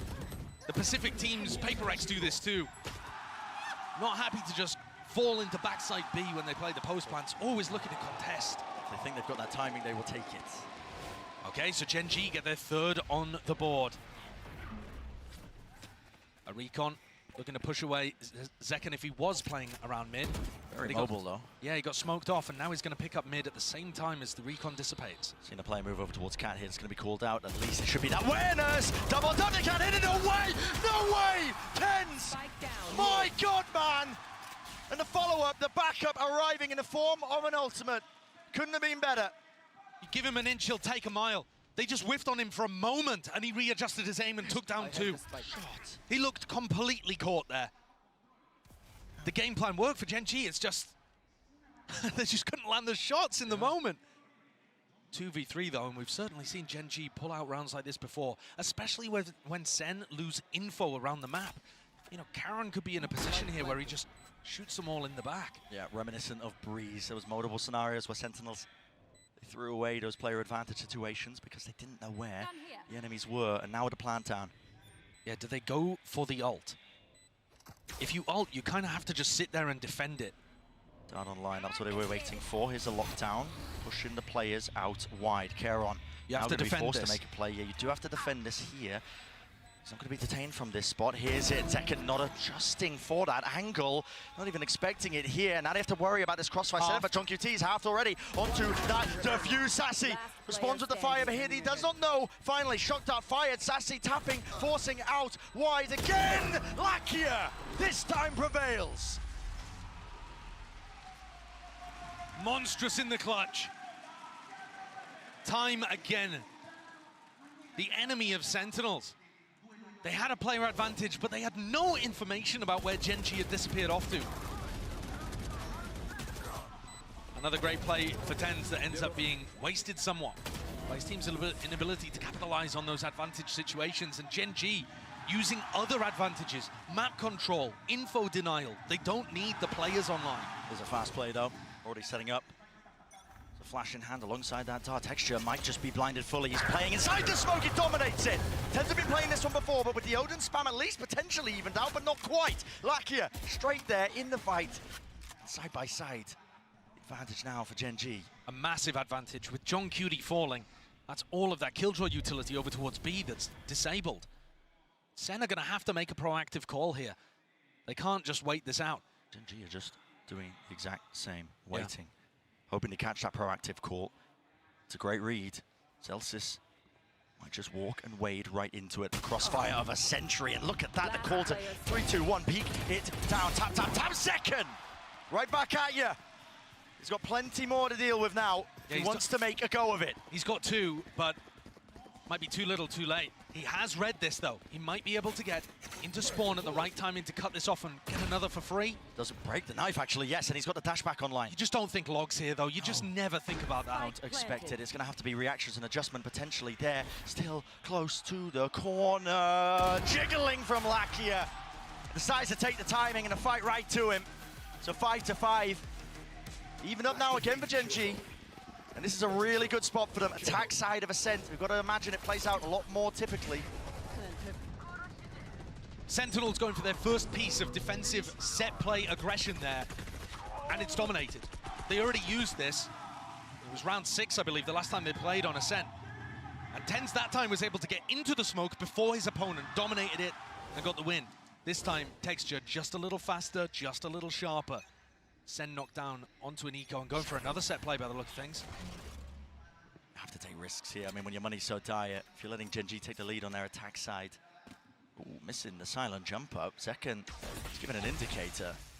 Good awareness, though. Here. Yeah, it doesn't do any damage, but it indicates that Zekken is not going to get away with his Bucky play. Movement, enough to survive, doesn't even use the dash.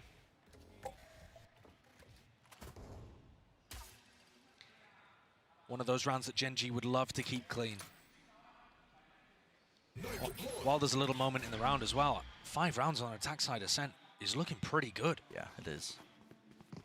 It has been somewhat even. SEN have in fact actually been pretty good on the attack side too. Up through mid. Gap is spotted here by GenG. Now a fast play, approach. Trying to slam into these anchoring players, but it's on them to try and hold their ground. Sentinels standing side by side here, but again, the weaponry just not ideal for the job. Now, Texture feeling it necessary to really clear through a lot of that. Hello, Karen spotted and an upgrade here for the anchoring players. Again, close, tuck to Dice, but there's no trade and no swings.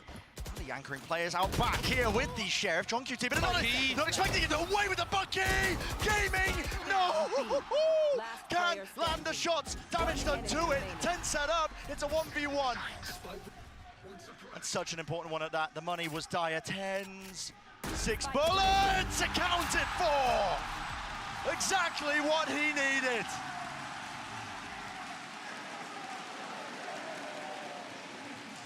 Another miracle. Ritualistically brought down by the crowd, willing it into existence, I think. How are they doing these? No shot. What a timing. to be honest with you, I thought it was over when the Bucky didn't deliver those 2 clean one-shot kills. I mean, I'm shocked Zekken didn't one-shot them. Yeah, he was so close, but still able to finish one of them off. The other week, TenZ wins a 1v2 towards the end after opening things up. So many rounds like this. It's a Red Bull clutch, but it's also economically upset the tide. Ever so slightly for that final round, but still the knives online for Texture. Bit of Odin spam, got to respect that one with the dart coming through. Counterplay in order.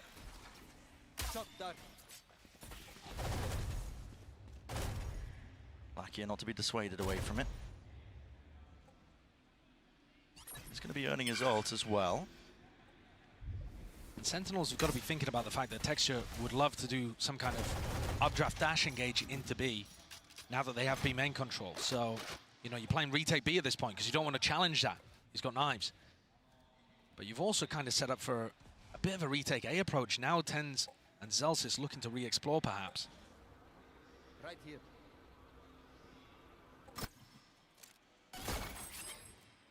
Pinging out the alarm bot, important. GenG have to make sure that nobody followed that drone up. Walking up now, Sassy. It's all about when you pick your timings. A counter spam. Almost gone down potentially there with the damage down, and out of here with the drone. Everybody lit up, but the shot goes wide and just goes a miss. Second though, he's still alive in the fight here, but a TP into the back of the site now. There is that danger facing, but cancelled. Only 30 seconds left. What is the call to be made? The reposition back and away. Hunter's Fury. And Lackey is hoping to set this one up for the rest of the team. They're going to pivot. They're going to A. 20 seconds indecisive. They're going back to B. Running back to B.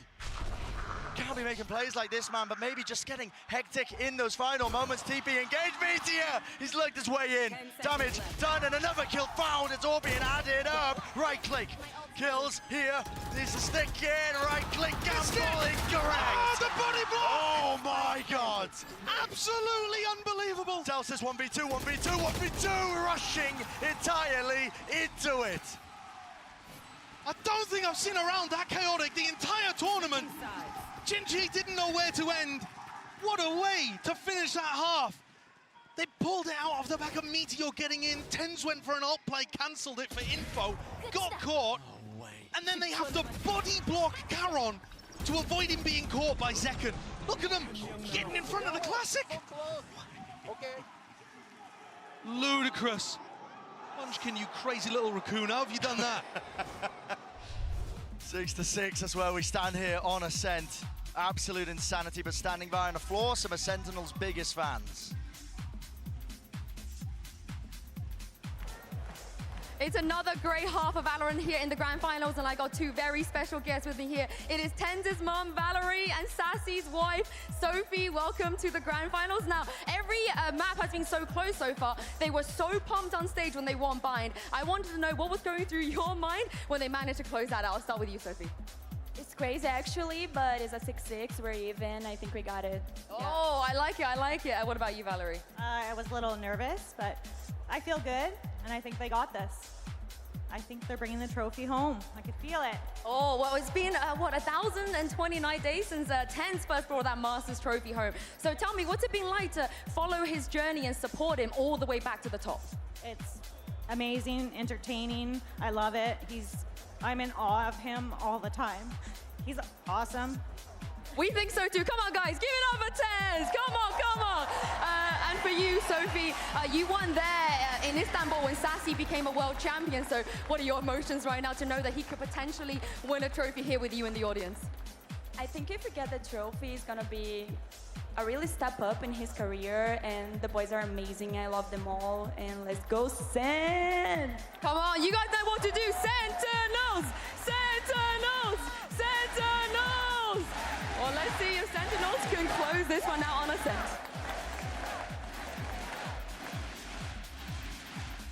Crowd certainly rallied up here. Right behind Sentinels, trying to get it done. And a reminder, it is only TenZ returning to the final stage for SEN, but Sassy also making his third time here, both looking for another trophy. An elite group. There's only 5 players, I believe, who've been able to lift the trophy twice, and they would be looking to join them, TenZ and Sassy. We've also never had somebody win a Masters and a Champions before. Sassy, he ended up overcoming this Grand finals against the Demons that is GenG, would be the first player to ever do it. Pretty incredible. We spoke about the importance here, getting the rounds up online, sent with these compositions, you know, by all metrics, from what we know, it's not an attack-sided map. Standing ahead. That puts even more importance now onto this pistol round for Sentinels. And I think, again, I'm looking at the GenG defensive rotations and how John tries to play with those. Because GenG are just so happy to trust the read. Look, I mean, at the beginning here, Caron getting info in A main. Oh, like he's going to start calling people back over towards B. They were thinking it was A. He's out open. They could be fast onto him, but they're not really going to be quick enough here. Just waiting for the drone now with the shock darts through as well. A lot of damage. Tagged him up. Zekken. Slight pause into the play. Slight pause into the angle. Waiting now. What is the call from the rest of them? A flash play into the back here, but they're just waiting for the right time to strike, potentially, but now jumping right, leaping into his face. And there it is from GenG, calling their bluff. They want to fight it. The front section of that site of Paranoia is good, and it blinds them all up. 3 players tucked to the site now for Sentinels, and they still don't have that plan down. I feel like as soon as Zelsis goes for it, GenG are going to explode, and he thinks the same. A dink, stray damage. It could come down to anything. A few stray shots now. Paranoia flying forward, still no spike being planted. One-way smoke. 30 seconds left. Oh, Caron? Has he got a pixel? No, not quite. No, not quite at all, but waiting for it. Now the knife. Takes away the abilities, takes away the threat of this one, and as the turret's getting broken, they swing right into it, GenG. Surely not, they're doing it again. Wonderful, wonderful patience. And capitalizing off the right moments there. Certainly. They look great with it. As soon as SEN put pressure on the player backside, that is instantly turned into Texture dashing into a smoke to take front sight. So as soon as they know that Sentinels are focused not on them, they go and get themselves into a retake situation and start putting pressure even before the plant is down. They are looking good. Taunts being thrown across the stage. And a great way to open this up on the defense side. Yeah, GenG going to be really quite happy with this one. It's all the fundamental stuff. The timing is excellent, they're confident, and they're doubling up together in these moments. Disrespectful from Zekken. Tagged up by the knife, but still decided to just try to take that fight close to them. You're hoping that GenG players were not posted on an angle and trying to take a fight aggressively, when actually I feel like that's the way that GenG plays. They're not afraid to try to challenge angles. They're not the kind of team to just drop back and keep giving up room over and over again for free. They like to disrespect utility a little bit and post up. Clear game plan here though from Sentinels on their eco. Gonna use a flash to re-clear into A main, make sure that the orb gets loaded up there onto Zelsis. He's only a few away from his ult, so they're just thinking ahead here into this round. Yeah, but they are still quite a way away from this. Right? Because there wasn't any damage in this round particularly, Zelsis is still going to be 3 away from getting that online. It's not particularly going to be helpful.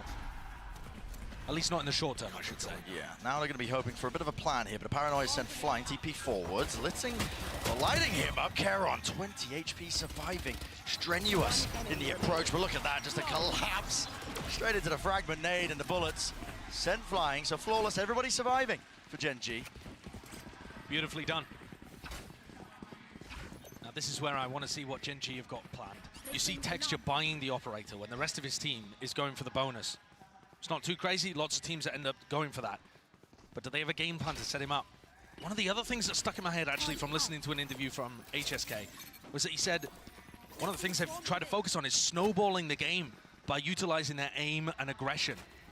Right? Not by trying to make smart game plans necessarily, but by putting pressure on their opponents, by wanting to fight in moments like these.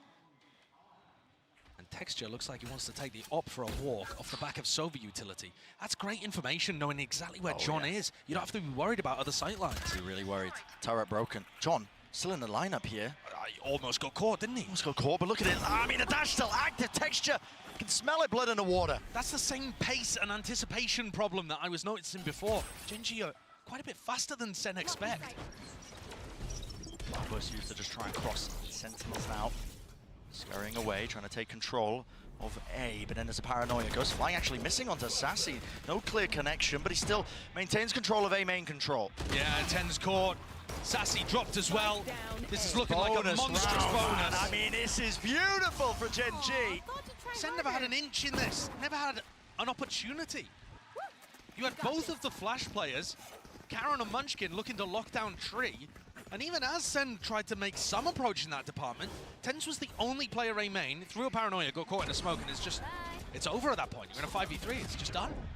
He just wanders into this smoke, assuming that Karen must be focused on Tree, because that's where he threw the paranoia. And again, the anticipation from GenG is just so much better. They throw the paranoia and they're like, right, this is the timing that the A main player is going to take. Let's stop them. The awareness is so good. And again, from a player, Karon, who has not been a pro before joining GenG. It's insane. He played on an amateur team, and basically, that was a long time ago. He frankly just got picked out of ranked. Ranked player on the big stage, but he's really performing. Unshaken against it. Flash re-peek. Karon knows to respect that one. He's going to be using the TP just to get the hell out of there. And a call is made again from GenG. All stacked up. Yeah, look at them. I mean, Meteor is already starting to rotate away from B. I'm so confident this is going to be an A exec. Probably util expended here, though, with the dart fading away. Karon shuts that down, doesn't he? Tens forward with the Sheriff, but again, not too much you can do, not without the rifles. One enemy remaining. Sassy weakened down. Full awareness of the positioning here. This is GenG, not just in control, they're running away with this map. It's GenG's map pick, but it's one where Kaplan earlier in the coach interview said they were feeling very confident coming out of their game against Paper X. And the implication there that the desk picked up on is that they were going for a 3-1 win by winning on Bind, Ascent, and Split. This is looking less and less likely the more rounds go on. I want to see John start messing with the defensive rotations. It's not something we've really seen. You need to be faking at least half as much as your opponents are over-rotating. And so far, they're nowhere near. Texture seeking out to ruin them here with a flash. Okay, return of the fire. Second. Right back at you with the nades, rebounding. Meteor dodging over and around. No way. Second was blind as anything. Dashed forward to try and punish, but Meteor is tucked into this corner, and there should be that punish online. Karen seeking to relieve it. Zelsis dropped down onto his knees. I mean, is there going to be any chance of even just a res to pull him back It's going to get punished. They need to be aware. Surely picking him up. Zelsis there, but no. Spamming through the wall, but no kill collected. John QT. What a play. Meteor cosplay in effect. This guy has found the gaps and more. And another one to the collection. Sight opened up right when the team needed it. That's incredible. What a read by John. Getting himself tucked into logs because Meteor went down early and that was open to them. Huge play. Not exactly running a fake, but just challenging GenG for the map control and beating them. I don't think Tens is going to survive this interaction. But Never doubt him. Well, I'll shut my mouth. Not the world's most important kill, but a funny one to end it. There was a bit of a disaster in the middle of that round, though, with Zekken getting full blinded. Was that a team flash, or what Looks even like happened underhanded, here? perhaps. Yeah, I think it was a bit of a team flash play. Yeah, he just full stares at Zelsis' flash. Bit weird, but didn't really hurt them whatsoever. John bailing them out of that situation. Not necessarily with his macro calling, but with a great solo play. Reading the game. The bankroll runs deep here for GenG. Sentinels that need to dig even deeper. To spread default to try to start the round. Not over-investing over towards A, but certainly making it feel like A, right? And this is where you start to see the defense pulled towards that A defense. It's only luckier over towards B. But now as there's a little bit of mid pressure, you see things shifting around, and Texture with an operator looking to take that pick through mid. Directly down mid, they might just walk into him. Texture's quick. Is he there before Zekken? It looks like it. And now he's found the timing. It's just so damn instinctual! And again, a difference maker. Zekken. He's left Texture reeling. Back-to-back rounds now. That is a ludicrous swing. Perfect pre-aim. I mean, pretty much a pre-fire, I think. There's no time to react to that. He just knows exactly where the jet is going to be set up. Grouped up, gathered. Lakia from the shock dart. Here's that one now at a close. Nice. Almost got it. John, yeah, he was a critical target. It needs to stay alive with the lockdown now in play. What is the call to be made? GenG, how do you fight this one? Split up across the map here. I mean, it's just really only Munchkin, and they're just trying to get Lakia out of there. Hunter's Fury through and out into the spawn, into the location. 12 seconds left. They need to get this spike down and planted. Maybe to push this one back and away, but GenG, they're out of there. It's only John in an aggressive position in the post plant right now, and Sassy's miles away. Doesn't have that ult to work with. Doesn't indeed. He's not going to have shock dart lineups from there, so he needs to find some way of having impact. Start clearing the paranoia here. Still close quarters enough. It has revealed, and they have cleaned him up. With John down, finally a kill found. Second. Not going to be blinded up by that one, but still emanating out with waves of the suppression. He's dropped to his knees. Meteor, last one left, unless he can get Munchkin back alive. A tap. Fading out the spray here. 3 players left out in the open. Sentinels running over them. That was a difficult situation there. John getting caught in his aggressive position. Sassy way out of the fight. Zeka needed to step up, and he did it. This opener is sublime. And then he also follows up by being able to punish Lakia and to stop Munchkin. It's an amazing round from the star player of Sentinels. I say the star player. One of the superstar. Plenty to pick from. Plenty to pick from. So SEN is still making a go of this, even though GenG are in the lead. In the lead. Arguably still favoured, but they are starting to put a dent into that economy for GenG. The loss round here. GenG, vital for Sentinels. They're going to be hoping for a flash repeat. Yeah, another jet duel. Dash just fades away. They're going to be using util of their own now. Paranoia even layered on top, spamming away. An exchange of lead. No casualties. GenG not over-rotating this time. Keeping a couple of players in mid, realizing that it's not a full commitment from SEN here. They're just fighting for map control. You could consider this a win, though, for Sentinels, because they're going to be going into a site that only has 3 players on it. Yeah. And that's assuming they commit to A.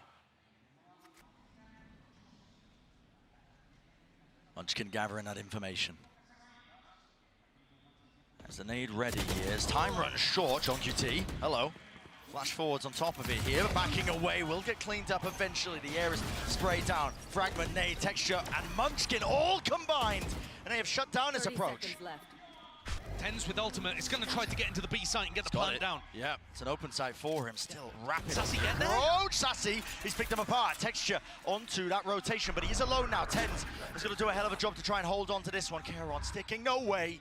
Up onto it, just gets that information. Now 2 players assaulting the position slowly, surely. Sassy's so far away. He needs so much here. Sassy is miles away. Reinforcements are lacking. Lakia seeking to disjoint it. That dart, it was fantastic though. Still playing inside the smoke. Lakia shuts it down, but time has been bought. A tap, Sassy. Does he think it's open to the fuse? Spamming away. Counter spam from Munchkin, sticking from Lakia. Full defensive setup. 11 now on the board. It's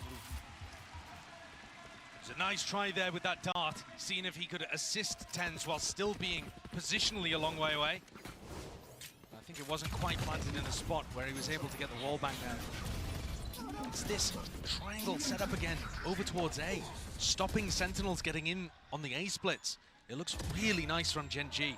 Anytime SEN have tried an A split, the A main players have not been able to have any impact. They're just sending a drone in there and they can't actually push the players from GenG who are killing the people on cat. The A splits are being defended immaculately. But look at this, SEN are so convinced that this is going to be defensive aggression in this round. They know that Texture had to pop knives.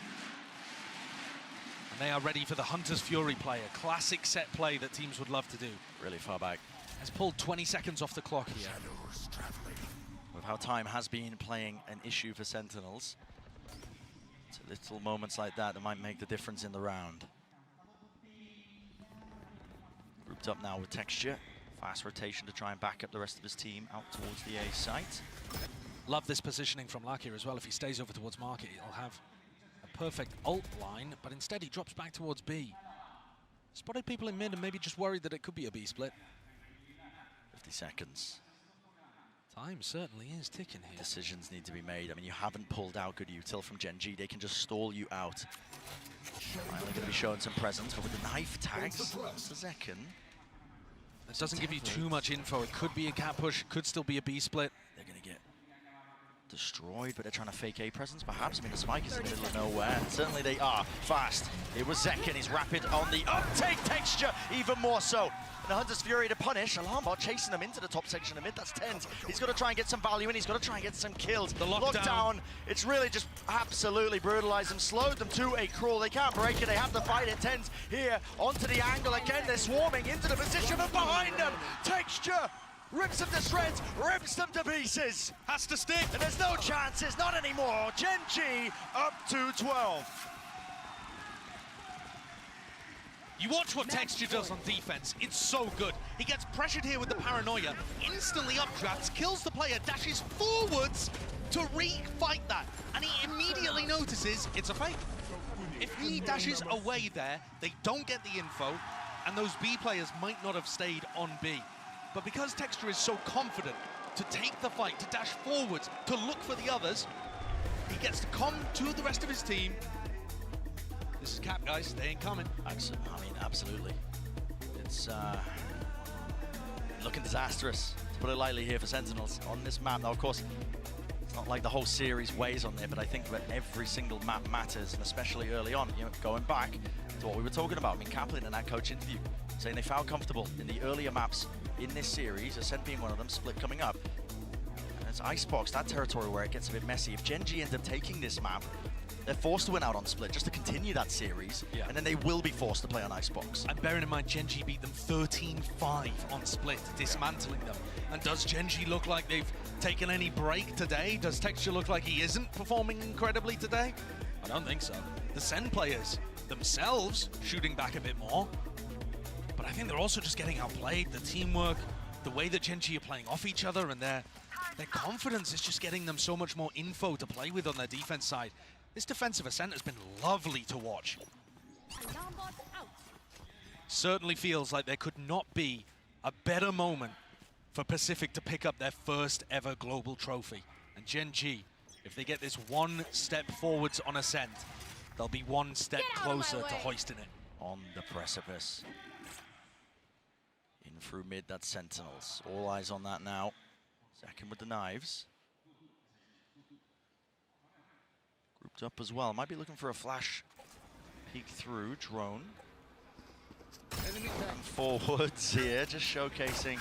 Oh, doesn't break it in time, so it actually spots both players, and they're already up through mid as well. Paranoid misses, Texture. Clean shot, rips it away, and this Dreams being dashed out and away. John QT, maybe a chance. Turn with the one kill, but it's still a player disadvantage, and they don't know where the rest of them are. Into the corner, hello, finding Lack here. 3 versus 3, Munchkin going, walkabout. Celsius dropped dead to rights, 2v2, still Spike in the open. And that control gained and gathered. Munchkin follows through with the fire. Doubled up now, understanding the win con. Smoke to block it off. It's all on Sassy. They know he's not close. Karen is actually looking the other way too. They've split up to form 2 1v1s. Could Sassy be given anything? He just doesn't expect them coming from spawn. No, there's no way you expect this, and this could be it. This should be it. The map done and dusted. GenG edge ever closer to that title, ever closer to that trophy. But it's not done yet. The job isn't finished. They said that themselves when they won the upper bracket final. Just because we won here, they said, doesn't mean that the job is finished. But they're in a great spot. They're in a fantastic spot. It's yet to be seen if Sentinels can fight back. Don't go anywhere. You know you don't want to miss it.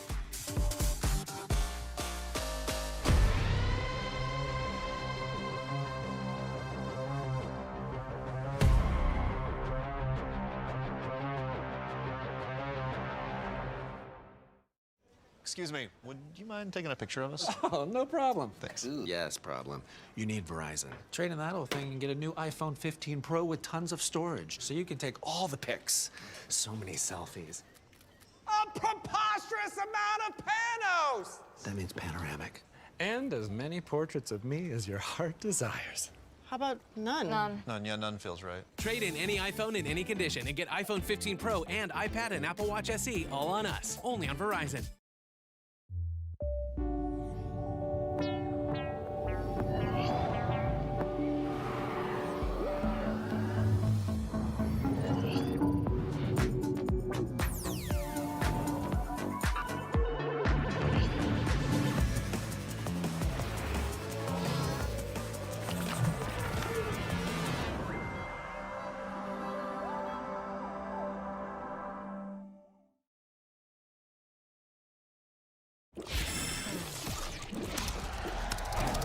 Red Bull gives you wings.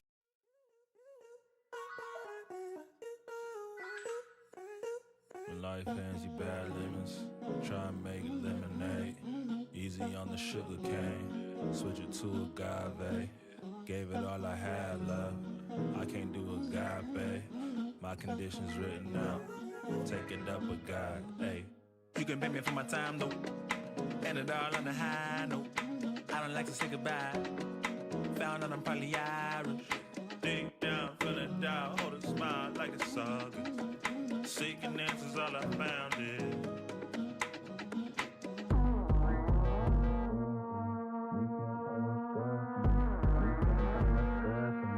You can't tell me what's good.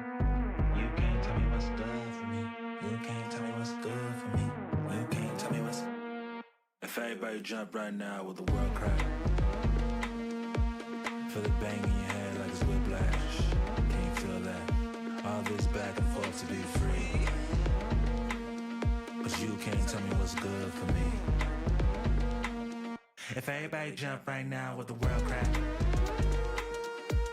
Feel the bang in your head like it's whiplash. Can you feel that? All this back and forth to be free.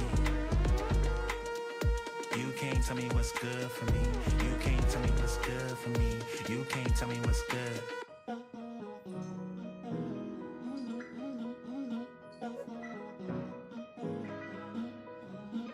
Everybody moving scared. Don't know what the answer is. Told myself I say the word. Speaking like a prophet did. Shit just feel like stranger things. Upside down and overwhelmed. Chaos just to set you free. Chaos just to set you free. Deep down, spinning down, hold a smile like it's all good. Seeking answers, all I found is you. Look, man, I don't know nothing. I don't know nothing either. All I know, I'm doing what's right for me. That might not be right for you. You can't tell me what's good for me. You can't tell me what's good for me. You can't tell me what's good for me. You can't tell me what's good. You can't tell me what's good for me. You can't tell me what's good for me. You can't tell me what's good. If everybody jump right now, with the world crack? Feel the bang in your head like it's whiplash. Can you feel that? All this back and forth to be free. Cause you can't tell me what's good for me. If everybody right now, with the world crack? Feel the bang in your head like it's whiplash. Can you feel that? All this back and forth to be free.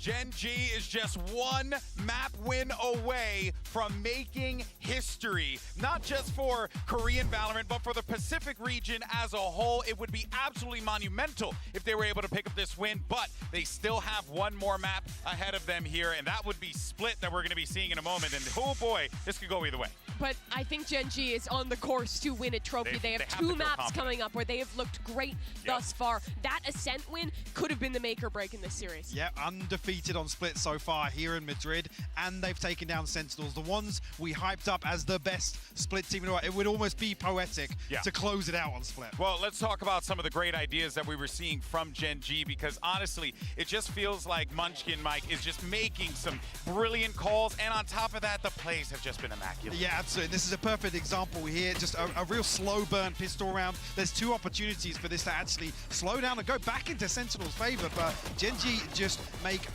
the right decisions time and time again. There's a second freeze here where actually in the post-plant situation, they wait for the turret to come back up. It's just so composed. I think the way that GenG plays like pace is like no one else in this tournament. They can have rounds like this where they slow down twice, they take these pauses, they force their opponent to make a move, and then they have rounds where when they have an advantage, they're pressing it, they're going hyper-aggressive, they're relying on the aim. They're so good at breaking the timings, but also going back to playing this super standard style of Valorant that just makes them so hard to call against. Yeah, it has to be the most difficult thing for John and Kaplan to have to make these plays work against a GenG squad that just seems to have the playbook. One round you're playing against PaperX, and the next round you're playing against a better DRX. Yeah, no, real talk. That really is a great way to break it down. Of course, though, one player that we have to highlight as we, well, could maybe see him make history here for the region. It's Lakia, who, you know, he's been in these positions before, but now not like this. This is going to be monumental for this young man. He's able to pull this off. Yeah, in particular, I mean, he comes under flak occasionally, but here he's the second leg to kind of Munchkin's mid-rounding.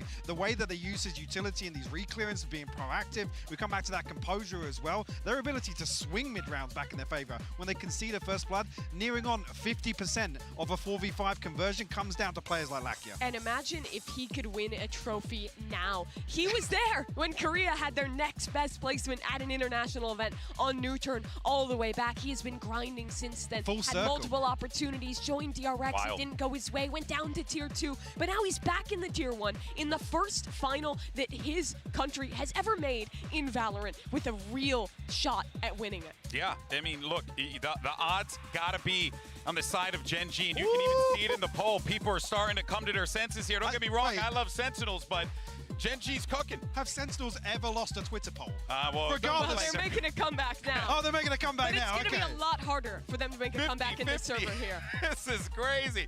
The fans have no idea where this is going to go. Yeah, it's wild. Sentinels honestly shouldn't be winning this because they're going into split. This has historically been their best map. They were excellent in Americas. They were dominating the early stages of this tournament, but GenG's on a 3-map win streak here, and they figured them out last time. The way they varied this place sent some really hyper-aggressive pieces with the Raze Jet double duelist combo. Took SEN by surprise. And the concerning thing here is actually, I think we've been talking about a couple of times today, GenG have been the ones, the benefactors of controlling the pace. And that was the story last time. Sentinels just seemed 2 steps behind GenG every single round. I think the biggest change for SEN needs to be on their defense, doing a better job of handling GenG's disruption. Yeah. What they were doing so well was fighting forward and shutting down SEN's set retakes. If they can't make that change, if they can't come back on a map that has been their best, Sentinels will be out, and GenG will hoist that trophy. Will we go to a map 5? I know the crowd wants it. We want it, but let's go ahead and see if we get it. Bren, Sideshow, the floor is yours.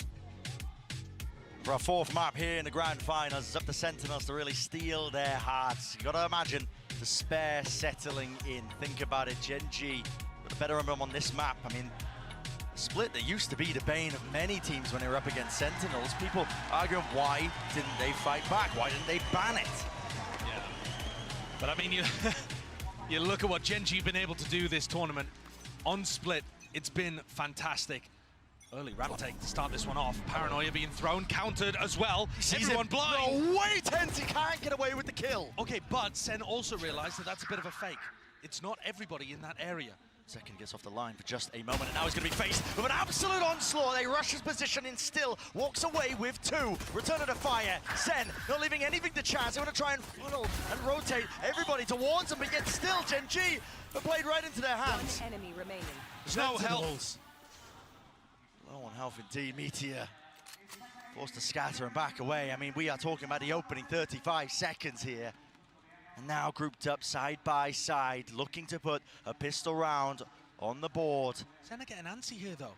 John QT out wide, Tens wide face! And definite chances, but Sentinels, necessary beginning here for this map on split. It definitely is. That's a great opening. And you saw from the very beginning, a lot of actually GenG's attack side.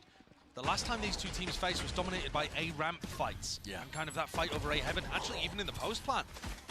So Tens uses the Paranoia instantly to try to stop anyone from scaling. Realize that instead it's coming through mid. Zekken does an amazing job of picking up too.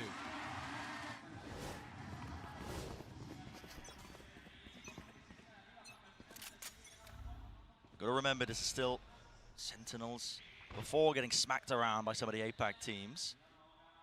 Still one of their better maps here. They might just try and jump onto this one, but Celsius spotted out, backs away, not getting caught out into the open. Still, a few stray shots in. One of the key real win cons for GenG I found as well when you were revisiting, the split map when they last clashed and played against one another, was Celsius kind of getting caught out in the open. On top of those mid fights, or at least the A-ramp fights that you were talking about earlier, Josh. Yeah.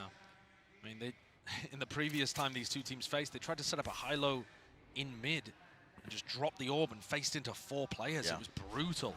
This time, not going to go for something that risky on the follow-up after the rifle, after the pistol. Have given up a lot of space, though, to Cam. Spotting out the tippy toes. And this is a very classic position for John's Cam. GenG are going to know that. They break it. Zekken's the only player here. He's got to get safe before the wall goes down. And Munchkin, almost getting caught in mid, will die to 10s. I might be looking to swarm here, just a wide face and peek. John is under attack, and finally he's going to have some reinforcements. Just allowed into the side here, but everybody survives. Could have got dangerous, could have maybe got expensive, let's say. Oh, but it's a good, clean finish for SEN. John Cuty's been fantastic in an anchoring spot. 10s always sends a really nice smoke. And John's got cages he can play around, traps to catch people. It's very effective. Yeah. What doesn't work is when they lose the early round fights right off the rip. GenG now with rifles on board, looking to try to dominate B main by the look of things. Meteor was acting a bit as the lurk. And it looks like he is again separated from the pack. Good time for SEN to try and cook something up here in their bonus round, and fully grouped up this time. Nothing to chance, is it? Flash through, no connection, with the orb dropping down. Well, not expecting it, but it does dash into the open. There is that follow-up. Now the reaction. GenG fast on the approach. TP forwards by Karen, and they have cleared out that B site. I do like the way that GenG balance between pushing aggressively in post plants and waiting for the flood defense. This one, just waiting to see if there's a reaction from SEN. They know that the economy's weak, expecting the flood. Danger spotted. Nade as well. He's stunned up entirely here. Sassy so fast of it. Zekken combining with that approach here out wide. Munchkin seeking to at least relieve that pressure and damage and offset that disadvantage. Still locked down onto the pillar angle. They wait, a pause, but now the paranoia allows them to play it a little bit deeper here. Smoke now, propped up. Zekken is one. He's got to be healed. He's going to top back up to a bit more health still. Got to think GenG, it all comes down to the way these fights get taken. Zekken from the side. Temple taken out of Charon inside the cage, dominating but cleaned up. Munchkin in the back, 1v1! No bullets, no chance! Munchkin with the sidearm saves the bloody day. Well, that's an extremely expensive round again. SEN on the bonus, creating pressure, applying danger. Pretty disastrous dash there from Meteor, actually. Player who has really impressed me with how much smarter he seems than on previous teams. Yeah. And then grouping together to try to flush out these people one at a time. Just a little unfortunate that Zekken didn't have more loaded in the clip. That economic damage is going to mean one Guardian for GenG, so it doesn't even have that much effect. Potential for another large fight. Now, GenG were fighting over A-ramp with 4 players a lot of the time, the last time that these two teams faced off. This one, though, a 1-1-3. They pause, and now they make the play here with the paranoid just a little bit too delayed. Rocket up and over, up trap saves him, but not from the bullets. So you're falling, damage done to Texture. Nade nowhere close, so he will survive, and Lakia is in mid. Yeah, look at this awesome response from Lakia, realizing that SEN have overcommitted to the A-ramp fight. He takes all of this space. He tells us it's not going to be expecting this, not going to be expecting this, and still lands it. What a flick, what a turn. That is insane. Forced to pivot now for GenG. He's not an option. So they go back to what has been working for them. They've been doing a lot of these mid-round calls. Group up, collected together. I'm seeing brute force and win these fights. I'm seeing pings on the minimap, Bren, that indicate they want to push through B Heaven into spawn. I don't know exactly whether they're going to commit on that. the cam is going to spot them. My camera is destroyed. 30 seconds left. Just about. Snakebite, though. Yeah, look at this. They're looking to try to take the fight towards stairs while Munchkin plants. Has got a plan. He was trying to pit. Goes down entirely here. The trades online now for Sentinels. Obliterating any chance here for Caron to even stand toe to toe. He'd have to hit those shots, and he can't quite manage it. A supremely better beginning to this map for SEN. Putting the pressure on GenG, dealing, I don't know how, but dealing with Lakia coming through vent. Gotta see this again. Oh, what a flick. That's an outrageous one. If Lakia is able to get that, the whole round just pivots. Yeah. All laughs in the SEN camp, not letting the stress get to them. I mean, I assume that there was an amusing reaction from Zelsis in comms as well. He seems like the kind of player to do it.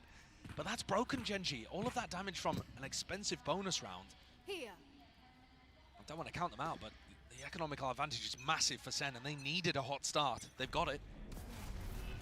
You're right, we're feeling like you can't count GenG out. I mean, this team made a name for themselves as well, just in qualifying for this event by winning so many of these rounds where they weren't expected to. Shouldn't be as much danger, but you never know. Ollie's flying overhead here. Quickly into the approach here. There was a paranoia, and Hiller's close to it. Players getting beamed down and ran down. Showstopper rocket out wide with Zelsis falling. John QT left scrambling. He's trying to pick up these pieces. Pit collected and corralled now. It's only up to him in a 1v1 second. Maintains that composure and holds down the fort just when his team needed it. What a savior for Sentinels. 9-3 to begin. After being rocked by Monyet, it was the only map where Zekken didn't look like the best player in the lower bracket final. But this one was so dangerous. Oh, yeah. Texture did as much as he possibly could to make this one a win. John taking out Munchkin though, dropping the pit, set Zekken up for success. So much danger in that round. Pumped up after that one. There. GenG have just looked so crazy whenever they're at a disadvantage. In the series overall, they're still winning a third of the time when they're down a player. Never mind when they're on their eco, you know, that you can just never count them out. Almost unheard of entirely. And again, it's a fast play from GenG. They're going to get access and gained over towards that B site, but now a fight into the spawn. Texture spamming the appropriate angles. It's running and cutting at play, at work. That's purely just off of a read. Maybe even just a sound cue. Yeah, great read, though. And now Texture looking like he wants to get put into the smoke, or at least avoiding this flash. Texture's going to get value. They're not going to clear him out as well. They topple and fall, and they collide right into him. And that's more like what GenG were up to previously. A great balance of sometimes waiting for the flood if they anticipate it, and then if they're not going for the flood, trying to disrupt the SEN retake. There was a lot of talk about how incredible Sentinels retakes were. We were, at the beginning of this tournament, saying SEN, Carmine Core, retakes were amazing. At kickoff, Sentinels won 61% of their retakes. At Madrid, that's 24%. It's gone right down. It's plummeted to not even being a good retake percentage at all. Never mind a great one, an incredible one, unheard of one. So if SEN can get back to that kind of level and deal with GenG looking to disrupt, there's a major win condition for them in this half. Oh, but from Zelsis seeking to reposition. Now this is an unusual angle. You can get cleared very easily. It's nice though if Zekken continues to make noise and distract. Trailblazer clears him. Trailblazer clears him. He's in trouble, and yeah, more so than that, he's out in the open. Really well done. Very diligent from GenG. Zelsis getting caught by a mid-stack again. Hoping just to be able to pick up a lurker. But look at Meteor again and kind of picking up that role as Sentinels re-push out through B main. It's a good call to make here, but Sassy surely not favored into that one. And yeah, just backs away. Tens holding the angle for him, just over the shoulder. Offload those Seekers as well, giving him a good indicator now, but already getting a move on, a run now. Over towards A, fast sprint and fast in action. There are anchoring players. Zekken here, oh my goodness, almost claiming that one. It was a dink, drops him down to 10 HP. Meteor falling to the nade. Zekken still alive. Still playing towards the pillar with the help of his team with only 30 seconds left. What is a call now for GenG? There's very little time for them to work with. They're going into a stack. I mean, Where's the win condition here? How do they get this? Unlikely. It just looks so damn unlikely. Texture forward in his approach again, but there's no setup ready for it. Just satchels to his doom and defeat. Everybody picked apart. Spike drop down. No kill onto Charon. To get this plant down, maybe potentially just get TenZ. pushed. Just, yeah, push in, end and put a stop to it. Big round from TenZ. Great shot with the Guardian to open things up. But I think what actually wins the round, I've been talking so much about how the GenG look like they over-rotate, they trust the read, they believe in it, follow the noise, that kind of stuff. SEN actually just hold their ground. They went for the B main exploration, got the kill, and they didn't gamble that it was going to be a B hit afterwards. They kept John and Zekken in anchor positions over towards A, and that's what paid dividends. Staying rooted, staying to the fundamental defense. And now Zekken's got a showstopper to work with. Could be incredible against a fast A push. Fast ramp aggression, and you're right, there is going to be that showstopper ready and waiting. He just looks for the right time to strike, and that appears to be now! Rebounding across the wall, Lakia finish gap into the wall, maybe a chance for Meteor, but the knives just go amiss, all ran out. And so do the chances, really. Attempt to try and take this space, still. Love that smoke from TenZ as well. Not something that they were previously doing, choosing to fight A ramp. But now just making sure GenG have no opportunities to take this fight. And if they do, SEN tripled up, looking to drop the wall and take the fight on their terms. They missed the paranoia! There's the paranoia! Texture! And Meteor! They combine their might, and Sentinels, no chance entirely! It's all gone wrong! Brutal! That's the bungle. And I said I loved the fact that they were smoking it off and not taking the fight. Made me eat my words in about a second and a half afterwards as they just sent the paranoia, missed it, and ran in one by one. That's a tragic misplay, and looking so similar to what was hurting SEN on their defense in the upper bracket final.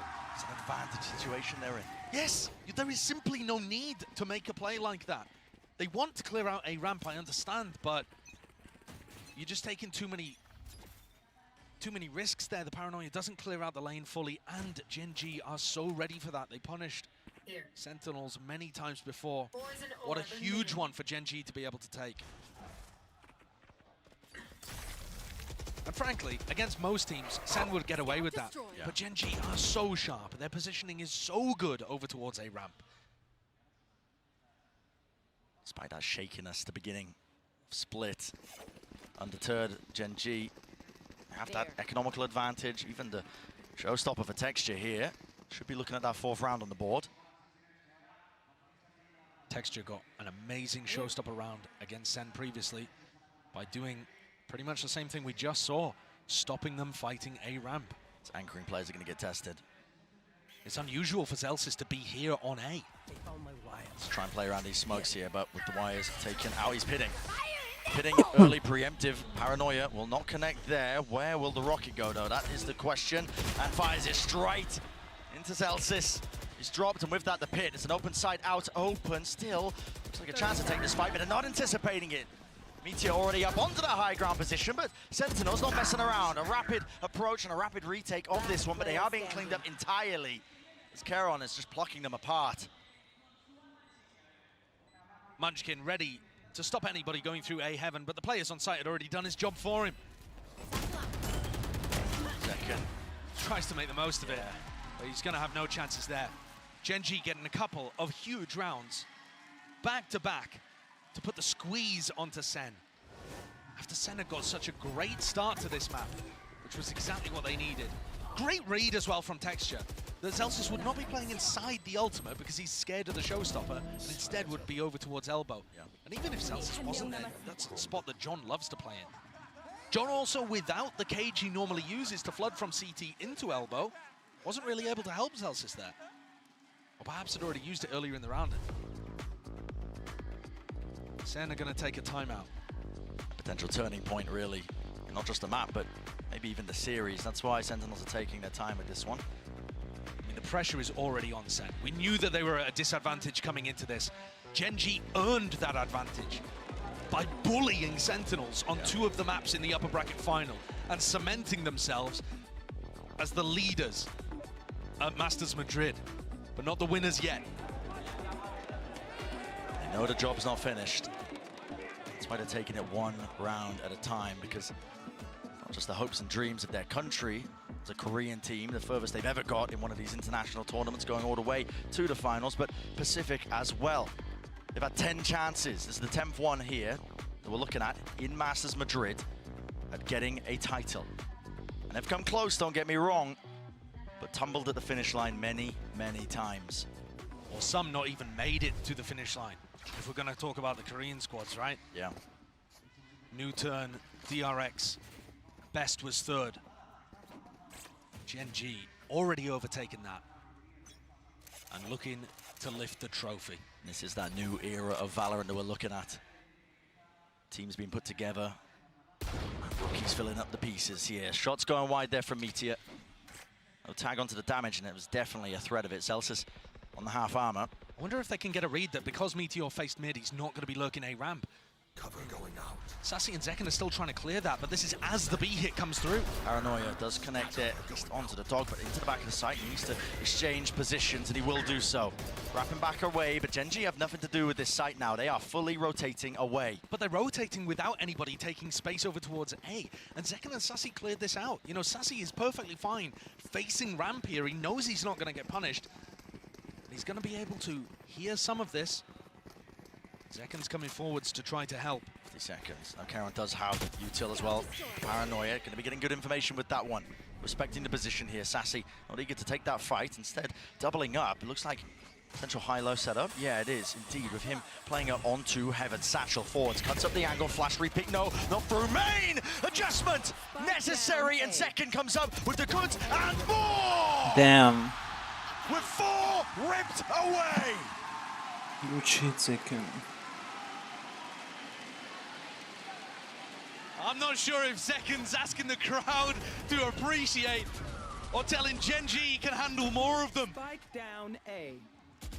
The flash play from Sassy cost him his life. Makes him look worse in terms of the stats, but it was exactly what his teammates needed.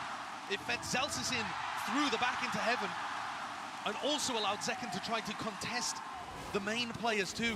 What a spray control. He's 17-7.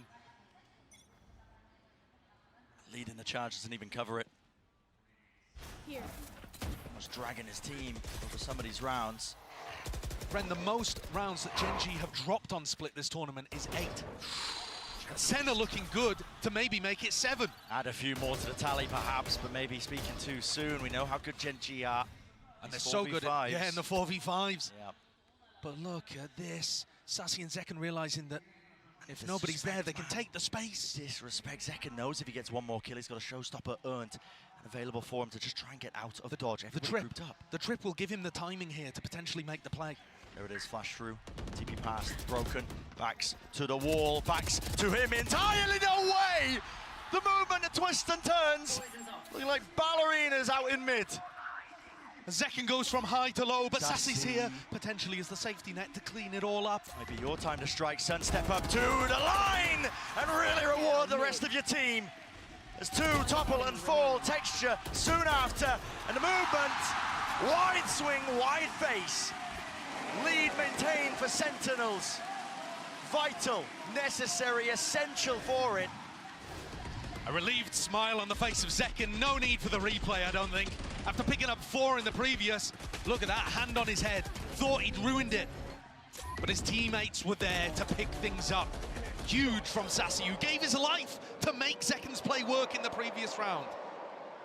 And what a read from SEN as well, that they can get away with that, because GenG group up so much in their attack side. They talked about that, they knew it coming out of the press conference after the upper bracket final. Last round of the half.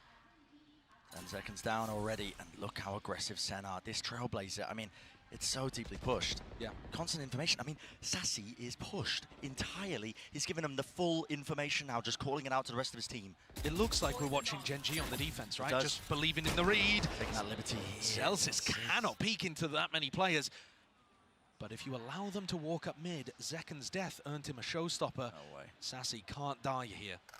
He can't take that level of risk. He's just looking for the information. GenG all eyes now on the B side. There will be trips waiting for him. The nade should clear at least one layer of it. Smoke's now up with the Paranoia through, and it's a call made to flood right back into it. The rocket damage done, but already texture right behind. Snaps back second. Shuts down the adversary, shuts down the nemesis. But does he anticipate this? Yes, he does! Movement sublime!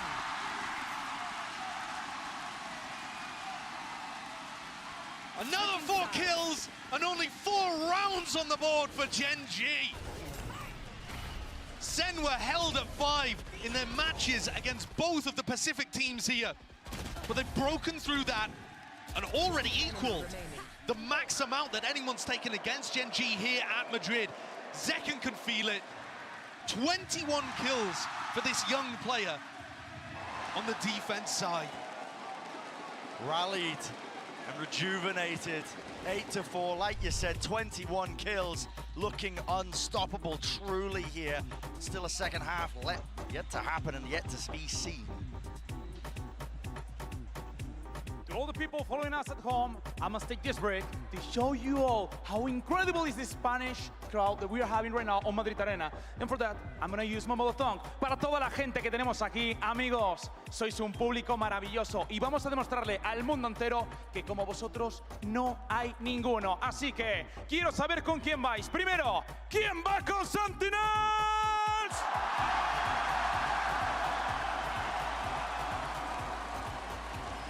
Y ahora, ¿quién va con GenG?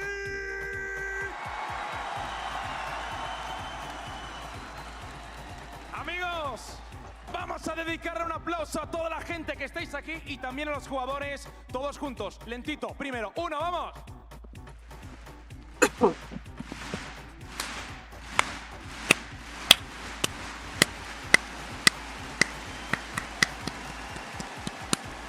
Thanks. Sois absolutamente increíbles.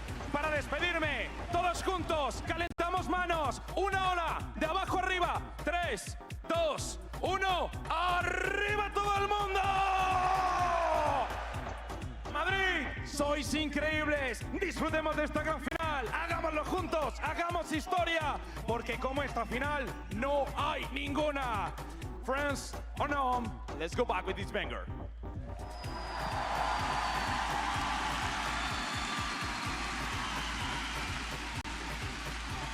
But the energy is palpable here in the Madrid arena.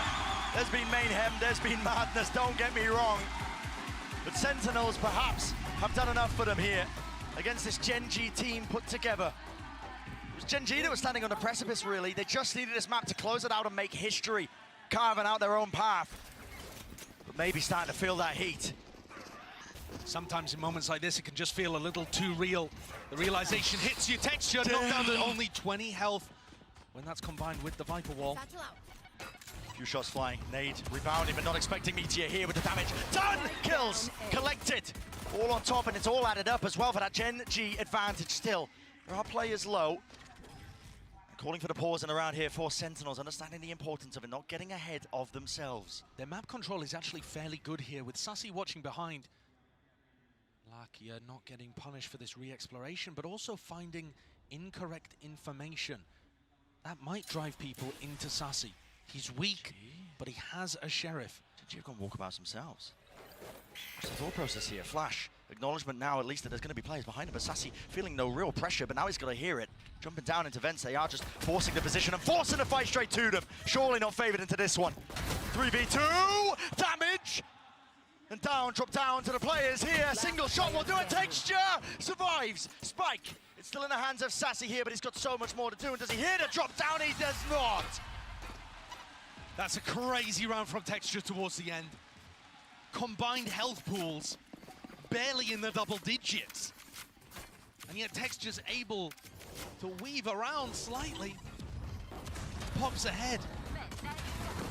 Great resilience on show here for GenG. Even though they're in the lead, with players that haven't been in this kind of position before, the closer you get to winning, sometimes the more the pressure mounts. I was wondering if these rookie players, or rather some of the players with less experience at the big level as well as Garon, might struggle in a spot like this, but certainly Meteor has not given up the confidence. No. That's back immediately here in the jump spot. Himself is not seeing too much down. Ends up getting punished. Meteor, real chance for him to feast. He's gonna be met though with a few shotgun pellets. Munchkin, really nice idea there and awareness. Knowing that that could be a possibility. It's all being shut down. I all mean, being it's locked so down. in, so... Clean from GenG, very clean. Zekken just trying to get the orb online, and he does. He runs away with it. Call that a silver lining, yeah. And SEN have got to be fairly happy about this. Lucky, hello, knives out. What the hell is going on here? Realizing it. Could go for a knife fight, why not? Zekken gets picked off, but SEN won't be too bothered about that. Another huge difference between SEN playing Split in the upper bracket final and now. The vibe, the atmosphere, it's so different. They don't feel as timid, unconfident. Ten said that he was zoning out throughout the game. Couldn't really find good timings to be able to take his ones. Zekken got shut down. It's different, and yet GenG are still keeping it within 2. They're such a dangerous squad, and it's on them to cook up some idea for this bonus round. What a weird wall from Munchkin over towards A. This is bizarre. Different twist onto some of them that are being thrown out. Blocks up this angle. Meteor happy to jiggle it. They could have crossed onto either side here. Okay, there it is. Just spotting the one and now backing away. Munchkin. Did he miss that timing? Was he going to be aware of it? Meteor close now. Tucked to the corner. Trailblazer, any seek or attempt to punish this one. Might just be met pound for pound. 3 players grouped up mid. Also being explored here, but the first kill. Damage done. Meteor dash to disengage away. And Lakia. They're going to get caught here. Covering fire. You're right. They are getting caught in all sorts of positions. With Caron falling. Zekken creeping and crawling. Whoa. Texture though. Back at it again. It's not quite enough still. It's an overwhelming advantage now for Sentinels. Exactly where you are. I'm watching for this again. Texture caught. So much value out of this position over towards Vents. Again, feels like a hard read from Sentinels to me. Baiting them into fighting over A ramp and then just creeping up mid with the contact play. Any time where you see SEN taking mid control without using Dog or Boombot, you've got to call it a hard read in my opinion. They just know that GenG love to group up heavily on sides of the map, and this is where you're finally seeing that adaptation. Abusing the holes that GenG cause by trying to stack players. It is difficult though, because if you get the read wrong, you're just walking up mid into a crossfire. Meteor is now going to have an operator online. Okay. But he's holding very far back over towards A. It's not a position where you're likely to get too much value. At least not in the early round. Looks like GenG were setting up for a punish over towards B. Yeah, and at the very probably least... the Zekken's one away from the ult. Yeah, it also allows them to get good information behind Zelsis's orb, which he's put at the front of B main. And now as it goes down, GenG knows that there's nobody over in this area of the map. Clearing a push with the flashes out. It's a wide face, really wide face, but all the kills eventually being collected and traded there by Caron. Meteor though, got a miss though to where these potential players could be. Good information, at least with the acknowledgement there. Trailblazer finding the target and the mark, but really chaotic situation. Pings on the map though, GenG are aware. Yeah, and I don't think GenG are actually going to think that it's a full commitment A heaven. You would expect Zekken to be with the play here because he's one away from Showstopper, he's the entry player. So the fact he was in market, I think, has scrambled GenG a little. Yeah, they're all over the place this time, less trusting of the gut and wondering where the hell these players have got to. Ten's almost going down there, out to the open. Meteor left to anchor now, and his position is being assaulted and swarmed. Paranoia is good, shot, missed, going stray, still walks it down onto this angle, but look at it, they've just absolutely overpowered them. Really beautiful attack side from SEN. Gorgeous calling from John Cutie, from the whole team. Contact plays in the previous, contacting up mid to pinch the players over towards A heaven. This time, going for a semi-contact all the way through A heaven. Caron just caught a glimpse and gave up the game. We'll take a look at the replay as Lakia saves. Look how deep they are before GenG get the read. And to me, the biggest strength of GenG on defense is the fact that they get the reads. They either play aggressive or they re-clear in the mid-round or something to give Munchkin that gut feeling that he's going to make the right call. And I think you could see it on the minimap there. GenG were so spread out. Even after they re-cleared B main, spotting Zekken with the Trailblazer in market was a real head-scratcher for them. Love what John Cutie's bringing out here. You can see that they've put in a lot of effort, and what a tight turnaround for SEN. They had to play basically the entire time since losing on Split. They haven't really had a break to work with. No. GenG are the team that should have been able to pull adaptations out of it, but it's harder when you won. It's actually easier to learn from your mistakes. Yeah, truly. That seems like what SEN are doing. GenG now calling this timeout, seeking a few adaptations, because they're realizing that the map slipping away from their grasp. Sentinels holding this lead, looking more and more likely that this map 5 is just inevitable. Now, map 5, Icebox, would be good news for GenG, but a lot of it has to do with keeping up that spirit. I feel like it's difficult from the outside to understand just how much mental game there is involved in Valorant. If you lose your confidence, if you hesitate, it doesn't matter how good your game plan was, how good your ideas are. If you can't execute on them because you're feeling the nerves, feeling the pressure of the moment, you're going to let it all slip away. Exactly. So that's what I need to see from GenG here. Even if they're not able to rebound on this map, which they'll be hoping they can, that they're at least keeping their heads above the water. Toss the hesitation to the side here. Trust the gut, make the plays. That's what carried GenG so far all the way to this grand finals. You can't lose your nerve here, not when you're at the finish line. So this is the Viper wall now being put over towards B. That is a difference. Normally Zelsis has been putting in A and the orb on B. Watch this.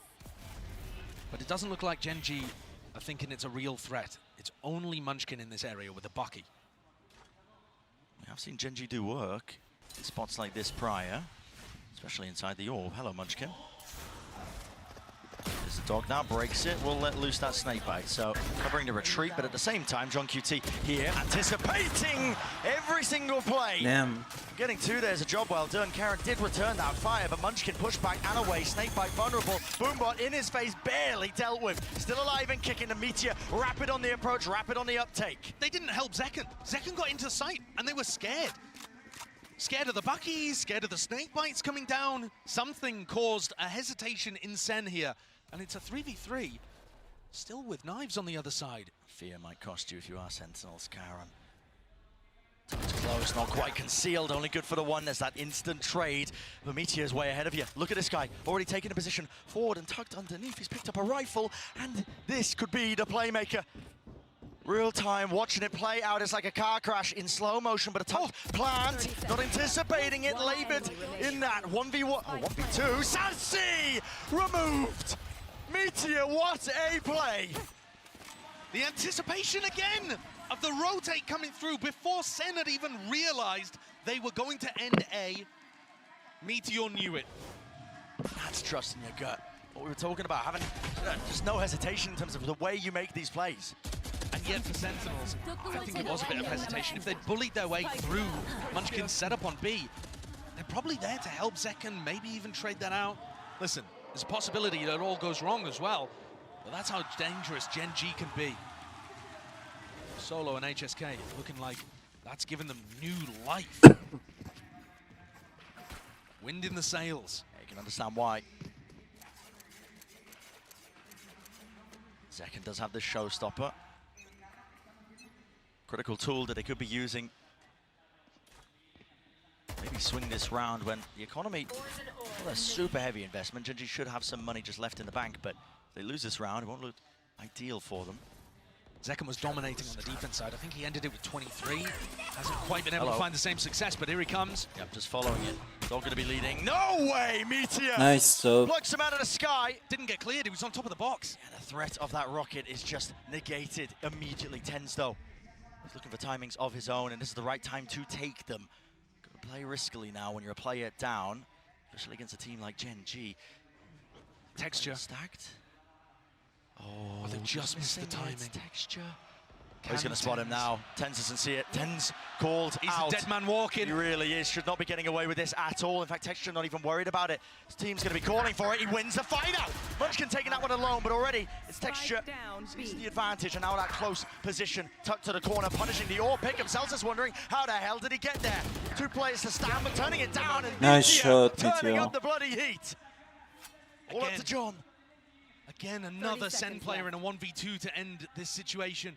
Not favored. 25 seconds, doesn't know where Meteor is.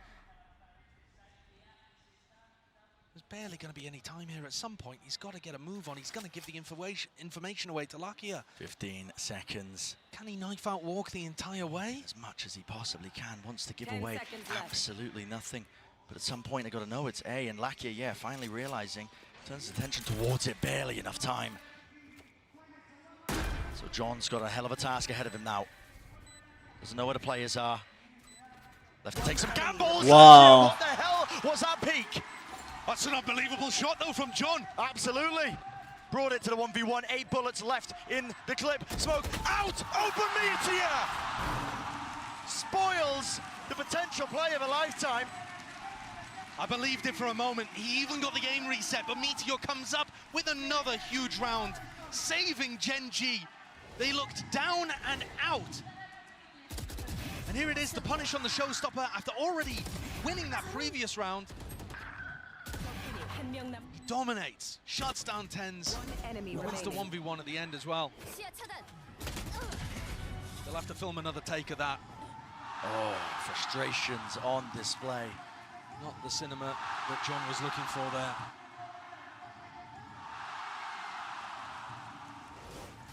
I believe we're going into a tactical timeout here as well. Yeah, there it is. Yeah, timeout for Sentinels then. They've just lost 2 rounds in a row. And things have gotten very scrappy in the middle of them. I mean, the engage up into B heaven seems to make a lot of sense there. Dog, showstopper follows it. They just weren't expecting there to be 3 players. No. They had the audio cues that they were chasing one away. They're expecting another to be hard anchored on B. They just don't think the Meteor's also going to be there. How do Sentinels adjust their attack side to get value?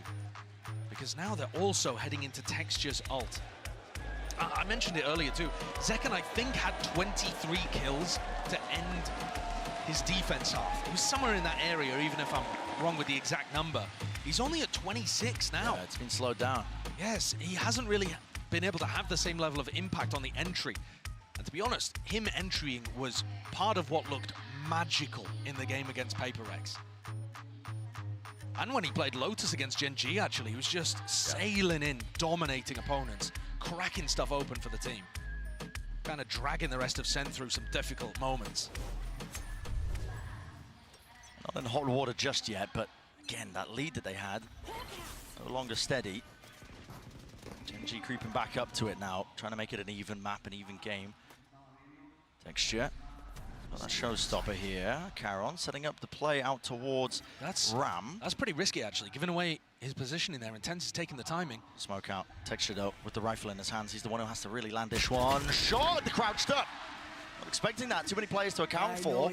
Texture falling. Caron now with the judge. Now, I've seen this one before. If they walk right into him, there could be trouble. Yeah, but they've got the Cypher on. They see that he's got that weapon. They want no piece of that smoke. Now a maneuver all the way over. Lakia out wide, trying to anchor this position. Follow through with the kills, and they do trade out those available players. But Caron, TP in the fight, in the mix, inside the smoke, trying to dominate this one. But he only has the judge. What can one man do? Not enough. Pit, lay it down for Sentinels. They're not leaving this one to chance. They need to clean it up now. For Munchkin, the IGL. Does he anticipate Zekken's forward position? He does not. So, 11-1 now on the board for Sentinels. Off the back of that timeout. New lease of life on their side. And that's a great attack side call again. SEN are really adding fake plays into their game. Yes, it's this one that opens up the round officially on the kill feed, but the whole reason that they're able to take that space in mid silently is because they created pressure A ramp and then got knowledge about where Caron was playing and knowledge that there was an opening in mid they could take advantage of. Now, last time we saw GenG on a broken buy, they won the thing. So don't count them out here. Definitely have the tools to do so again. But, I mean, their positioning is, it couldn't be more wrong at the moment. Munchkin's got to try and hold it down with the judge until the cavalry arrives. Not going fast onto his approach, but now they might just be. Still that judge. Prime position to really get some work done with this one in the close quarter avenue. Still they dash past him. They don't know where he is finally. Dealing with him. But that push down mid has turned into a fast flank with all 4 of them. The trip. They're giving it away, but are they going to be aware that there's this many players? No reaction from SEN. They're not trying to take space elsewhere. No. Holding the ground, ensnared onto the site. Now from that high ground position, spam through, but Ten's not being baited with this one. Texture, how has he got that? Opened it up onto Zelsis, rocket, rebounds into the bag, kills, collected, and there's a 1v2 out of nowhere! Damn. Caron delivers. Nice man, you shots. cannot count GenG out. It's another thrifty for GenG, man. And it's SEN not being quick enough, not realizing fast enough that everybody was on the flank there. You know, from our position, seeing all of the perfect information, it seems obvious. Okay, you need to take screens control. You need to be able to take heaven control there. But they didn't plan for heaven, and they just all got stuck on site. They were expecting there to still be some people over towards screens or ramp or heaven. Yeah. And unreal mechanics on display. Yeah, absolutely. Meteor to open, Texture's ult, and then Caron closes. The three heavy hitters. Putting in work. 2 rounds stands between them in terms of that equalization. Again, looks like a fast play out, and it is. Gliding forward, Zelsis goes down to his own nade and takes a with the damage follow-up, the rifle in play. GenG is so fast here, just trying to follow through with Sassy. He's already gained that ground here, but they've lost too many players.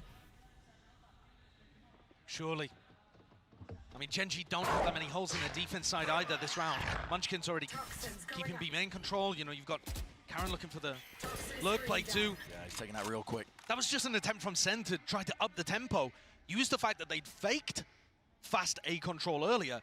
But I think as soon as you saw the cages come through with the blast packs, this is a full investment round for SEN. Yeah. You lose this, the economy goes tumbling once more. GenG up to 10, but maybe, just maybe you can find this kill. Zelsis! How's he getting away with it again? But the movement! They can't use that. It does pull the GenG players away slightly, but as soon as the plank goes down, GenG are going to know that they have to focus on B, and Zelsis is going to get rooted out here. Not again. No! Not again! No way! The 3 versus 3. 30 The seconds. discipline, the diligence, paranoia sweeps through. Now the Seekers over the top with the flash, trying to hold his ground. Sassy does not go down. Pillardo, blade up, double up, guns need to be out, and AI in play. Finally, Lakia. A 1v2, finds the first. Next one on the card. Let's go. Get out of here. It's lights out.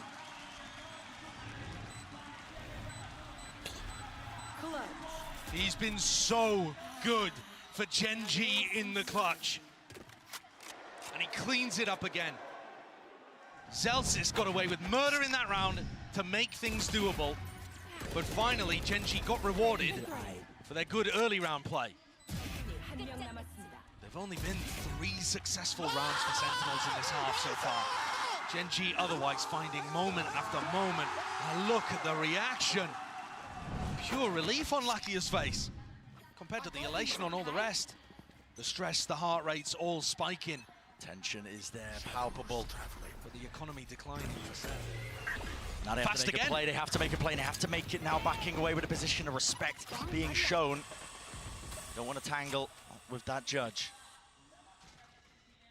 GenG have made such an incredible comeback in this half. They're starting to believe it. They're starting to earn it. They're only 3 rounds away from lifting that trophy. And this one should be a gimme. Even it up 11-11. It's up to Sentinels to pull out not just miraculous moments, but honestly just divine intervention. Might just be necessary. A jiggle and folk gathering for Lakia here. Doesn't look like there's much chance of a punish. Here's the dog, Trailblazer broken, denying. And he's sort of grounded, he might be able to gain Meteor. He's up close and personal now with this rifle in his hands. Does he anticipate this kind of danger? It's returned, at least with the fire, but he's already gained 2 kills for his team. And now GenG wants to put a bit of a move on here still. Doesn't have a rifle to take that fight, dodging, ducking, weaving. Finally, the run and gun in action. Sassy, singing his plan down. Very nicely done there by Sentinels. Lakia just giving it away a little too early by taking the shot. Missed it on John. Well, they don't give the plan to GenG and play with his Post plants look good ultimate. as well, honestly. They do. They've also planted so that Tens could get one and then ult away to heaven. Possibilities now for SEN. Twist and turn and find themselves up to 12 here. Paranoia's exchanged. Okay, the nade just dodged the bow with the TP. Engage. Texture Matters into his own hands. He's just blitzed his way onto the site now and out through the back of it. Neurofem. Maybe some false information, but they are looking everywhere now. Smoke, drop down, Texture, sticking, half, denied! Okay. What a way for SEN to respond! I don't know why. Yeah. The Thrifties will not go quietly! Both teams finding those avenues to be able to turn these into miracles. It's Lakia there who just pulls the trigger a little too early, gives away his spot, and from there, John and Sassy wiggle their way in to be able to get the plant down into such a nice area for Tens to play. Didn't even have to use the ult to reposition. Pit in mid, SEN, Matt Point, looking to try to extend the series, deny GenG the trophy, at least for now, and move us on to Icebox. Here. How well GenG have been playing. There's no certainties. But I think SEN are happy in this spot now.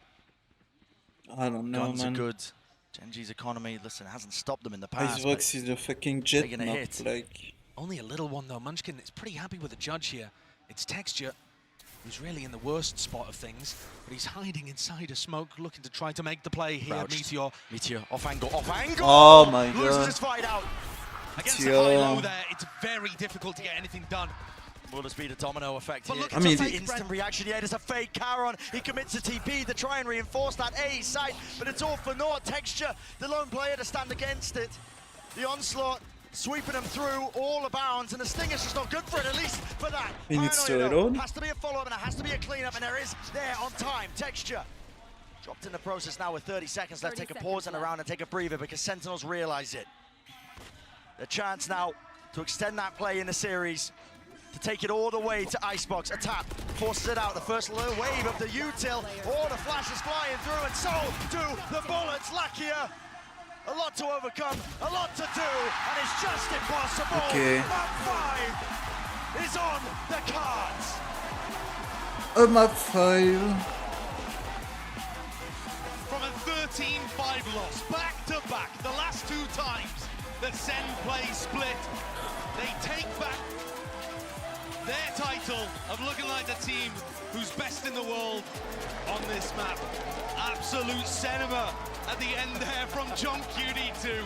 The fakes have got to be coming against the way that Munchkin plays defense, and he had them in every moment. An unbelievable series so far. Would we have it any other way? Map 5, Icebox coming right at you.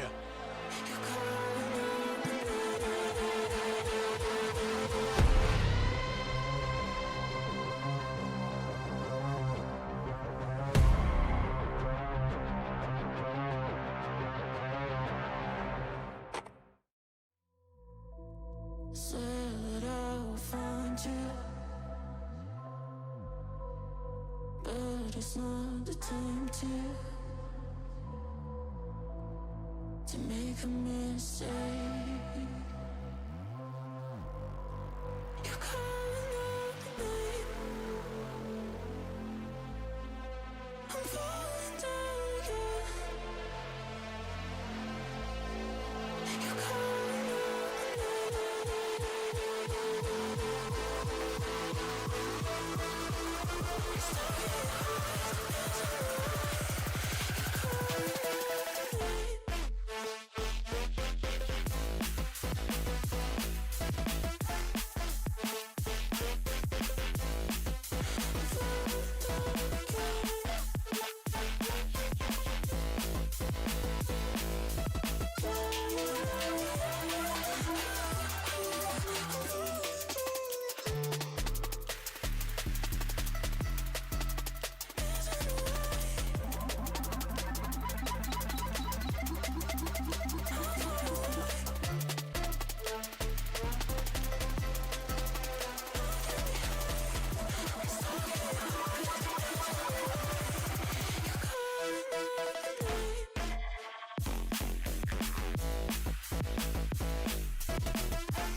Still are beating hearts on pins and needles. Everyone in the Madrid arena was. And Sentinels pull it off, and they managed to force a map 5 on Icebox. What an incredible game we just witnessed. And if anything, it just goes to show for the Sentinels, hey, on Split, third time's the charm, baby.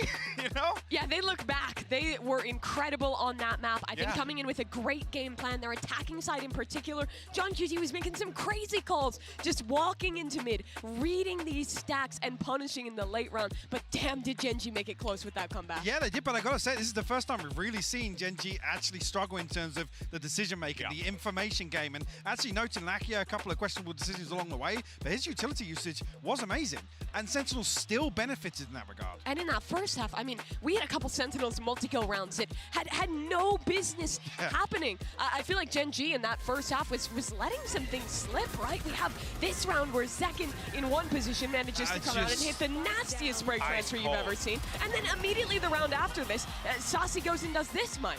Yeah, I mean, obviously this flank, the fact we're even showing this replay again, it's criminal, but this was the sort of thing, there was time and time again we saw GenG just have kind of things slipping through their fingers, not having a solid grasp on exactly the position of Sentinels and the plan. And look at this man, just 19 years old, his first global final, almost dropping 400 ACS. He has 89 kills right now. If he keeps up his performance on Icebox, he's on pace to beat the global record for the most kills anyone has. Icebox is a jet map. 5 series. Right now it's Demon 1 at 101. Zekin's on track to best that. Oh, very well. With the way that boy's playing, it's going to be lights out potentially on Icebox. But let's actually go ahead and talk about Icebox because, Mimi, statistically speaking, this favors GenG going into it. You gotta look at the numbers and feel like, man, this is gonna be a tall order for the Sentinels to overcome.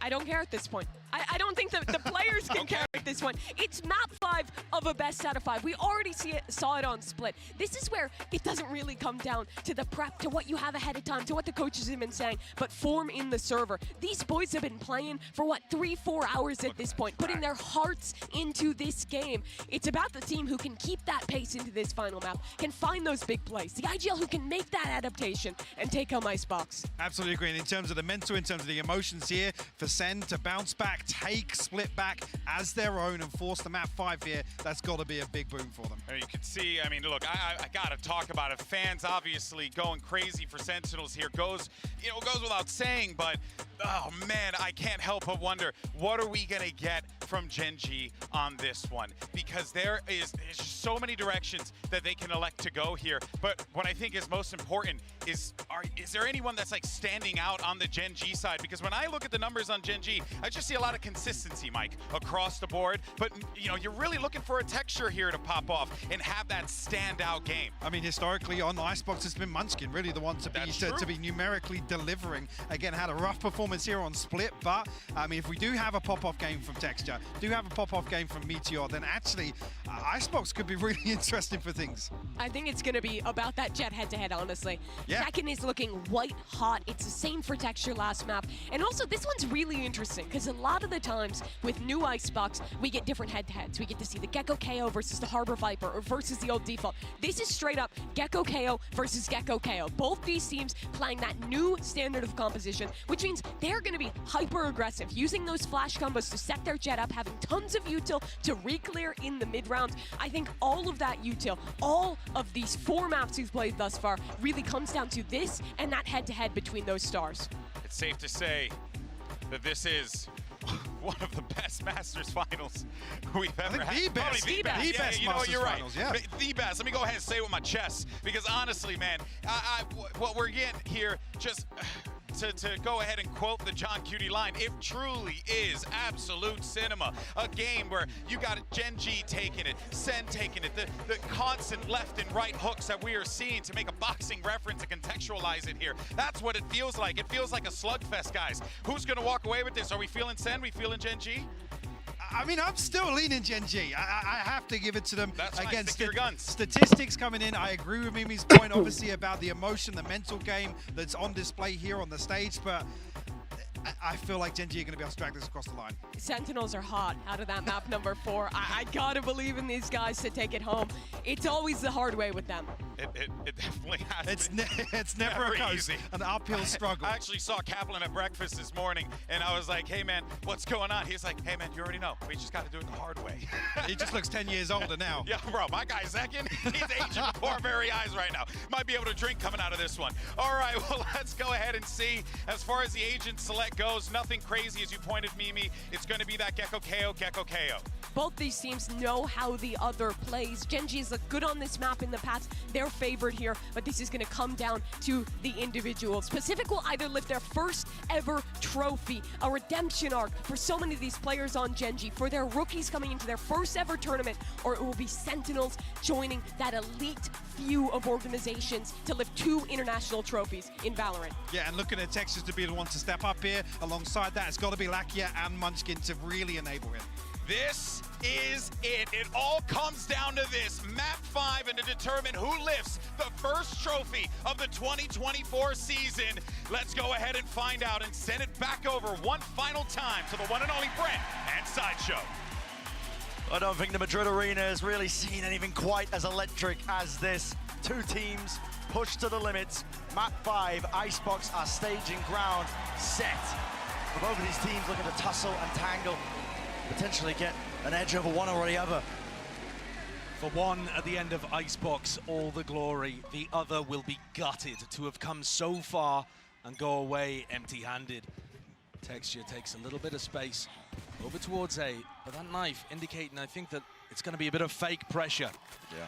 Sentinels have already stacked 4 players over towards A, ready for GenG's classic flash, dizzy, engage. But they're not going in that direction, and I think SEN are just starting to realize before TenZ takes contact. Wondering where they might be.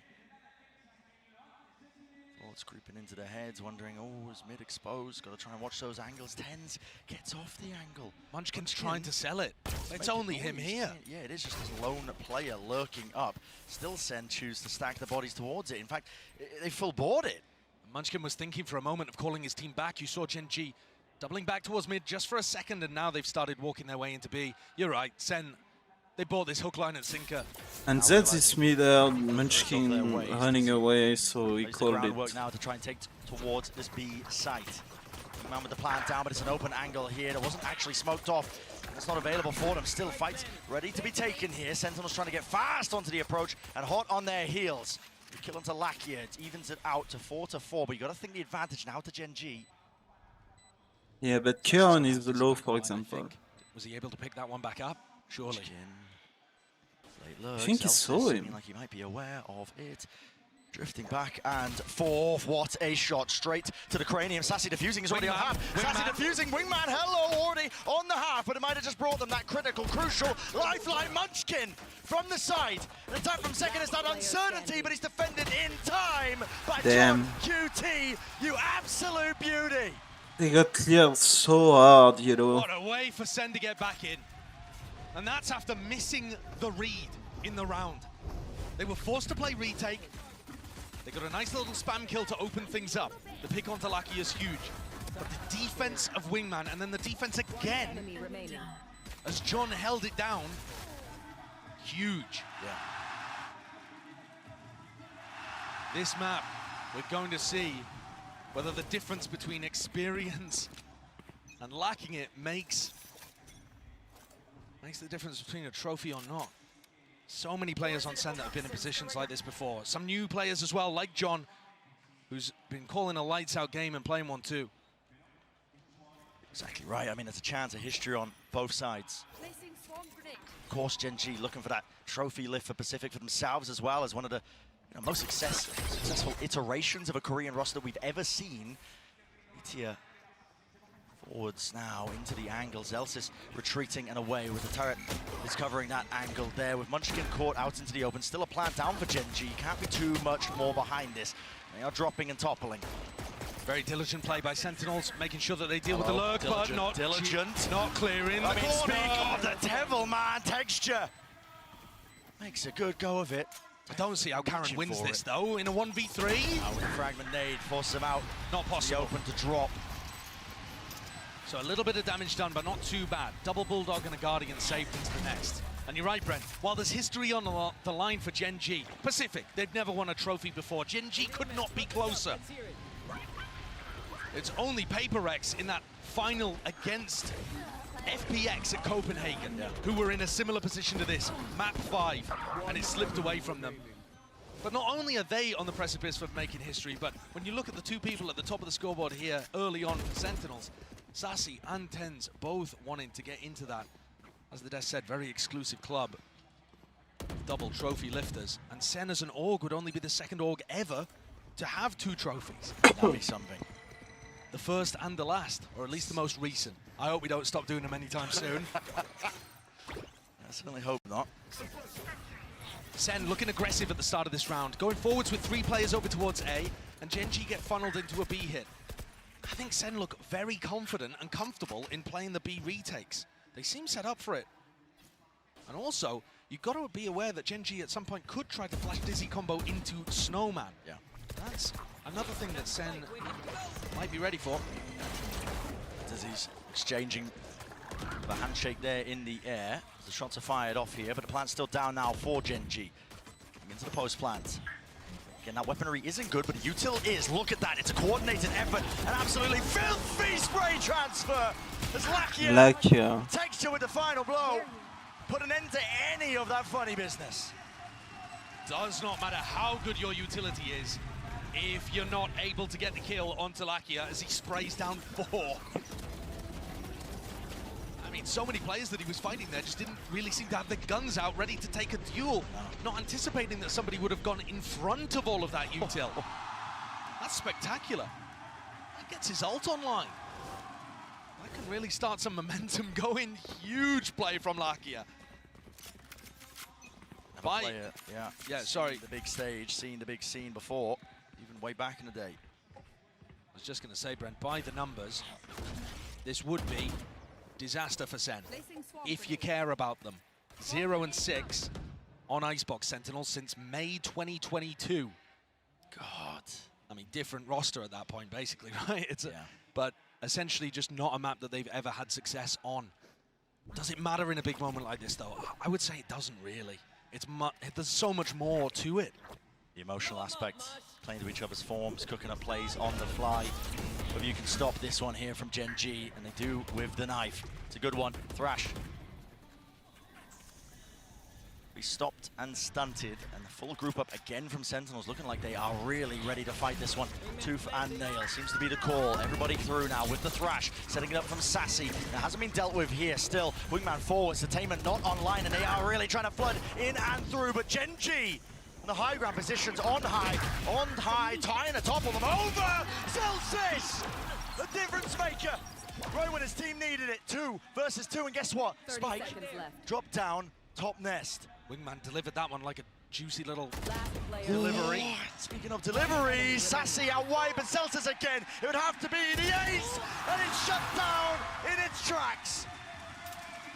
Great try from Zelsis there, but just not quite enough to overcome the player disadvantage.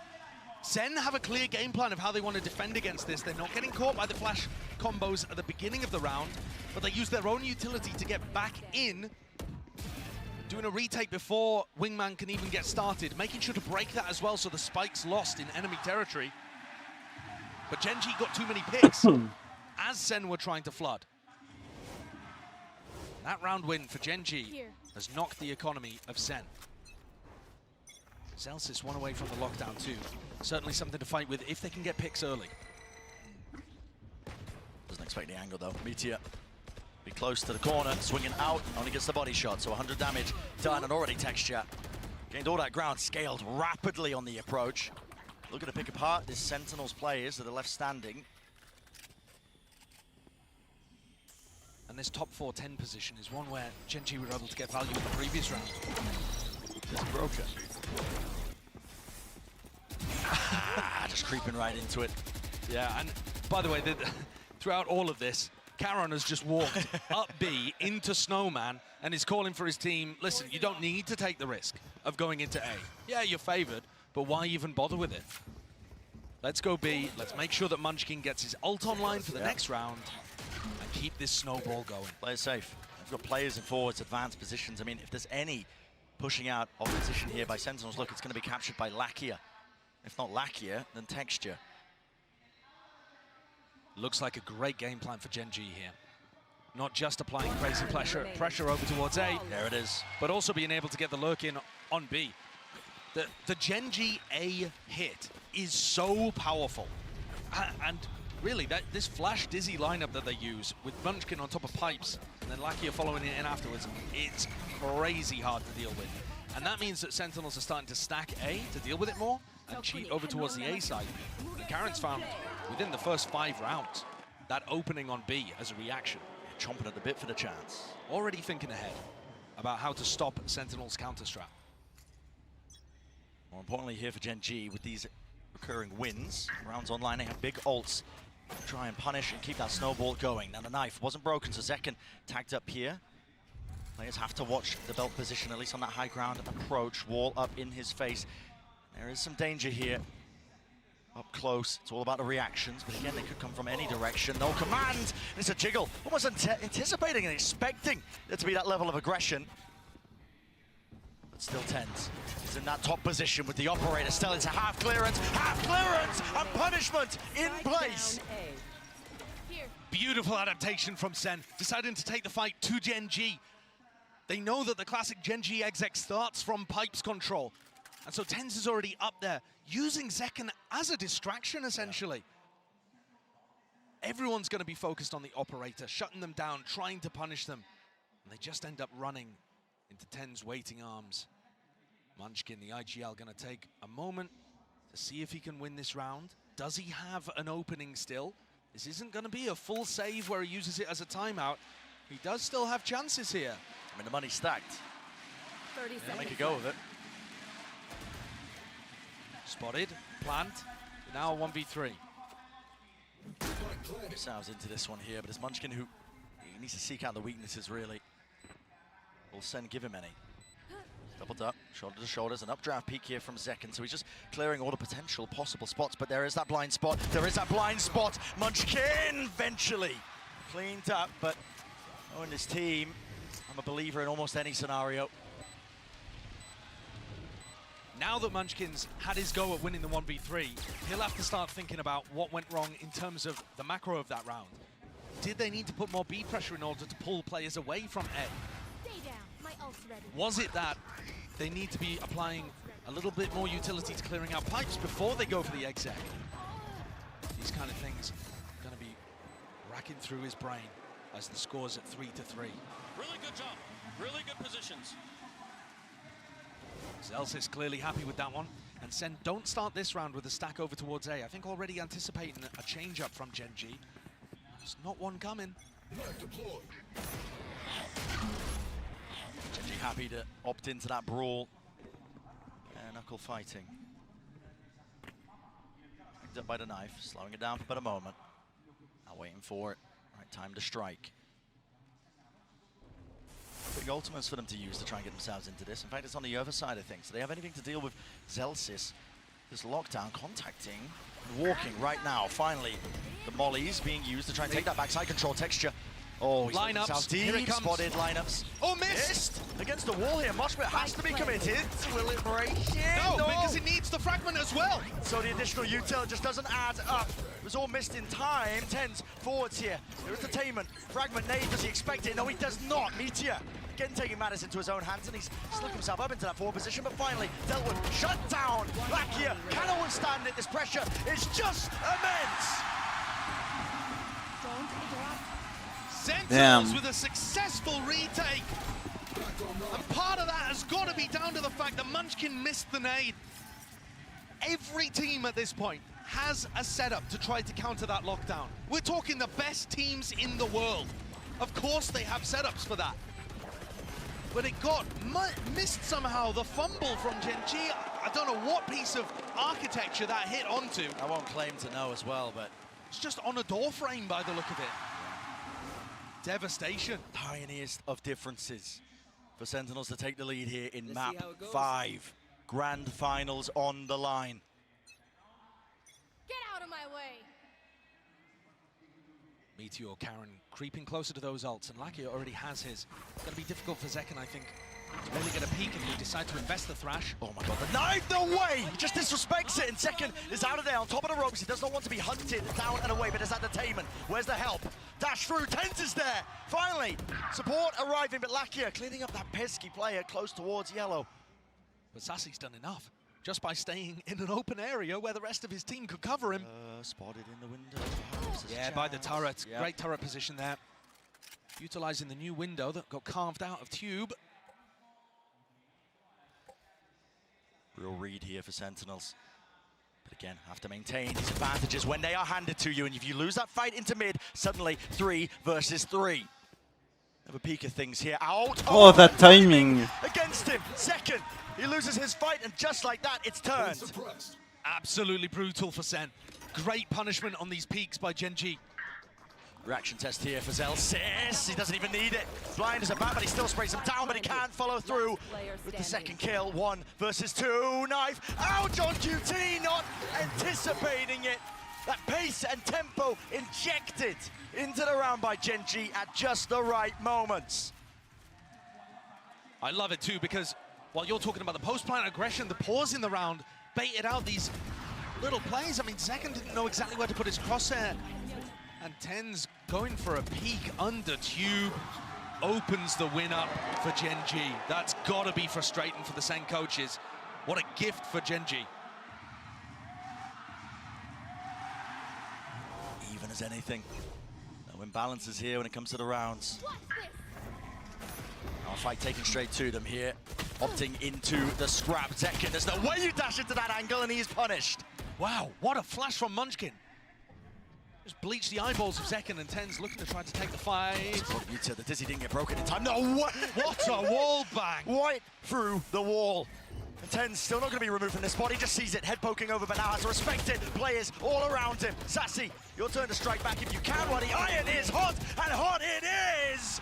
They drop him! No entry into the site. Stand your ground, say your piece. Divine Merchant on his feet.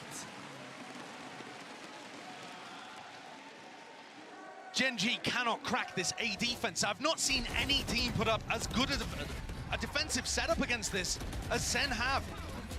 Multiple layers to it, right? The Zekken going aggressive at the beginning, drawing attention, TenZ up on pipes, and then crossfire setups on the site. And yes, SEN are overstacking A, but they're doing it at the right times. They're actually getting the read on when GenG are executing. GenG need to throw a few fakes of their own into it. That's something we've been talking about Sentinels attack side the whole time. They need to try to pull people towards A and use that B lurk timing that Karen found in round 5. Still anyone's game, though. Oh, absolutely. It's not like SEN have figured it out and that's them with the trophy in hand. Yeah. Putting up a great fight on a bad map for them. And here it is, target-rich environment. The wall obscuring, hiding. The intent of GenG, but out wide, that's Munchkin. No kill to be claimed, but Zekken, let's give it up anyway. Now, the pixel angle, holding forward. It's going to be that high-low, and a peek with the dizzy on top of things, running and gunning forward. Zekken, drop down, 1 kill found, but already the pit is down and out, covered at the site. Munchkin's weak. Is he going to try to knock himself to get the full res? Oh, they go for the lockdown as well. Lockdown play. Using it to clear them all the way back here, so Sentinels won't be able to withstand their ground here, but there is that gap out towards the back here. It seems like there's some hesitation. How do they want to try and fight towards this one? It looks like now the plan being committed. Still with that pit here, with the ults all the way through now. Thrash to set it up, and it has cleared the way through. No! Timing! Timing! Charon! An absolute menace! And a 1v2, Sassy. So much to do. Mosh rebounds, Pit still alive and active, but it finally fades, and look at it. It's hectic, it's frantic, he's looking this way and that way. Wingman out! Can't collect the kill! You can see the nerves at play here. just by taking a look at normally a 5-5. calm and very experienced player. What is this as well? That's everything. Karen being able to dodge that thrash is everything in this round. It's a beautiful idea. Sassy and Tens play it superbly. Karen making the play to dodge it, keep the pit up. 5-5, GenG. They came into that round with 2 people with only sheriffs. Yeah, I mean, the money wasn't good. See 3 rifles to play with. Undeterred now by that one. Fast play, fast approach. Over towards A. SEN stacking it with players. No, this time playing it for retake again with Zelsys lockdown. The problem for GenG is that like Icebox is slightly attack side. Look how good So they need like a 7-5. 6-6 would be harm. Like. Is there anything to break it? Pushing back right into the flank. Sassy! He's gone in the open. Didn't withstand it with his gun out. He thought GenG were going to fight the lockdown, but the lockdown came too early. GenG weren't in position for the lineups. Zelsys in mid. Catching Meteor, crucial to the round. Success. Orb in his face, blooms and blossoms fading away. Here's the footsteps, here's the running con. Zelsys! Awareness off the charts. Pit dropped down too, but dodging that one with the detainment. The thrash not getting anything, and the decay damage, there it is. Putting in work with Zelsys leading that charge still. The spike, it went down. Wingman able to plant it in the midst of all of this. But this pit, it's not a post-plant play. It's for SEN to go for the retake. And they got all that space, still have to clear through this one. Karen has a snake bite, at least one with the tap. And now they're flooding through onto the side. That left hand flash! Magnificent! Munchkin to deliver. And he's got to stand and do it now. The tap, forcing out the bullets, no more. Left in the chamber. Damn. They have money though. What an incredible beginning. Could be set at an absolutely tied first half on a map where, by all accounts, GenG should be hugely favored. But I don't feel like I'm seeing the nerves hit the GenG players. It doesn't feel like a collapse from them. No, it feels like SEN stepping up. It definitely does. The adaptations they've made and the awareness of how GenG want to play Icebox, loving the way that they're defending. The pit there from John Cutie was immaculate. Zelsys awareness too. And the flash out from Tens just all working really nicely together. SEN players rallied, reinvigorated. Deep knife gives him peace of mind there, so Tens can earn himself up to his ult. Wasn't pushed back, and a full group up by GenG. They're aware that sometimes the Sentinels players have pushed on defense. Remember, they caught Sassy pushing out of B in the previous round after they'd applied their pressure on A. Wait too long, the knife might be back online for Tens to just throw it from Boiler. Tens has his ult to be able to work with too, so the closer they get, the less they can really rely on the Viper wall to do anything for them. Do they have an idea of where Tens is? He's set up for another knife lineup. Here comes the knife again. Might get bad info though here, actually. Orba. Crossing back over to A. Yeah, that knife caught onto Munchkin. But then Tens is still rotating off. It's really orchestrated. I mean, they just know. When the orb's up like that, they only catch one onto the knife. Yes, they could cut noise, but Zekken holding from the top rafter position here. Plenty of angles to adjust and choose from, but they are walking right into the one that matters most. Dash online, backs away, Sassy, close now. In their faces, willing to take the fight straight to them with only 25 seconds left as the final round of the first half. And an important one at that, Wingman broken. That's the confirmation. GenG have to follow through with the weaponry and the guns, and they're finding their own place, but it's only down to one. Texture, Soul Survivor breaks it down. Munchkin late to the party. Damn. And jumping around, the nerves at Should be a SEN map, like. Sentinels can feel it. They've got the lead at the half on a map they weren't favored on. They were banking on a 3-1 finish to this series, but 3-2 would do the job. Heartbreak on the horizon, perhaps, for GenG, as they were looking at the first trophy for Pacific, and now have such an uphill battle to be able to make that a reality. What a finals we have here. Absolutely insane stuff. Send it down to the desk. They want to break it all down, I can tell. The electricity in this room is unreal as everyone is on their feet and honestly just blown away by what we've been seeing in this game, guys. Not just are we getting great ideas from GenG, but we're getting even better ideas from Sentinels on a map, as Brennan Sideshow were noting, Hypoc, that they were just not favored in. Yeah, and I think Sentinels achieved the primary objective, shutting down the main win condition, which is this A-site execute. Josh was talking about it. After that, though, the adaptation from Sentinels is perfect. They read the game to perfection, start stacking towards B, baiting GenG into their stronger setup. For 8 of these players, they've never been in a grand finals of an international event of this level before. For 2 of them, they're rookies in their first ever appearance at an international. You can see the nerves, even in the veterans. The shots from Sashi shaky at times, but what matters is how you convert in the end. That was a half of hero plays, of moments towards the end to come back, but Sentinels is up. But at this halftime, this is the last chance really for the coaches, for the teams to talk together, to come up with that final plan to lift that trophy in front of them. This is it. I mean, you've seen some of the cracks start to show on the side of GenG. I mean, Josh even referenced this as well. The pressure getting to them, some questionable decisions, a couple of misplays here and there. Is this where it all comes apart? Pacific has been in the finals before. They've never lifted a trophy. GenG want to make this comeback happen, but Sentinels, you can see it in their eyes. They're standing up on the stage. They can feel that trophy. They are ready for it. This is it, folks. The next time you'll hear our voices, we have crowned a Masters champion. But hey, you know, this matchup feels quite global in itself. But let's go ahead and send it back over to Brennan Sideshow to send this bad boy home. The tension is palpable, energy building in the arena. You can see it, we can feel it. History will be made right here on this half of Icebox.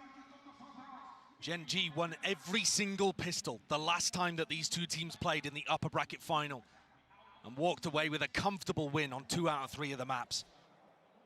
They need this one. Open face by Caron, almost with the punishment. Tagged down by the turret, just seeking to at least destroy it and remove some of that mid-round information. That's not the only piece of aggression in mid. Texture, Lakia, still trying to get posted up there, making sure that Sen don't play in that area.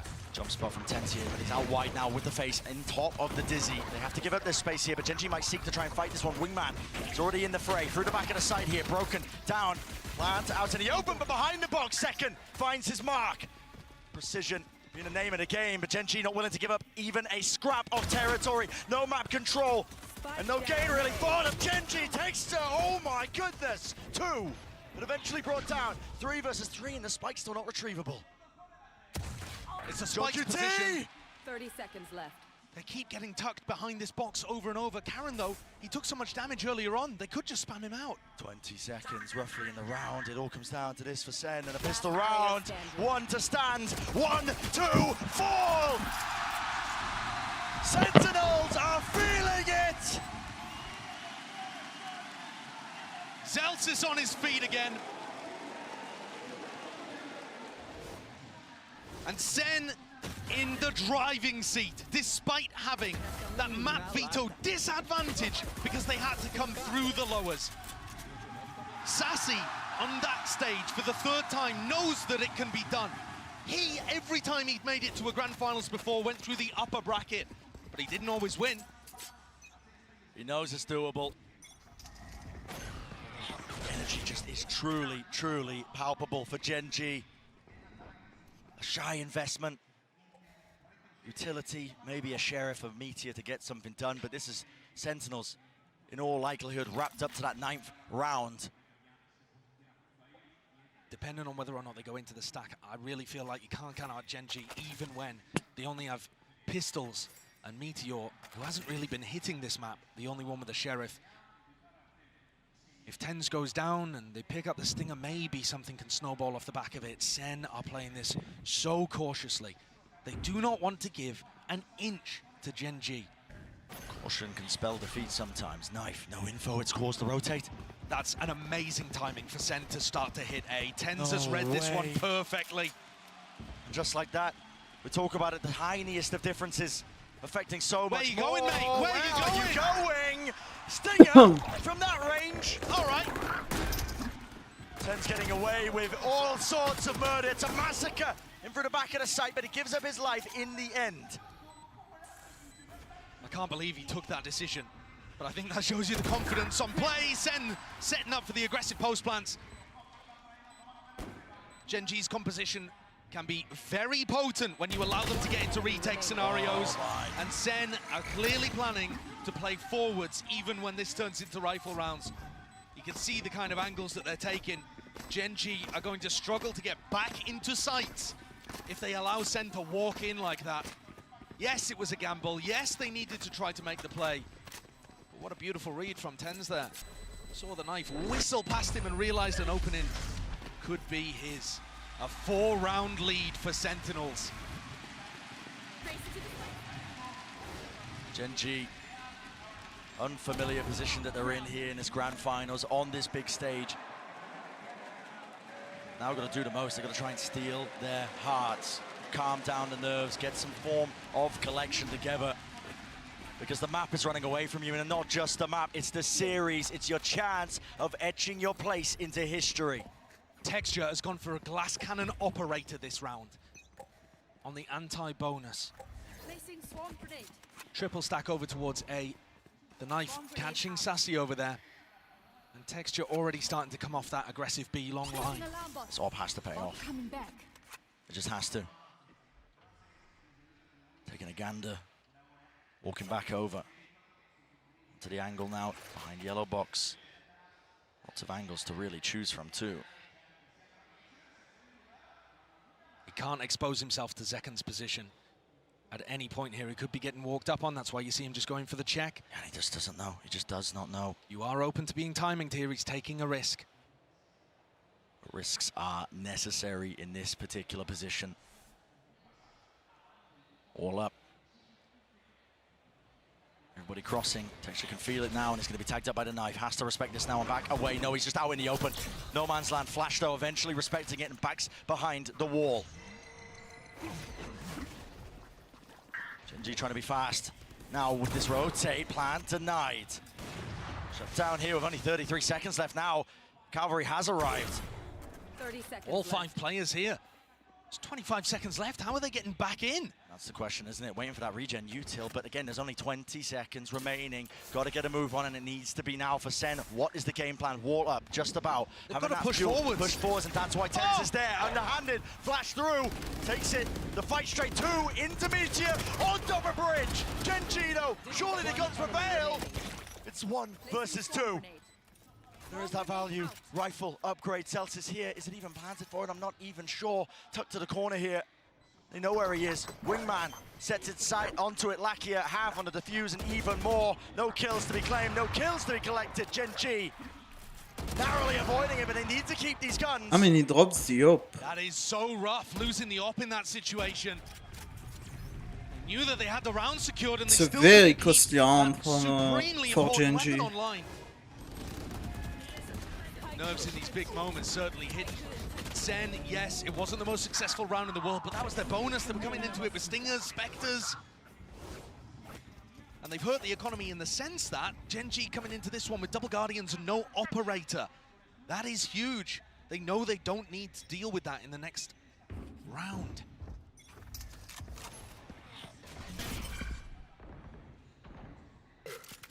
Familiar scenes here. Seen that one before. The deep knife gives him that chance for Munchkin to try and build up that ult, but here it is, fast and loose. It's a call made here by Sentinels. Looking to disrupt. No command. There's no abilities here, so Sass's going to be able to get that plan down. So again, into the post-plan situation we go. GenG going to be tested now on their retakes. GenG are looking for the lurker, coming around throughout mid. There isn't one. Yeah, just trying to clear it out. Sassy can play so far back and just work off his thrash. Does Munchkin have some kind of knife to be able to deny this? Mosh pit, flash, through and out second. How the hell is he alive there? Thrash now finally being used, but it's offloaded. All the volleys as well. Thrash broken, media, wide texture. Trying to claim another one here, being dropped down to 10 HP. 10, surely he falls, surely they go down. Half, out, Munchkin. Has he bought enough time? He's got too many targets to deal with. Too much indeed. The white ping. The white peak. Small smile on the face of Zelsis. I think it's over. Throwing in the wide swing, knowing that the aim is going to be at its shakiest in this, the latest hour. SEN creep ever closer. It was a tough one. They had to hold off all sorts. The swing that came through here, or in the previous, to be able to deny the wingman, I thought could have been punished. But GenG just didn't have it in them.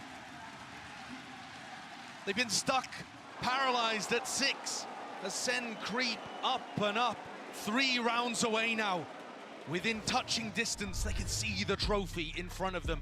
What they've been working for since October. Honestly, all throughout last year as well.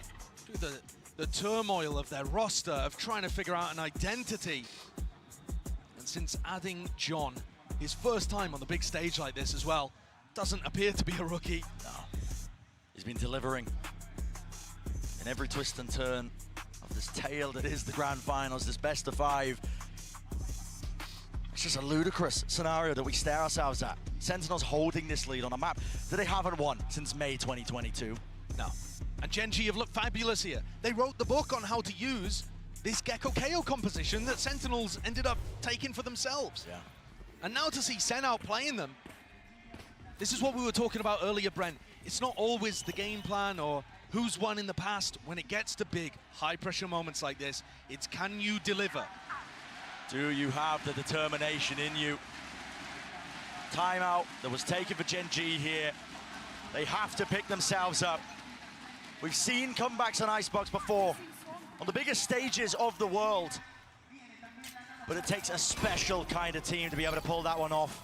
Oh, and the Molly misses the Nano Swarm. But going off the sound cue there, the turret still gets retracted. Yeah, pulled back. GenG do not have the weaponry to hold on against this. The knife collecting onto 2, at least, possibly even 3 there, indicating that it would be an A execute. Meteor gets pulled over to reinforce Munchkin. And then goes back as Munchkin comes. There is no noise. The re-hits working really nicely against GenG and the way that Munchkin likes to make hard reads. Only one tag there with the knife. That is going to be the go button. Pressed here by SEN. Not just that, but they're pressing the advantage, scaling deep into the back of the site. They're giving an edge to them. Second is tucked deep, and there's going to be that supportive util. Look at that. Ten's already holding for it. First signs of life from GenG. A flash, and Molly is going to go flying. And there it is. Dizzy needs to be broken. Not quite. Just sailed right over, but a bit of miscommunication out here. Texture. The knife's at play. The knife's at work. He's going to try and slice and dice to victory. GenG finding that footwork and the ground gained and granted to them. 2 versus 2. A weapon, at least with the upgrade. Meteor is going to be holding this one. He's going to be defusing this one, but already the wall fades and topples away. Half needs to be earned, and he does get it, but time against him entirely. Celsius again is there to make sure the safe pair of hands. Another player who was there at the very beginning. And he's 18-8, making sure to be the backbone of this team. Emotional leader for Sentinels, thriving under the pressure. Making sure that every one of these tight moments is closed out. GenG, they must pick this timing to respond if they want any chance of forging their place in history. It has to happen now. Pressure against them. Either crumble. What the fuck? Texture misses the adjustment. Can't quite hit the snap to the side, and now pushed away from the angle. In fact, even activates the dash, anticipating like it could be a follow-through, but it's not. But Sentinels are out of there. He's getting good information here, Bren. The fact that Texture popped the dash and got back on the angle is telling GenG to keep 3 players A. And they have Lakia on pipes too. This is looking like the way that SEN wanted to defend. Certainly is. Here's Ekan! Matters into his own hands, leading the charge with the dash. It just collides right into the collision of 410. There needs to be the adjustment. It's not there! An inevitability. Texture in a 1v3. He's got to try to hold on to the last shreds of hope in his heart. but it must be feeling heavy. He knows that this is SEN likely to get up to 12. Look at the triangle they formed as well, crossfire setups. It would have to be the play of his career, and he knows it's not possible. In the movement, in his posture. You see that he's just forced to take the smart play and back off. But this has got to be devastating. The silence in the GenG camp as they allowed Texture to play the clutch, settle in like fog. Memories flashing back. Where did it go wrong in the series? We were favored on split, weren't we? Icebox, surely we had the advantage. How are we in this position? 6 rounds in a row that GenG would need to take, and Zelsis, he's on his feet. The round was still going on, and he's already celebrating. Orchestrating the crowd. HSK head in hand. Thanks. And this is it, the precipice. The line that's been drawn, and Sentinels willing to cross it. And this will be them as an org, as players, as individuals, etching themselves in the history books. But one last hurrah for GenG. Has to put a stop to it now. Thrash clears through, that's entertainment! Takes a drops down, but he's fallen prey to it. Hunted down. Up to Lakia. He's called for the reinforcements, but this is it. It's a brutal scenario. They're picked to pieces. Thread unraveled. Sentinels can feel it. The ult even forced out a Meteor here to try to keep the Horde back. But they're in a 3v5. There's nobody on A. Where's the win condition? It just looks like SEN are going to have a free ticket to A. Second's going to make a play down mid, and it gets cancelled. Why would you even bother taking the risk? Play it together. Thrash, second round. To clear the way through. It's Munchkin standing his ground. Knife just a little bit too late here. They can feel it now. Pressure mounting. GenG stacking, but they will topple. They will fall. The rifles are too good. 1,000 days and counting. Sentinels maintaining their relevancy. 30 seconds left. Spike planted. The last time they were at an international event, last time they earned any sort of accolades. Toxins going up. And Caron, from rank to rookie to tier 1 play, left to stew. Pacific's hopes and dreams laid on his shoulders. GenG's hopes and dreams laid on his shoulders. But how much can one man do?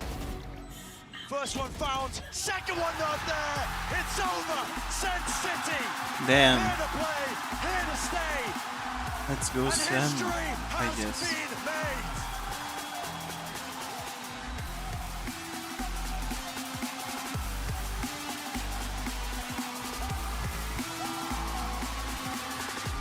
Sentinels organization leapt to stardom, became a household name because of the win that they got in that first ever Masters event.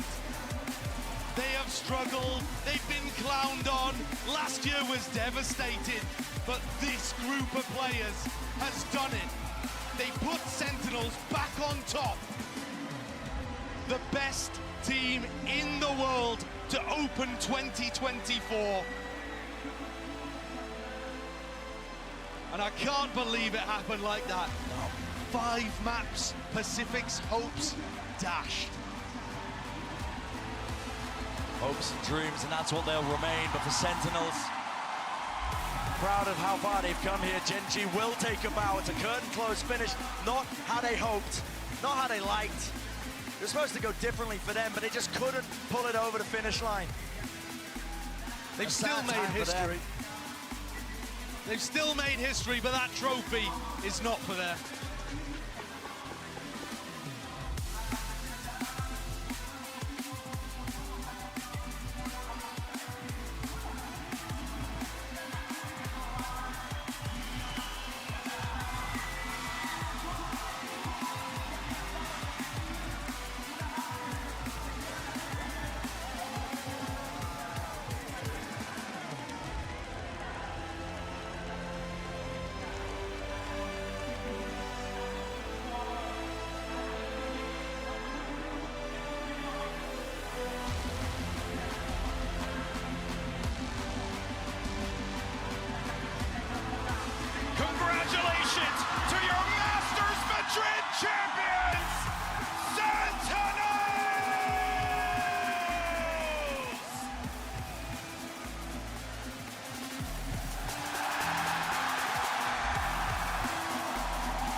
The trophy looks cool.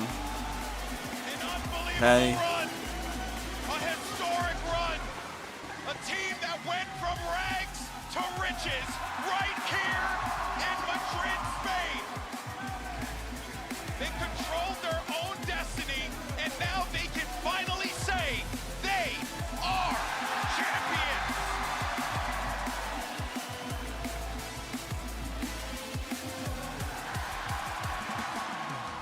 An unreal sight here as every single member of the Sentinels hoist that trophy over their head.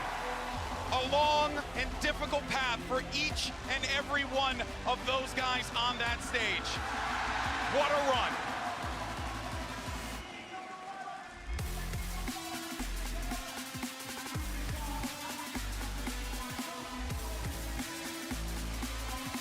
A journey that stretches over 1,000 days. Sentinels are finally back on top, solidify their start to this year as world champions. Madrid will forever be known as the second coming of Sentinels.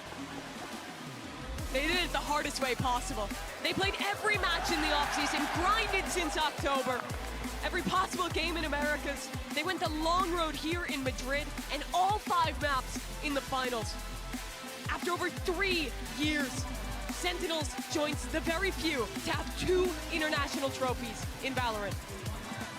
An unreal run from an unreal team.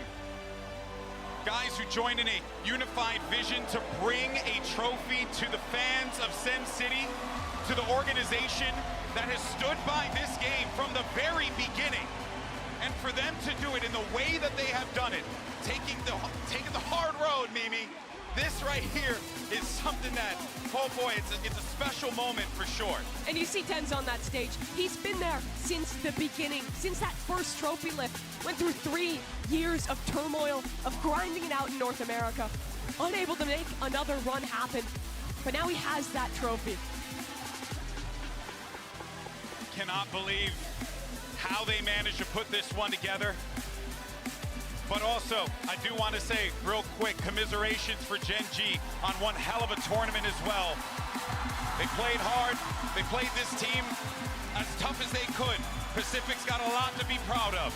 But on this day, Sentinels got the better of them. But I will say this much. I don't think that this is going to be the end of us seeing this rivalry between Sentinels and GenG, because I want more.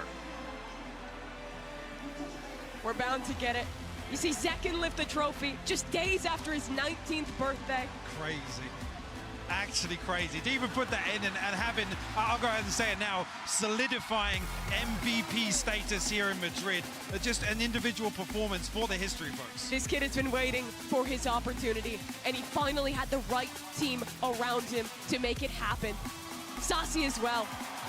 Champions 2022, the last time this man felt a trophy now on a completely different team. With 4 new members around him, he's made it happen again. He took that risk after winning a world championship with Loud, decided that he wanted to bet on himself, go and join the Sentinels, come to the Americas region, not alongside his Brazilian brothers, but instead joining a lineup that was mixed at the beginning, that was struggling, and now for him to be right here, I mean, it's just unbelievable. And for Zelsis, the man's more than just a salesman. He's the guy who kept him in it. You saw him on that last map, standing up, shouting at every moment. His teammates have said he's the reason they play for. He reminds them what they're after. This is it. They don't need a reminder anymore. Yeah, his contribution in and out of the game today has been so visible the whole way through, regardless of when the wins came for GenG, regardless of when the wins came for Sentinels. He's been on his feet. He's been elevating his team today. Of course, it was a back and forth affair between both of these teams, and it really couldn't have gone any other way. When you think about the great finals that we've had already in the history of this game, the short history of this game, whether it's Fnatic versus Loud, EG, PaperX last year, some great matches across the board. This one, most definitely a special one, as it just goes to show me how the game has just continuously evolved. And I'm just so impressed in Sentinels staying in this series. The final map not favored to them whatsoever, but they played their damn hearts out and earned that trophy. John QT, his first international international event as an IGL, regaining regaining with Kaplan, the coach who he played with, what, 2 years ago now, back in Tier 2, failing then, but reuniting and lifting a trophy together here in Madrid. And I'll be honest with you, never the easy road for Sentinels. Were bouncing back on split, righting their wrongs from previous series, and then closing out on Icebox. It's just the best way to crown them. It's the fact that they did it on Icebox. I saw Anna, I saw Leo and John need them all in the back, and I was like, guys, I think statistically speaking, it's going to look really good here for GenG, but instead it is the Sentinels who rise to the occasion and are your Masters champion. For now, let's go ahead and hear from your champs.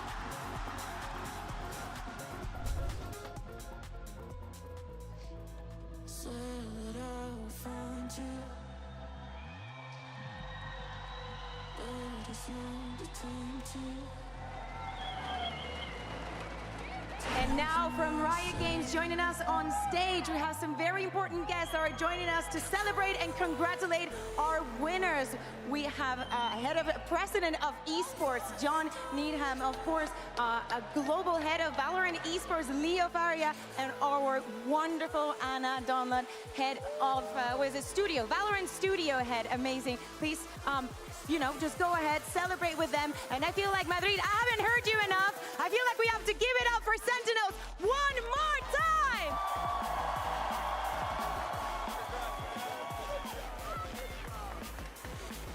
Madrid, lo habéis estado haciendo de locos. Menudo partidazo que hemos tenido en el día de hoy. Os habéis portado, ¿eh? Habéis sido unos magníficos reyes. Muchísimas, muchísimas gracias por venir hasta aquí y por celebrar con nosotros. Now, as in for the interview, you ready? Since I'm gonna start with you. Of course, everybody's chanting for you. But after 3 years, you can say that you are finally back. Talking about being back. Your mom is right there. Don't get emotional, because I get emotional too. What does this mean for you? You lifted that first Masters International trophy, and you get to celebrate this one as well. Honestly, it's just an amazing experience getting to do it with these guys here. Being able to lift it once again, and of course, a big shout out to the amazing audience here in Madrid, Spain. Appreciate all the fans of Sentinels, and thank you to my family. Le he preguntado que qué significa para él. Claro, después de tanto tiempo, él estuvo en ese primer trofeo que levantamos en una Masters internacional y obviamente se siente increíble. Por supuesto, os da las gracias a la audiencia que ha estado aquí porque habéis sido lo mejor de lo mejor, que con este equipo se puede cualquier cosa. Now, second, for you, you are probably now the best duelist in the world. Do you consider yourself to be that? Yes, he is. He is the best duelist in the world. He is the best. He is the best? He is 100% undoubtedly the best. Okay. You do not consider yourself the best, but you're definitely different, right? How would you consider yourself different?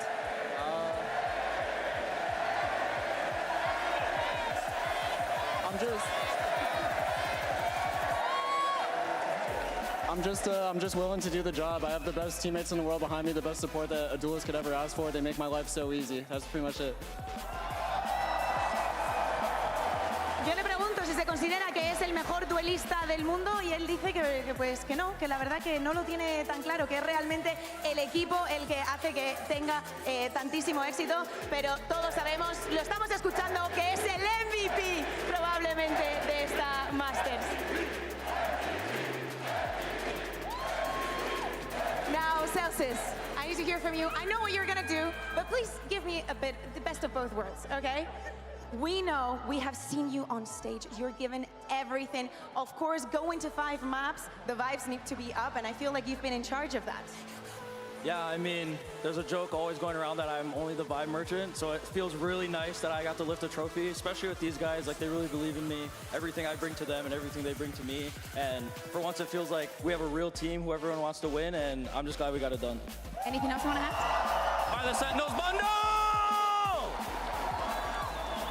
Tengo que dejar que haga eso, que celebre. Le pregunto que cómo ha estado manteniendo la energía tan arriba, sobre todo cuando nos vamos a un quinto mapa. Y él dice pues que todos sus compañeros lo hacen bastante fácil, que sí, que él está considerado ese tipo de persona que siempre tiene las vibes arriba. Y desde luego que hoy lo ha demostrado. Sassy, this is your second trophy, right? But you have been competing for a very, very long time. There's been some ups, there's been some downs. How do you see this moment in your career? I think I'm old, I know. But yeah, I think I've been here for like 10 years already playing esports. I don't know, I'm just grateful. I consider myself lucky to play with so much like good teammates like Zach and Tyson, Jordan, John. Also the coaching staff made a great job on this tournament. And I don't know, I'm just happy to be here and happy to get my second trophy international. Yeah, that's it. Porque obviamente este es el segundo trofeo que él consigue, pero lleva compitiendo muchísimos años también en otros títulos. Me hace la broma, ¿no?, de que a lo mejor es un poco mayor, pero la verdad es que está muy agradecido de tener al equipo que tiene, de poder estar aquí y de celebrar todo esto y de seguir ganando. La verdad que un momento muy humilde para él. Now, Junkie T, how are you feeling? You feeling good? Feeling great. Yeah? Feeling dangerous. I feel like there was a lot of eyes on you coming into this tournament. Of course, some might consider you a rookie, but what you did here during this entire tournament, but especially today, as a fresh, IGL coming into the big stage, what do you think has been your biggest struggle that you faced during this tournament? Biggest struggle? I don't know. Our biggest struggle as a team was just like not playing like ourselves. We know we're the best team in the world, and yeah, we just need to play like that, pretty much. Yo que le quería preguntar que aunque ha tenido dificultad porque obviamente no lleva compitiendo tanto tiempo como los otros, ahora llega a este stage tan grande y no se viene abajo ante nada. Dice que con lo que más han dudado, con lo que más les ha costado es jugar como ellos mismos, sabiendo que son el mejor equipo del planeta. Now, Kaplan, you're in for last. We have been hearing your thoughts during the tournament, some things that you agree with, some things that your ups and downs as well. But what has been your biggest learning point from this entire experience? I did not know the resilience my team was possible, and it means the world to me. I don't think we would be standing up here having won if we didn't have the hardest road in kickoff, and maybe if we didn't lose 2 days ago.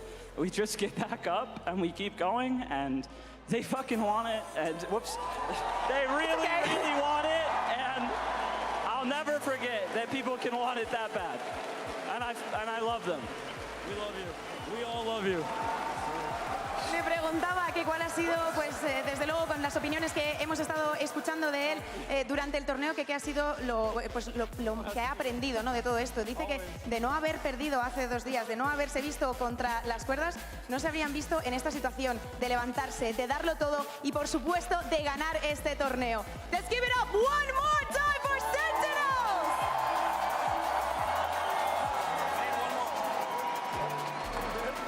This is all that we're going to have for this tournament. Thank you very much to everybody that made this possible. Oh my God, this is a very wholesome moment.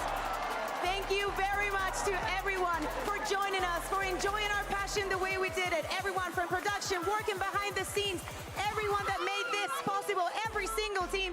Thank you very much for this. Muchísimas gracias a todos por venir aquí, por disfrutar con nosotros, por compartir vuestra pasión minuto a minuto.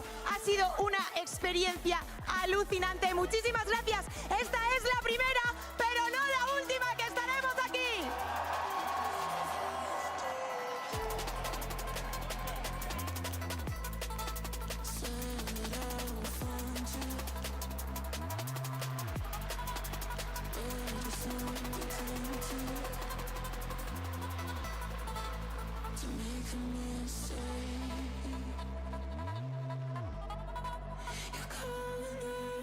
A beautiful moment with a team that has fought tooth and nail for this right here, for that trophy. That moment. That moment.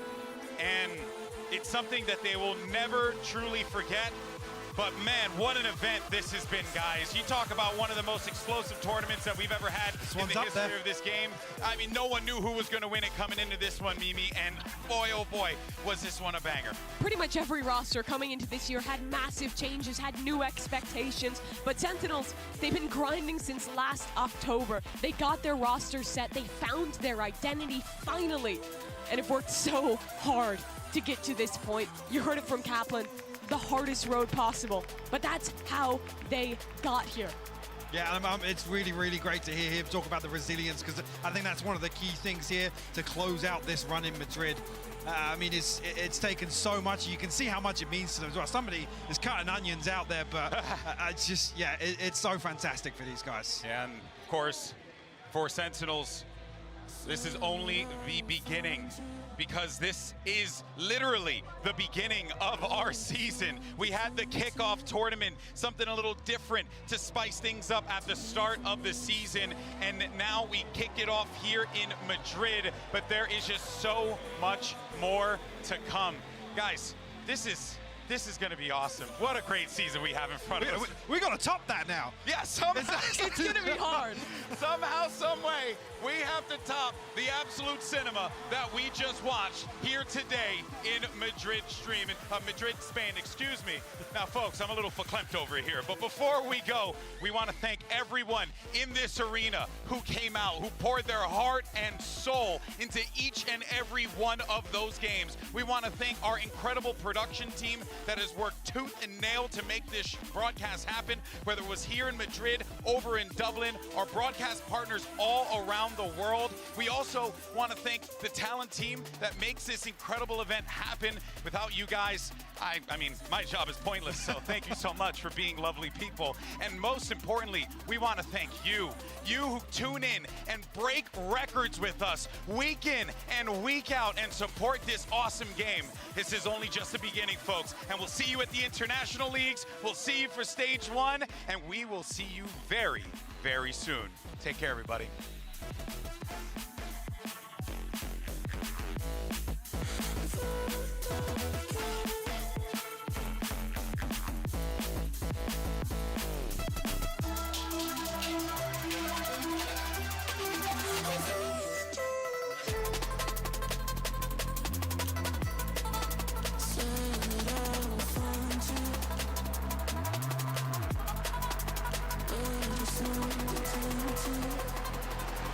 Bienvenidos a la gran final del Masters Madrid.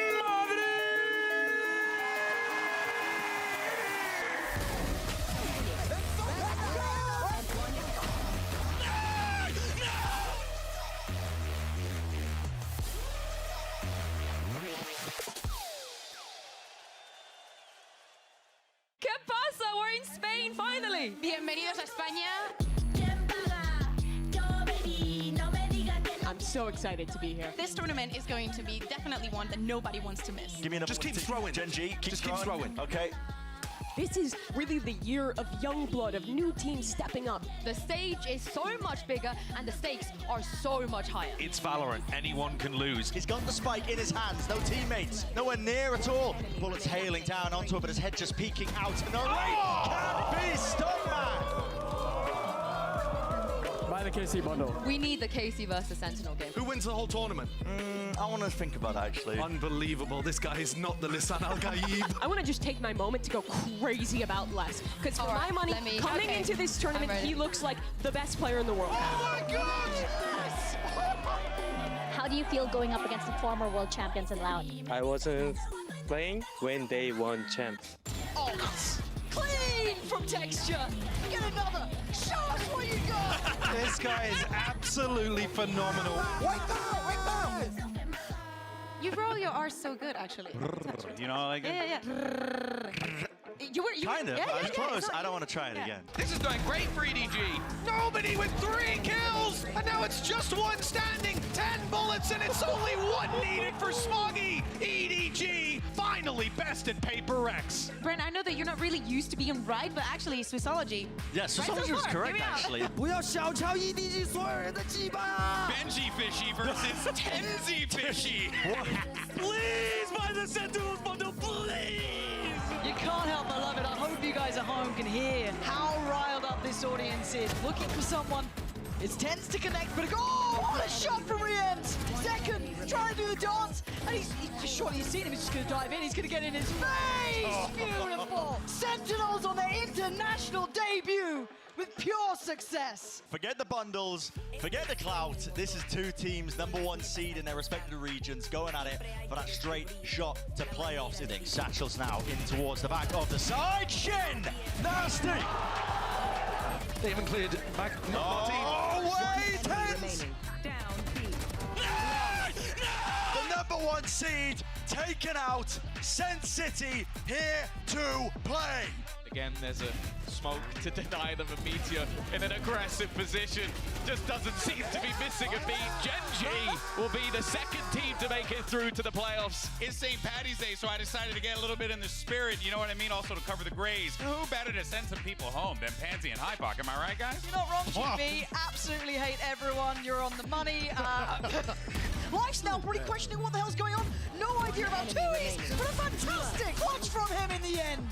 That is Sadak having none of what they're trying to sell. It's done! FPX will be going home and loud! Live to fight another day! No more of the fun. You hear the music, it's done.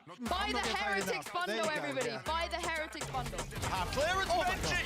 He's blinded! He does not care! I'm sorry. Yo, sit down. Go, guys, sit down. Sit down. One after the time, the hammer swings down and out onto the anvil.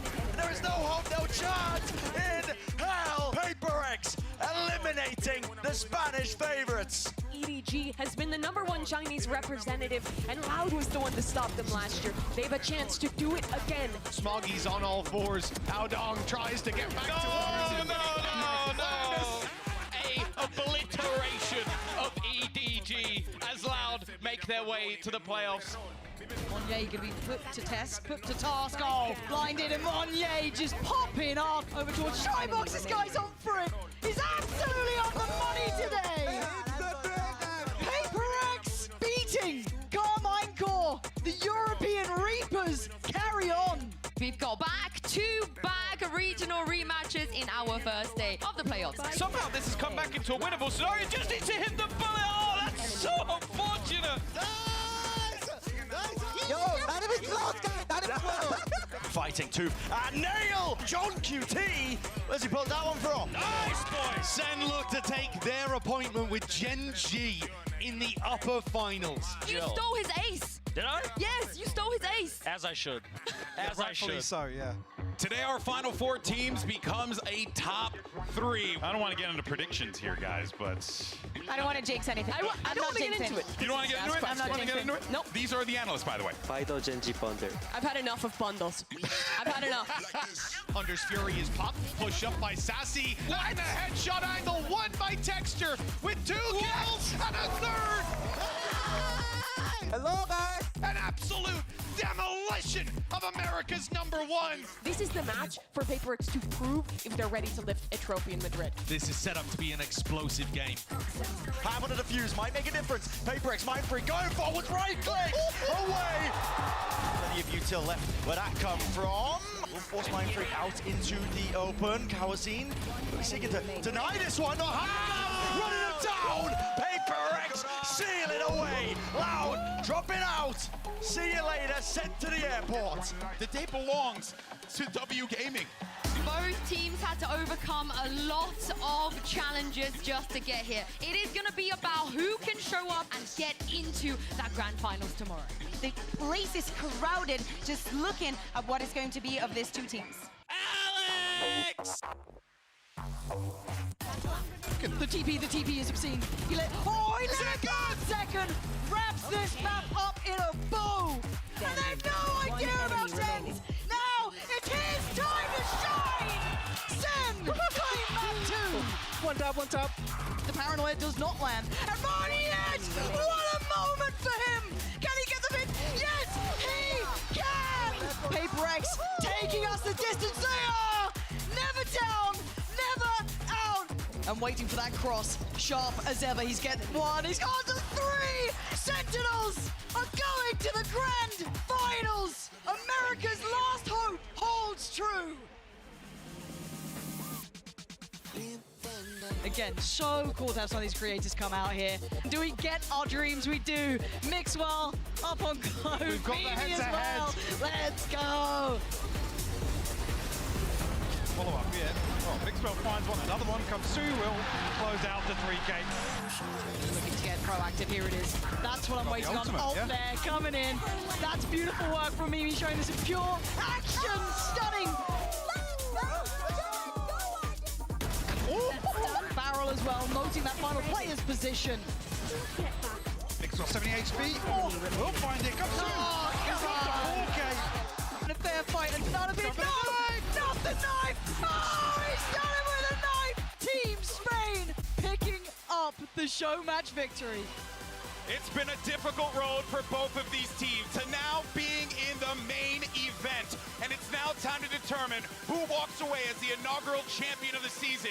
Is it the America's #1 or the Pacific #1? We're ready for war. Well, yes, it doesn't cover it. Texture alive and kicking, working his way around, but he's being bounced. Deal with Munchkin. Smoke down, grabbed and out. Dash forwards, but Munchkin again. They weren't expecting it right from behind. Too much to deal with. Indeed, GenG lead the charge here, taking map 1. Hot flash play, out and collected, all sorts of kills. Every round, let's go! Lifeless Baron in nature, but he snipes him anyway.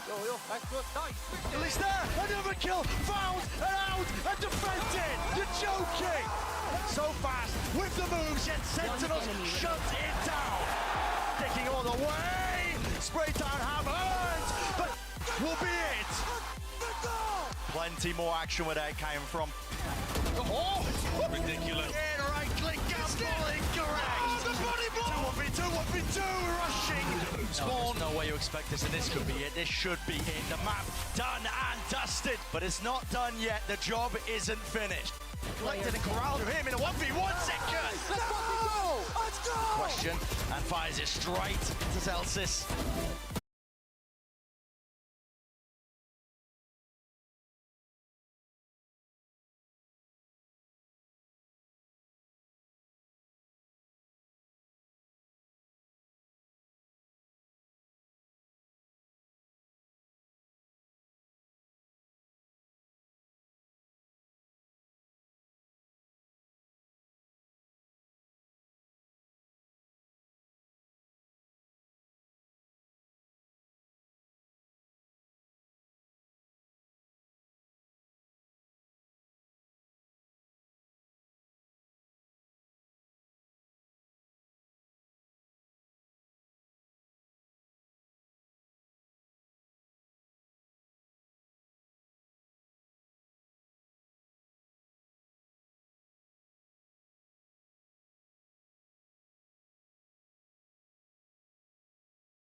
But it's not the time to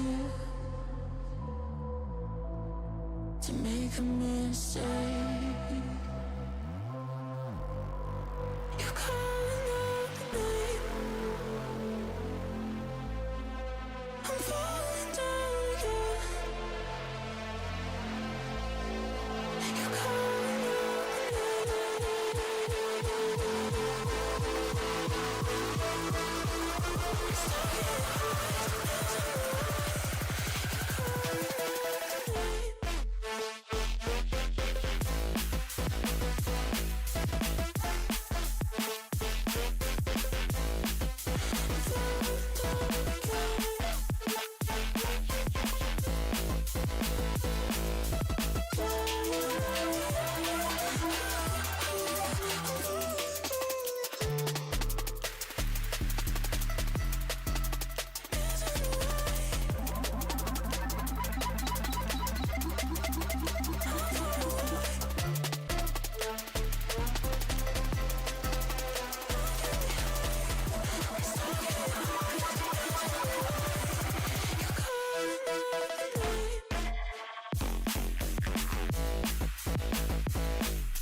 to make a mistake.